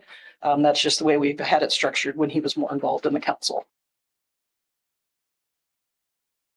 And that was a fun data exercise, trying to figure out how much time we spend at council meetings. Well, and all the meetings that are associated with council, pre-council meetings, pre-council webinars. There's an SSC webinar that if I wasn't here, I'd be listening to. I talked to a lot of people. I spent a lot of time on the phone talking about gear switching this year. So it's not just our time here at the council that is part of that. And while it may not, all those calls may not have been directly related to council decision making, it did inform the ultimate decision making. Hope that helps. That's good. It's interesting to hear the percentages too, not just the FT equivalents, but sort of how that's distributed percentage wise across the industries and programs. I'll correct one thing. Marcy just confirmed that we actually bill more than once a year. I don't know if it's consistent, if it's like monthly or quarterly, I think it's even more when our admin decides to bill, but not once a year. It's usually twice a year. California. Between 2 and 4, depending on how quickly they come out.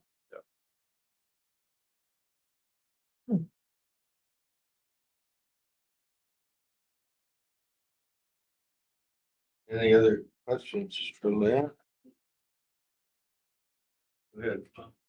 A couple of questions, kind of maybe for the whole group. What's an FTE and is it consistent with all 3? Full-time equivalent, No, I understand what it is. 12-month position. I get it. What's the amount? Is the Yeah, amount? no, well, so it depends because, and we call them PYs in the state, but, it's a person year. But, for us, we may fund a senior environmental scientist specialist like John Budrick for a portion of his time, or we might fund an environmental scientist, which is more entry level. So it's going to vary. I get that, but there was a metric used of it's equivalent to 1 FTE or 1.2 FTE. What's the value of that FTE? I was just using months. But That's all. Is there a dollar amount? No, I was not trying to put a dollar amount on there because it varies. Okay. It varies so much. Like I'm more expensive today than I was this time last year because I changed jobs. So it was just totally on months, on time. So the other question is, does each state get the same amount? Variation. Not too much though, right? Idaho gets quite a bit less than the other states. Yeah. Other 3 states are pretty close. And you do get Idaho's report, yeah. Yeah. And you don't want to go back and revisit the allocation. So the last question is, how long have FTEs been, or liaison funding, has it been a part of the budget of the council? Has it been forever since the beginning, or when was it instituted? At least since 1990, I know that. Oh, before that. Yeah, way before that. Okay. Pretty much from the beginning. Oh, yeah, okay. Yeah, there have been changes along the way. As I reflect on my young years as a GMT member, and the state's added second rep when I was on the GMT, and that bumped up state liaison funding. When COVID happened, there's money moving around, and there's a big jump in state liaison funding, and we've since brought that back down. So there are these milestones along the way that have been rationalized that have changed the amount of funding to the states. Which you bring up a good point about numbers of state reps on management. It's inconsistent across the teams, and one team will say, hey, we need another rep, and then it's there forever, and other teams don't necessarily have that. And it might be something we look at tomorrow. What are the teams' sort of workload and complexity? And are there teams that are missing something? Yeah, good point. Let's take Idaho before we forget, Chris, or You got 2 more to go, I think. Alaska stopped receiving money a few years ago. Oh, yeah. So I think we just have Idaho. Should I ask why? No. Okay. Later. Find out. Right. Go ahead. Idaho's is pretty meager. Our total contract's $55,000. 100% of that is personnel support. And most of that is for the director's designee. There's basically in the total, there's 0.3 FTE. There's a third basically of a person dedicated to it. Alan Byrne is on the SSC, John Casanelli on the Habitat Committee. They're both in the budget. Tim Copeland used to be in the budget, but isn't any longer, even though he still contributes, I believe. And so there is some comparable. We estimate, John sent me some information that said that right now, if we were to cover the staff time contributing to the various committees, we would need another 20,000 to cover what we contribute in staff time. Pete can jump in and help me. He knows this probably better than I do, given his past involvement, but this is information I received. I believe we bill more than once a year, is my understanding from John, but it's not monthly, it's on occasion. I'm not sure what that occasion is. And that we have, depending on the quarter or the semi-annual billing, sometimes is under the budget contract, but then that'll fill out in the next year, depending on how the billing cycle and the payroll goes in our account. So that's basically what Idaho has. Without this liaison contract, you would probably not have a director's representative here at this meeting, simply because there's no funding in our budget at this point in time for that. We could probably cover the other staff because they're budgeted as FTEs in the state budget system, with this money helping offset that and augment their loss of time to other factors. But the director's designee in Idaho has generally been a senior retired official of the agency.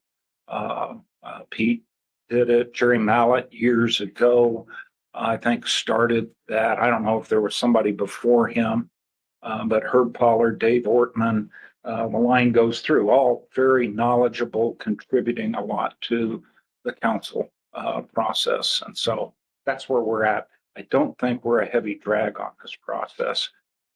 If there was an opportunity, we might ask for more, but we understand the limitations. Questions for Virgil or any of the others? General questions? Comments? Go ahead. I just think it's good. This is I think a good reports to have. The state liaison contracts, represent a fair amount of money. But I think it is if it's not the best, it's one of the best investments you could make in terms of what we get for our money. And if you stop and ask yourself, where would we be without the state staff that populate our management teams, SSC, enforcement consultants, habitat committee, and on? Where would we be? How would we fill those holes? The cost of doing that would be obviously far more than what we're paying.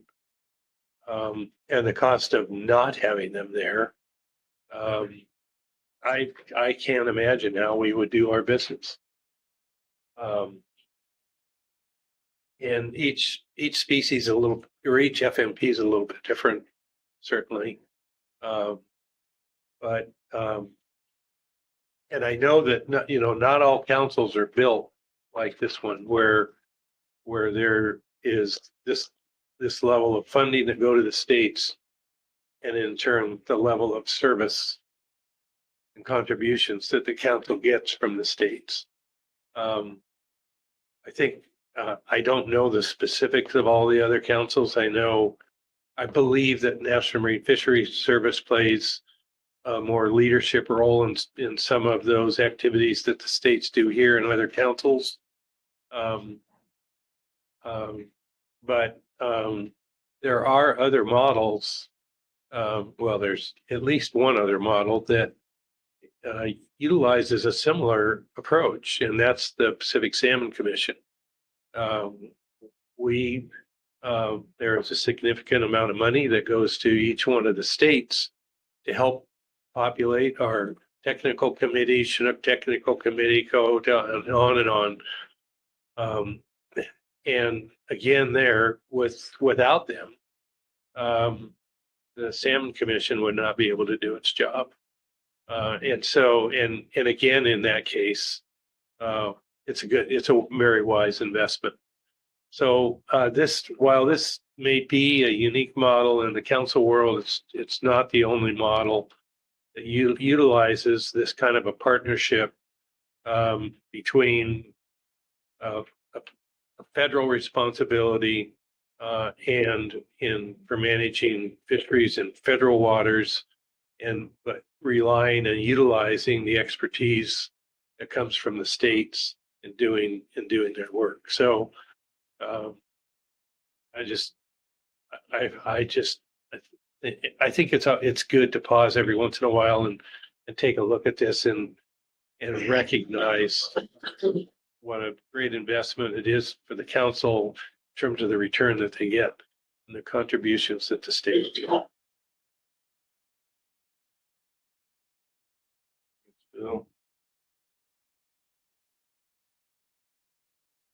Lynn. Phil mentioned EC. I don't know about the other states, but I did double check with Lieutenant Howell. The Oregon State Police get no money from the family council process to participate in the meetings. I think their travel costs are covered, but their time, salary, similar to how we're paying for ODFW staff. There's nothing equivalent for the Oregon State Police. So we can get some cops here without paying for their airfare and things, but.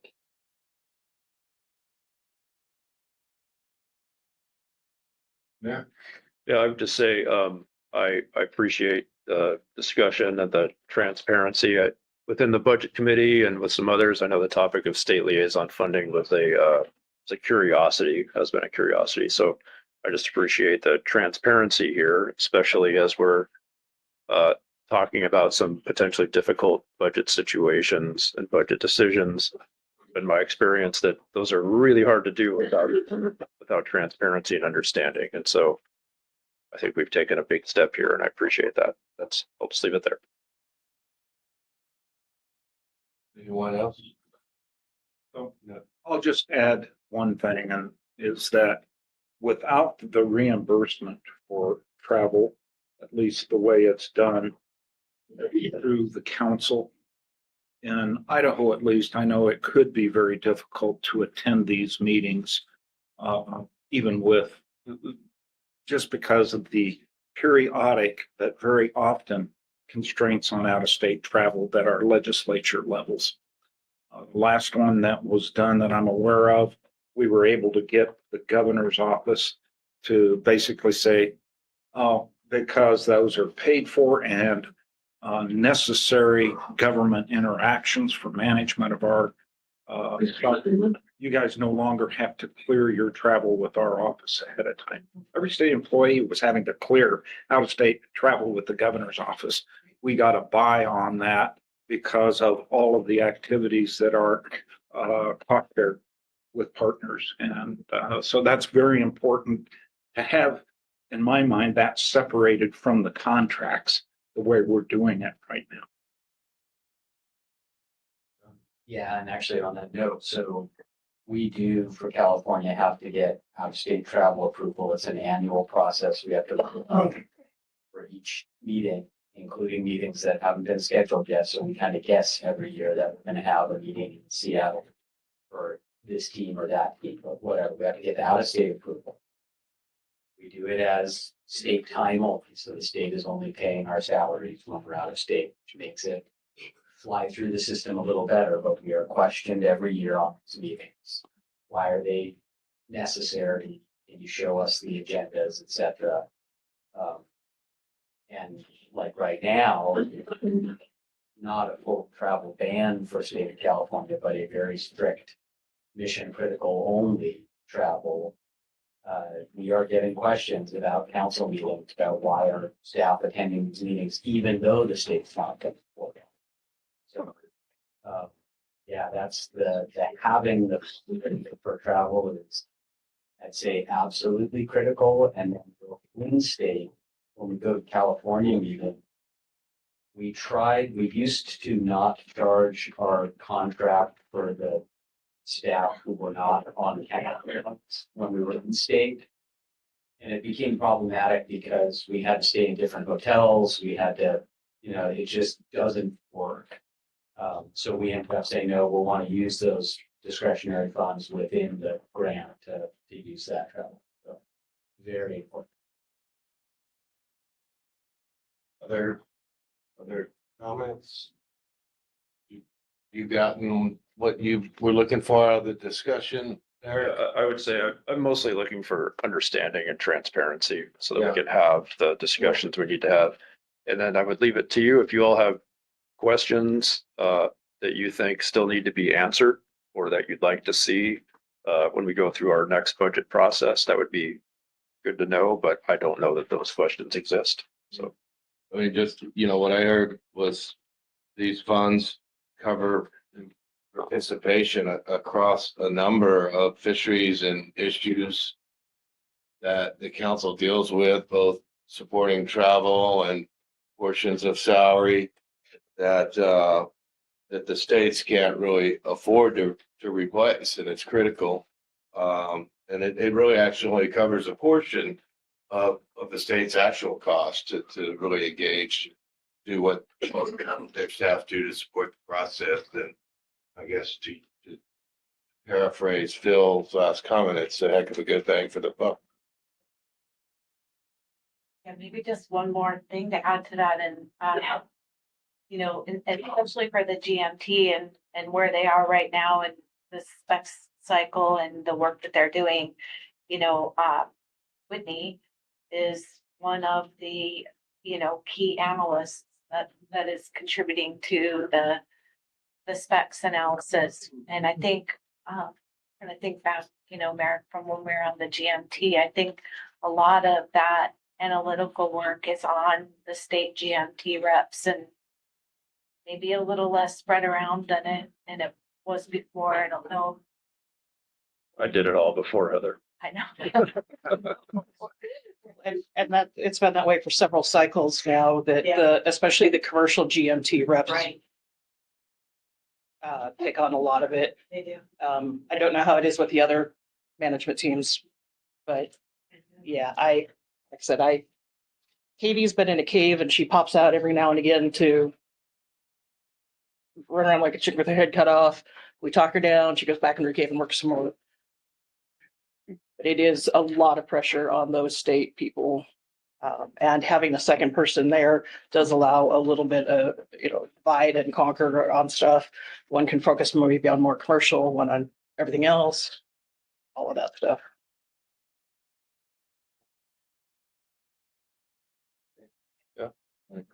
I'm done. I think my work is done now. Yeah, thank you all for bringing that information. That's appreciated.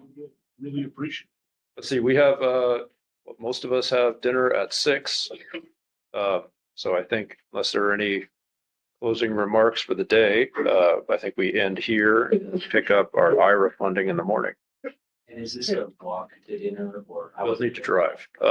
So I've got wheels. I know you have wheels. I don't know how many people are willing to, maybe raise a hand if you're willing to drive. It's a pickup truck. I've got a state vehicle. I can't take anybody but state employees in my truck, in my vehicle. State employee. A state of Oregon. 16 people will need about 4 cars, I guess. If it was dry weather, I'd chance it. If this was July, I'd chance it, but I'm not chancing it tonight. I could decide to, I could win the half earlier, but I can drive. I can get 6 in my car. I take car seats out. Or. Happy